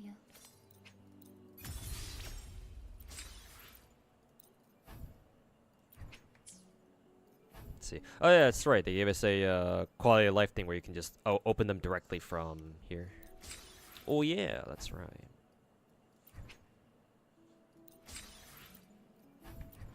How convenient.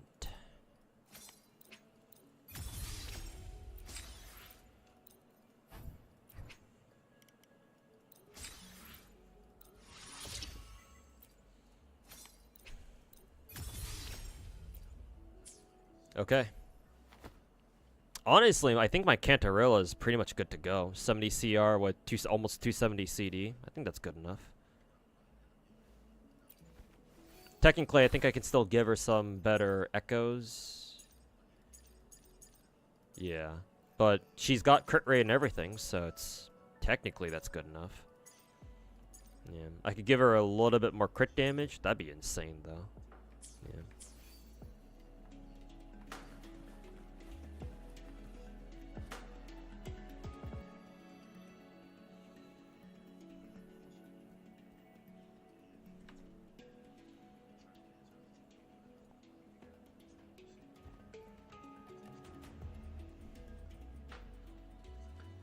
You understood that it's pretty much unhealthy to endlessly try to clear insane difficulty if it's hard for you to do. Yeah, no. Yeah, just for your own mental, your own mental sake. Yeah, no. It's gacha. Gacha endgame will always be at least some form of bullshit. At least how with how gacha games are handled and like managed and like designed these days. Gacha endgame, with very few exceptions, with like maybe the exception of like Arknights, is usually always designed in a way where they heavily encourage you to roll gacha. That's how most gacha endgames are like.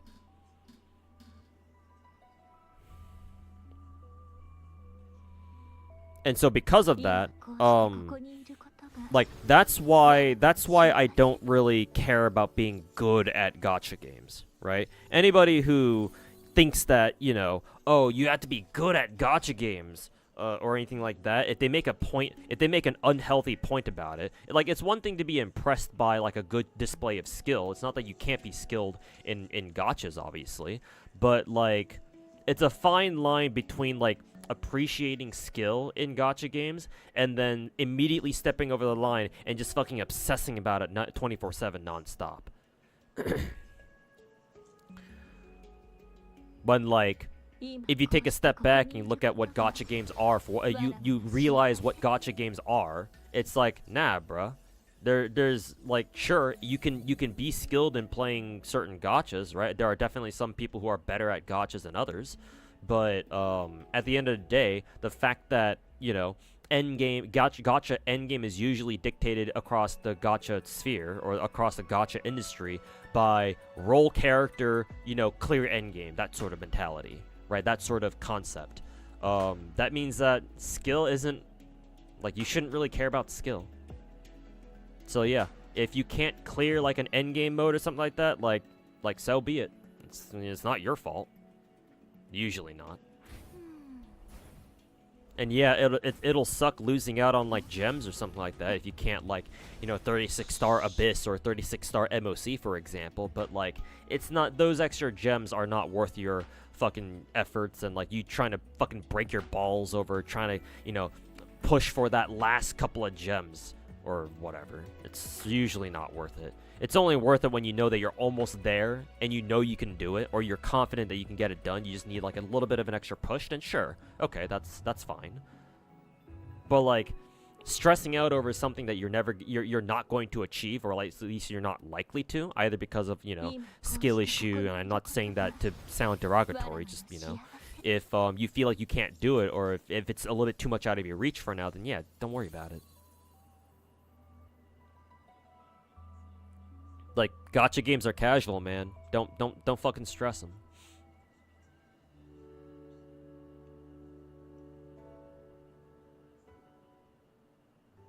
There's a Star Rail movie for theaters upcoming? I would imagine that's only showing in like China. I'd be kind of surprised if it were like a global release. That sounds weird. Also, I didn't know about that at all.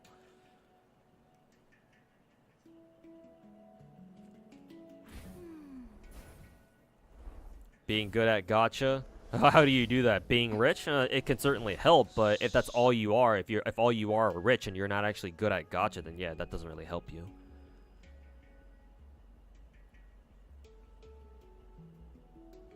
It's a musical, not a movie. Oh, okay, that makes more sense then. Yeah, a musical I can buy. Yeah, not if it's not like a movie. If it's a musical, then sure, yeah, that's fine. Like FGO's done musicals before, so.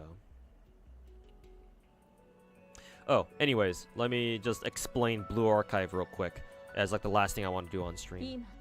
Ah, the Blue Archive screen is really big. Okay, I forget who it was who asked about Blue Archive Endgame. Maybe it was you actually, Derpin, I forget.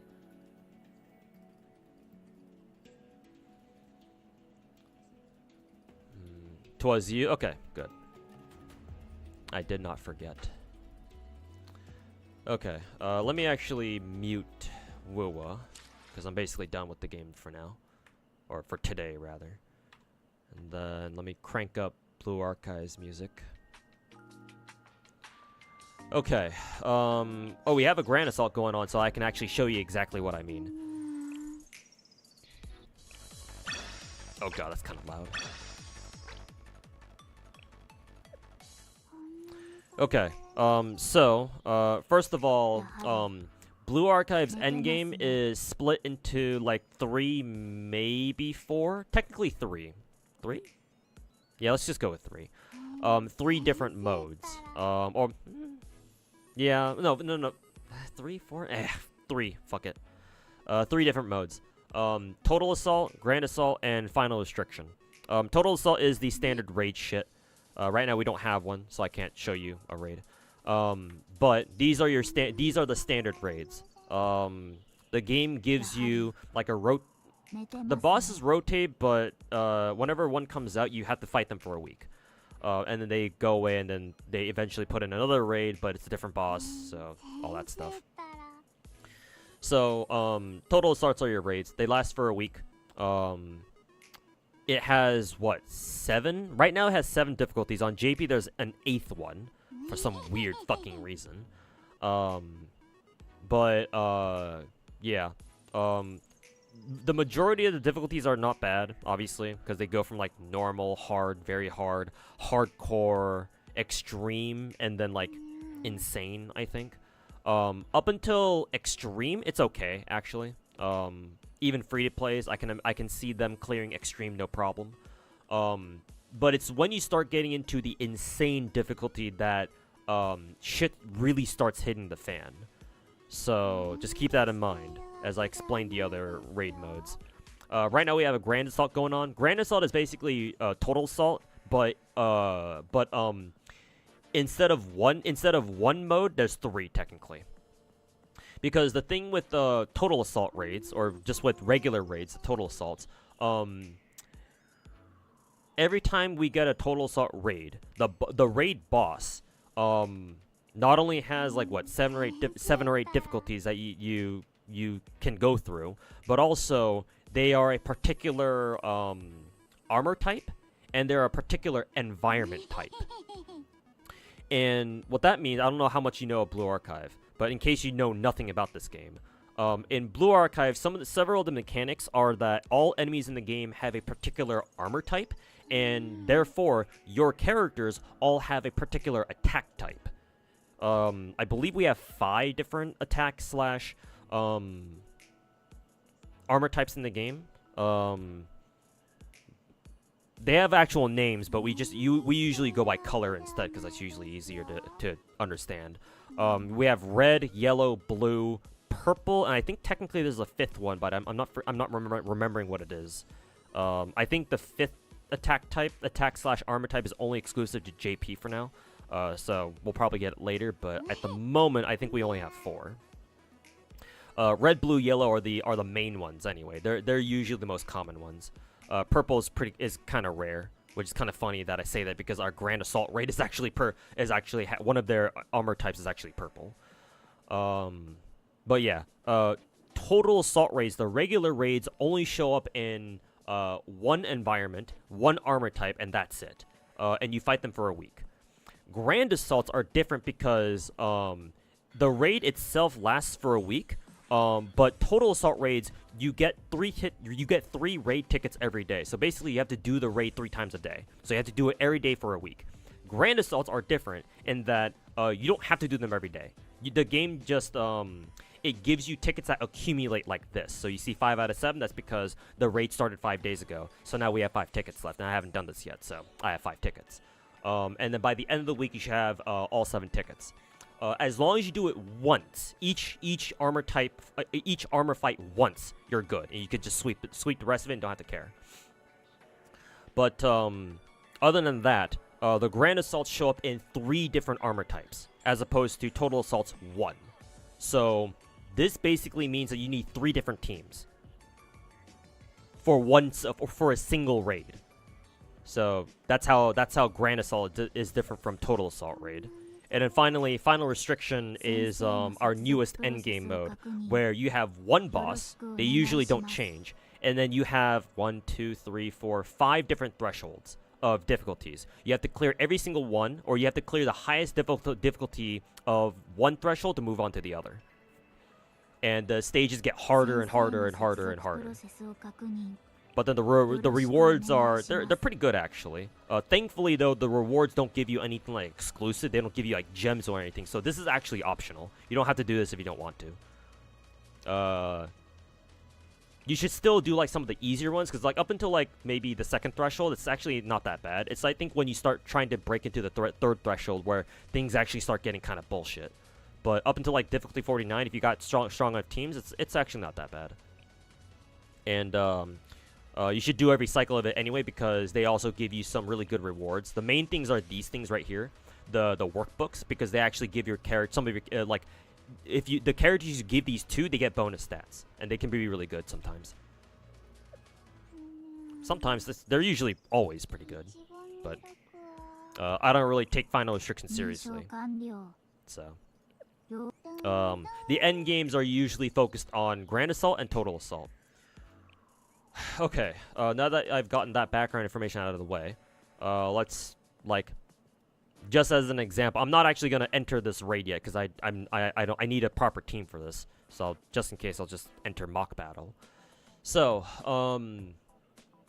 this is how a raid works in Blue Archive, and this is where it starts getting really fucking bullshit.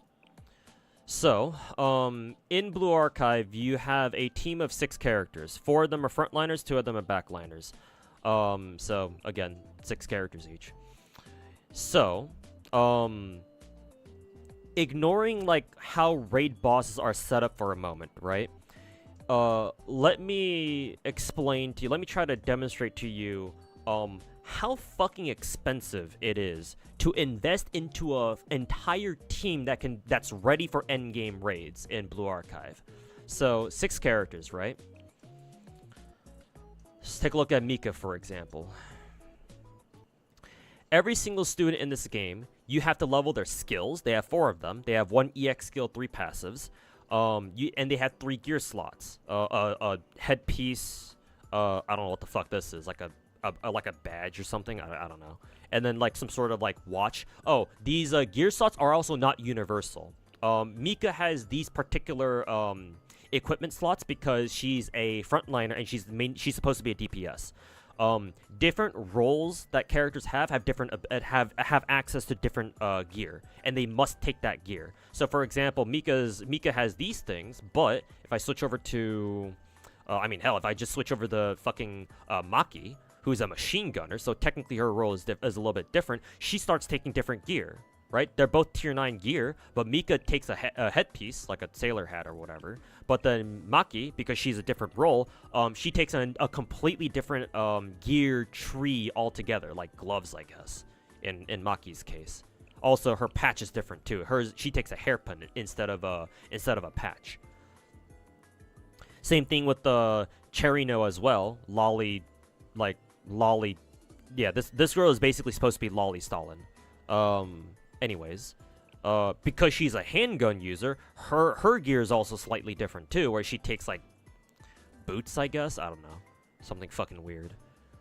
And then Kokona is also different too, because she's a fucking healer, and so her third gear slot is also completely different too.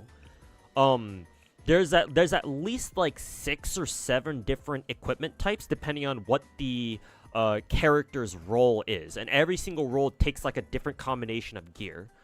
So that's a thing. Second, there are 9 tiers of gear. In JP, there's actually 10 now. I believe JP recently released a tier 10 gear piece now. So hey, yay, more gear farming. But at the moment, NA or global servers have only up to tier 9. Let's just say that farming for tier 9 gear takes a fucking while, because not only do you have to go through story, the gear shit is locked by story, or by, well, it's not really story per se, but it's locked by like the main quest. It's like something separate from like the actual story missions. Like story is actually its own different thing. There's like other like missions that are like considered permanent content that you have to go through. I don't know what to actually call it though, because calling it main story content is kind of weird, because that's technically not accurate. But it's like its own separate missions basically that you have to grind through. And there's like fucking 25 chapters of it. Like we're probably getting close to like 30 chapters or something. And if you want to farm the higher tier gear, like your tier 5s and up, you have to have gone through those side missions like up until the point where they're unlocked. So you have to keep up with side story stuff, or like the side mission stuff, and then you can start farming this.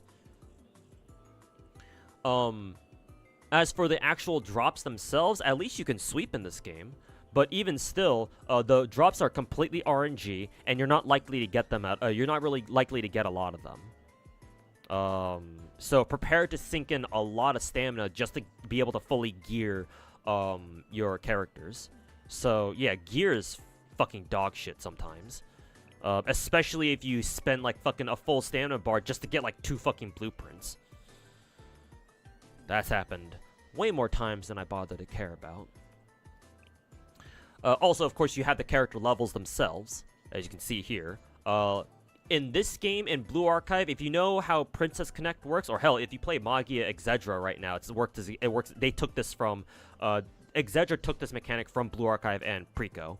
But in Blue Archive, in case you guys are not familiar with how leveling works in this game, your character level is tied to your account level. So you can see my account level. Actually, you can't see it here. But my account level right now in Blue Archive is level 90. It's the max level you can be right now for global. I forget what JP's max level is. Maybe they're up to like 95 or something. Or maybe even 100, who knows. But your character cannot be higher level than you. So another thing to keep in mind. I think that's really fucking stupid how that works, but that's how this game works. And Preco and Exedra too, for that matter. So leveling characters is fucking expensive too. Holy fuck, they're expensive. Yeah, leveling skills is fucking expensive too. EX skills go from level 1 to 5, but all 3 passive skills go from level 1 to 10. And then in order to get the last level from 9 to 10, think of them as lores, just like an FGO where you need a lore to get a servant skill from 9 to 10. Same idea here. You need an exclusive item called what are they called again? Like a grade sheet or something like that. Thankfully, they're pretty plentiful. It's not like you need to feel like you're gonna get gated by them. Usually not, anyway. Maybe in early game you'll kind of run out of them a couple times, but let's see. So you have that to worry about. But the single worst thing about leveling characters is this right here. The exclusive weapon growth. We players call shorten this just to UE levels. UE stands for unique equipment or some shit like that. This is, if there's anything pay to win about Endgame, this is it right here. The reason why is because in order to level up your character's UE level first, you have to limit break them, right? the highest rarity in this game is 3-star. Highest rarity is 3-star. They start off as 3-star. However, technically, any character can be 5-star. So what do you do to increase their rarity or their star level or to limit break them? Roll extra copies of them. To be fair, Blue Archive makes that a little bit easier by giving you like these blank tokens. They're called, and I kid you not, they're called Eligma in this game. Whereas like the character specific tokens are called Elifs. So blank tokens are called Eligma. Again, I'm not kidding, that's what they're called in this game. And so you can either farm for specific character tokens, which is very hard to do, or you can convert blank tokens into the tokens you need for specific characters. So technically, you don't actually have to roll like multiple copies of a character. Technically speaking, you just need to roll one, and if you have enough blank tokens, you're good to go. You can just take them straight to UE50. The problem is that getting a character to UE50, or hell, just even to UE30 for that matter, is very fucking expensive in terms of tokens. Your average free-to-play player isn't going to have enough tokens to like get any random-ass character to UE50. It's very expensive. And guess how you get more tokens? That's right, by rolling gacha.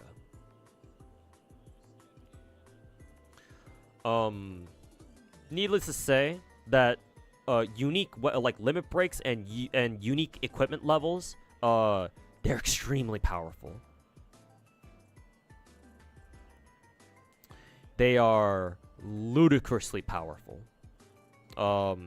You will immediately see the damage difference between, say, a UE, a 3-star Mika versus like a UE30 or a UE40 Mika instead. More copies of characters directly means more stats, and that in turn means they're much stronger in game too. The stats that characters get in true Korean developer fashion, the stats that characters get for being a higher limit break level or UE level is fucking insane. There are entire raid strats, many of them actually, where it hinges on you having particular characters at particular UE levels. If they're not there, then forget about it. You're not doing that shit.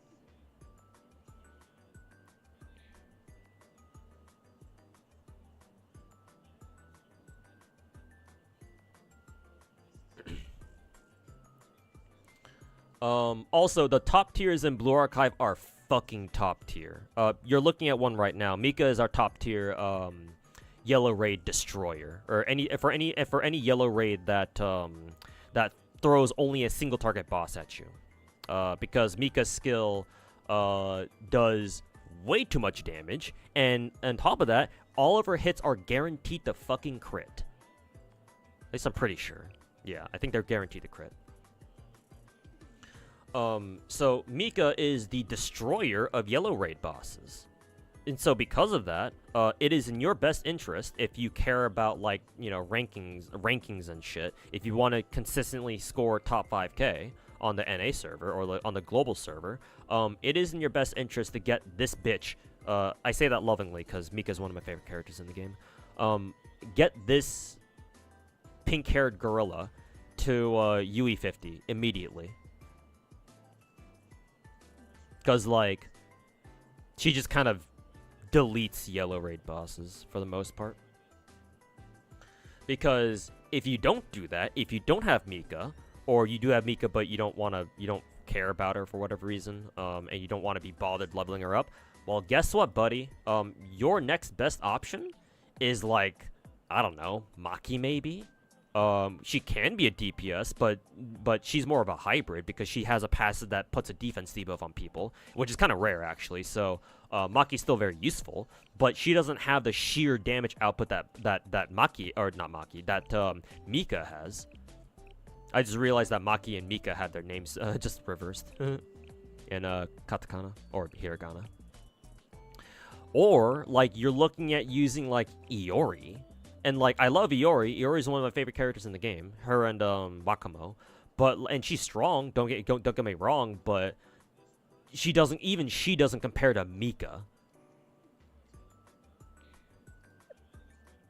So it's like you are if you care about like scoring high in endgame, one, prepare to roll top tier, and likely multiple copies of them too, unless you just happen to have, unless you've already rolled enough to like get enough blank tokens. But it's your DPS are not the only ones that you're gonna want to like limit break too. Some of the supports in the game also want limit breaks just because your backliners, their stats, they confer a percentage of their stats to your frontliners too. So the stronger they are, the stronger your frontline is too. So that just makes everything even worse. And that's just one character. Remember, you have 4 fucking frontliners that you can put in here, and for raids you need every single one of them, right? So that was just Mika. Guess what? Now you get to do that 3 times over, or 3 more times. Guess what? Bring another 3 characters who also need top tier gear, top leveled skills, and as high UE level as you can get them to, or at least as whatever is necessary for a particular raid, right?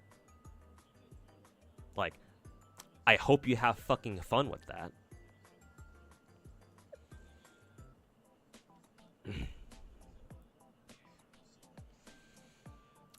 And not to mention the raids themselves, right?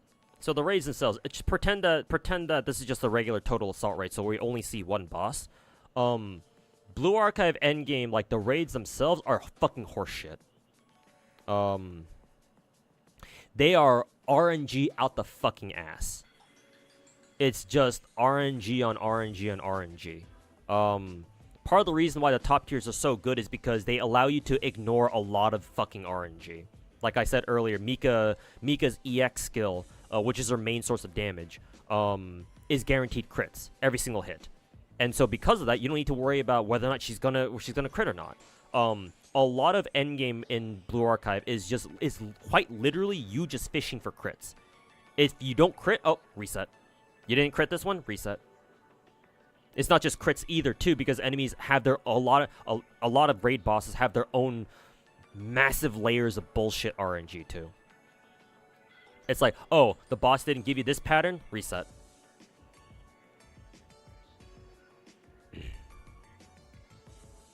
Like, welcome to Blue Archive Endgame. You're gonna be sitting there for God knows how long fishing for crits. So, actual fucking cancer. Like, quite literally, there are some times where there's like nothing you can do other than just kind of throw your hands up, like laugh at how bullshit this game is and just reset.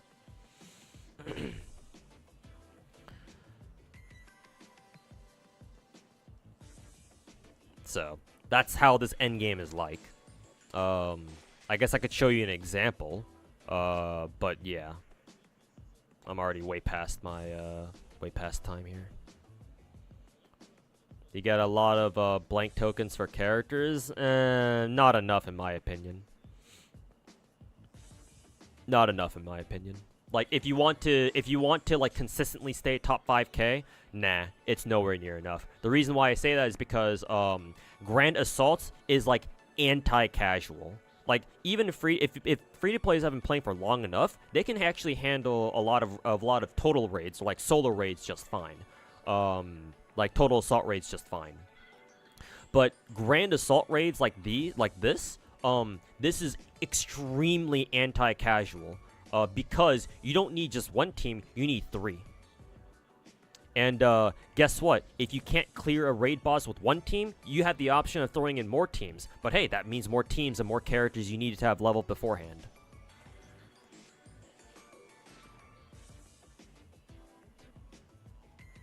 And like, I've struggled to get like top 5k in like like regular raids, like the regular total assault raids. I've never had an issue with getting top 5k in any grand assault ever.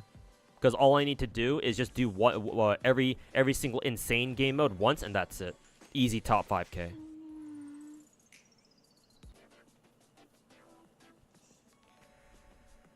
Because most players don't have enough characters for all three raid types.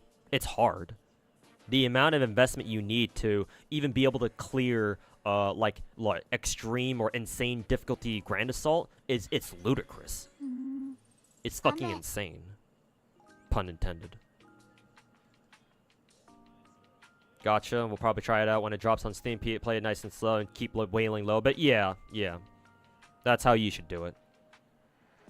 Like, if you want to pick up Blue Archive, then sure, go ahead. It's a great casual game. I think it's the best casual game out there, up with Nikke.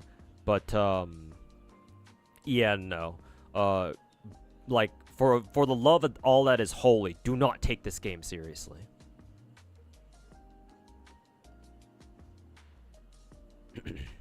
All right, Jessica, thanks for hanging out, and yeah, we'll catch you next time. Jessica's already probably gone by now, though. What's that Discord message? Did something happen? Oh, a little bit of a story to it.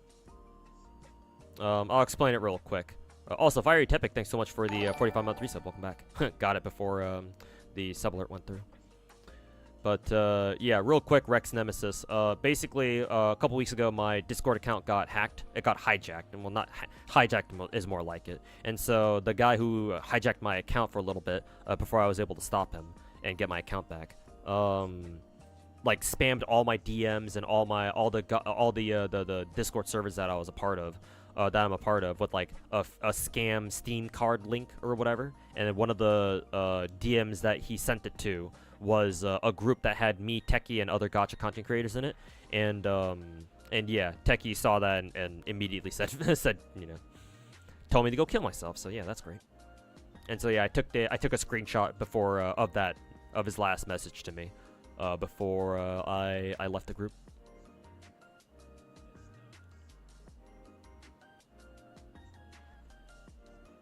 Have I ever played Granblue Fantasy? No, I've always known what it was. Narmaya is my favorite Granblue Fantasy character, so if I were to ever play it, then I know who I want. But you should save for Mika rate up, right? That's a hard question, to be honest with you. Right now, the next like characters that people are kind of looking forward to, next week I think, in a couple days actually, after the weekend's done, is the Idol girls, because they're limited time. I actually don't know how good they are. I'm gonna have to look up how good they actually are. If they're not that good, then whatever. You don't really need to roll for them. But they're limited, so it's like limited time Idol girls. I think we're getting Idol Mari and Idol Sakurako and Idol Mine, I think. So if you like a limited time stuff, then yeah, consider rolling for the Idol girls, because they're definitely limited. But after those, assuming for the moment that they're not meta, which they could be, I don't know yet. Let's see, Google Blue Archive banners. Let me check the banners list real quick on JP. Where's the Idol girls?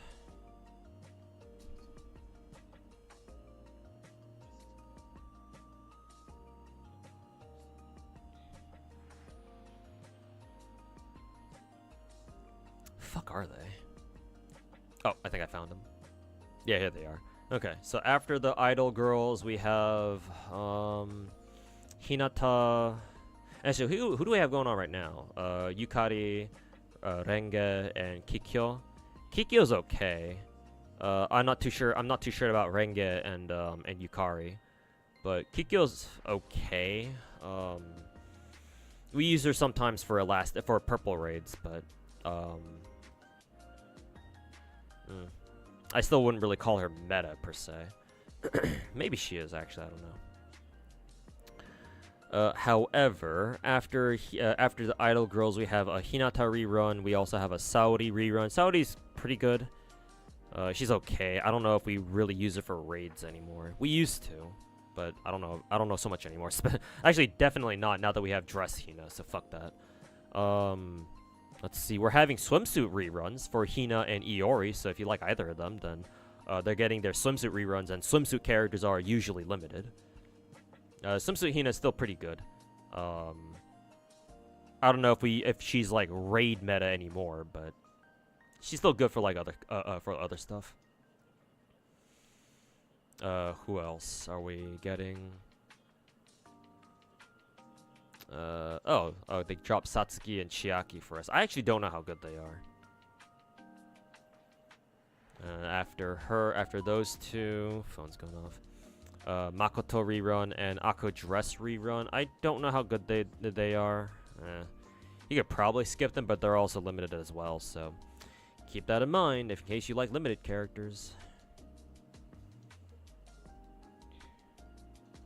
I think the absolute must-pull character in terms of meta is actually Tracksuit Yuka, but she's not gonna be for a while. Like she's at least gonna be a couple months out for her rerun. Yeah, I would say Tracksuit Yuka's probably the next like really useful character, because her EX skill is a reposition skill, and reposition skills are really fucking good in the game. Well, some of them, like Yuka's, because not only does she reposition, but she also gives her entire team shields, including herself, and so that's really good utility. And then after Tracksuit Yuka, oh, we got the Pajama Girls too. Yuka, PJ, Yuka, and PJ Noah. Again, no idea how good they are. Yeah. Oh, just play the game casually. Just roll for whoever you like. No need to overthink it. Just if you like a Blue Archive girl, then just roll for her. Gonna head out. Way too tired right now. All right, Finkel, take care, man. Yeah, I'll cut the stream pretty soon here anyway. So, are the collab units any good? Nah, not really. All the collab characters so far in Blue Archive are kind of ass.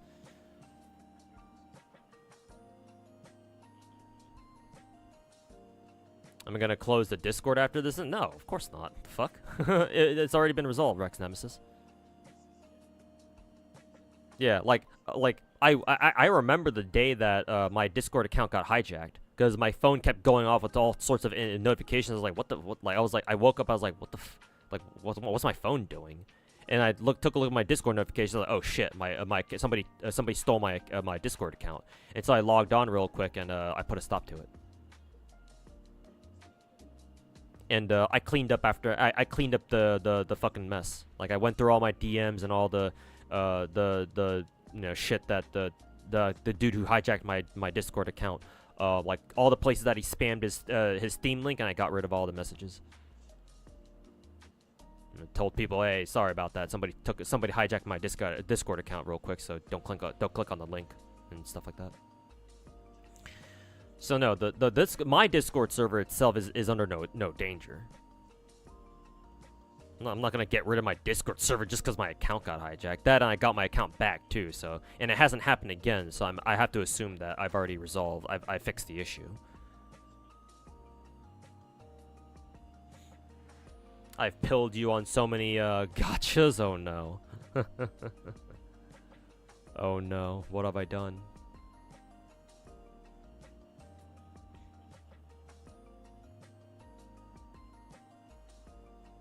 You are gonna wait for summer, for Steam release, which seems to be about summer. Oh, okay, gotcha. Hey, maybe they'll release a Blue Archive around X time, actually. Yeah, that makes sense.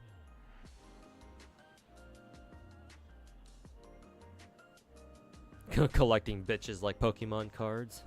Hey, if you ask me, gacha waifus are even better than Pokemon cards. But hey, I'm just one guy. Anyways, chat, I'm already way over time. I'm already an hour past the noise curfew. Hopefully my upstairs neighbor doesn't call security on my ass. But anyways, good stream today. We got, I got very lucky and I got Varessa's signature for, like, very unexpectedly. And, what is it? And, we got, finally got Cantarella's fucking signature. God damn, that took way too long. And then, yeah. Had fun just talking about random shit and stuff like that, so. Thanks, everybody, for hanging out. Speaking of Pokemon, you're going through the pain of shiny breeding a Pokemon before the shiny charm existed? Oh, God. I don't really play Pokemon outside of when I was really young, so yeah, I don't know what that entails, but good luck to you, Fiery Tepig. I wish you the best of luck. post updates on Discord in like the Pokemon channel or something. I assume we have a Pokemon channel, right? But anyways, yeah. Thanks everybody for hanging out. Appreciate y'all chilling and stuff like that. I'm gonna go grab some dinner because I am fucking hungry. Yay. So yeah, I should see you guys tomorrow, same time. Usual shit. Let's see, let me just check to see if there's anybody that I want to raid. Oh, Sweetely's back. I know Sweetely hadn't been streaming for a while. I wonder why. Maybe she was just busy with like real life or something. I'm sending you guys over there. I'll probably just lurk in Sweetely's chat a little bit. Would have never tried Arknights if I didn't say it was my favorite. Hey, that's what's good. That's what's good, man. Appreciate you giving Arknights a try. But yeah, tell Miss Sweetly that I said hello, and I'll catch you guys all tomorrow. So yeah, peace.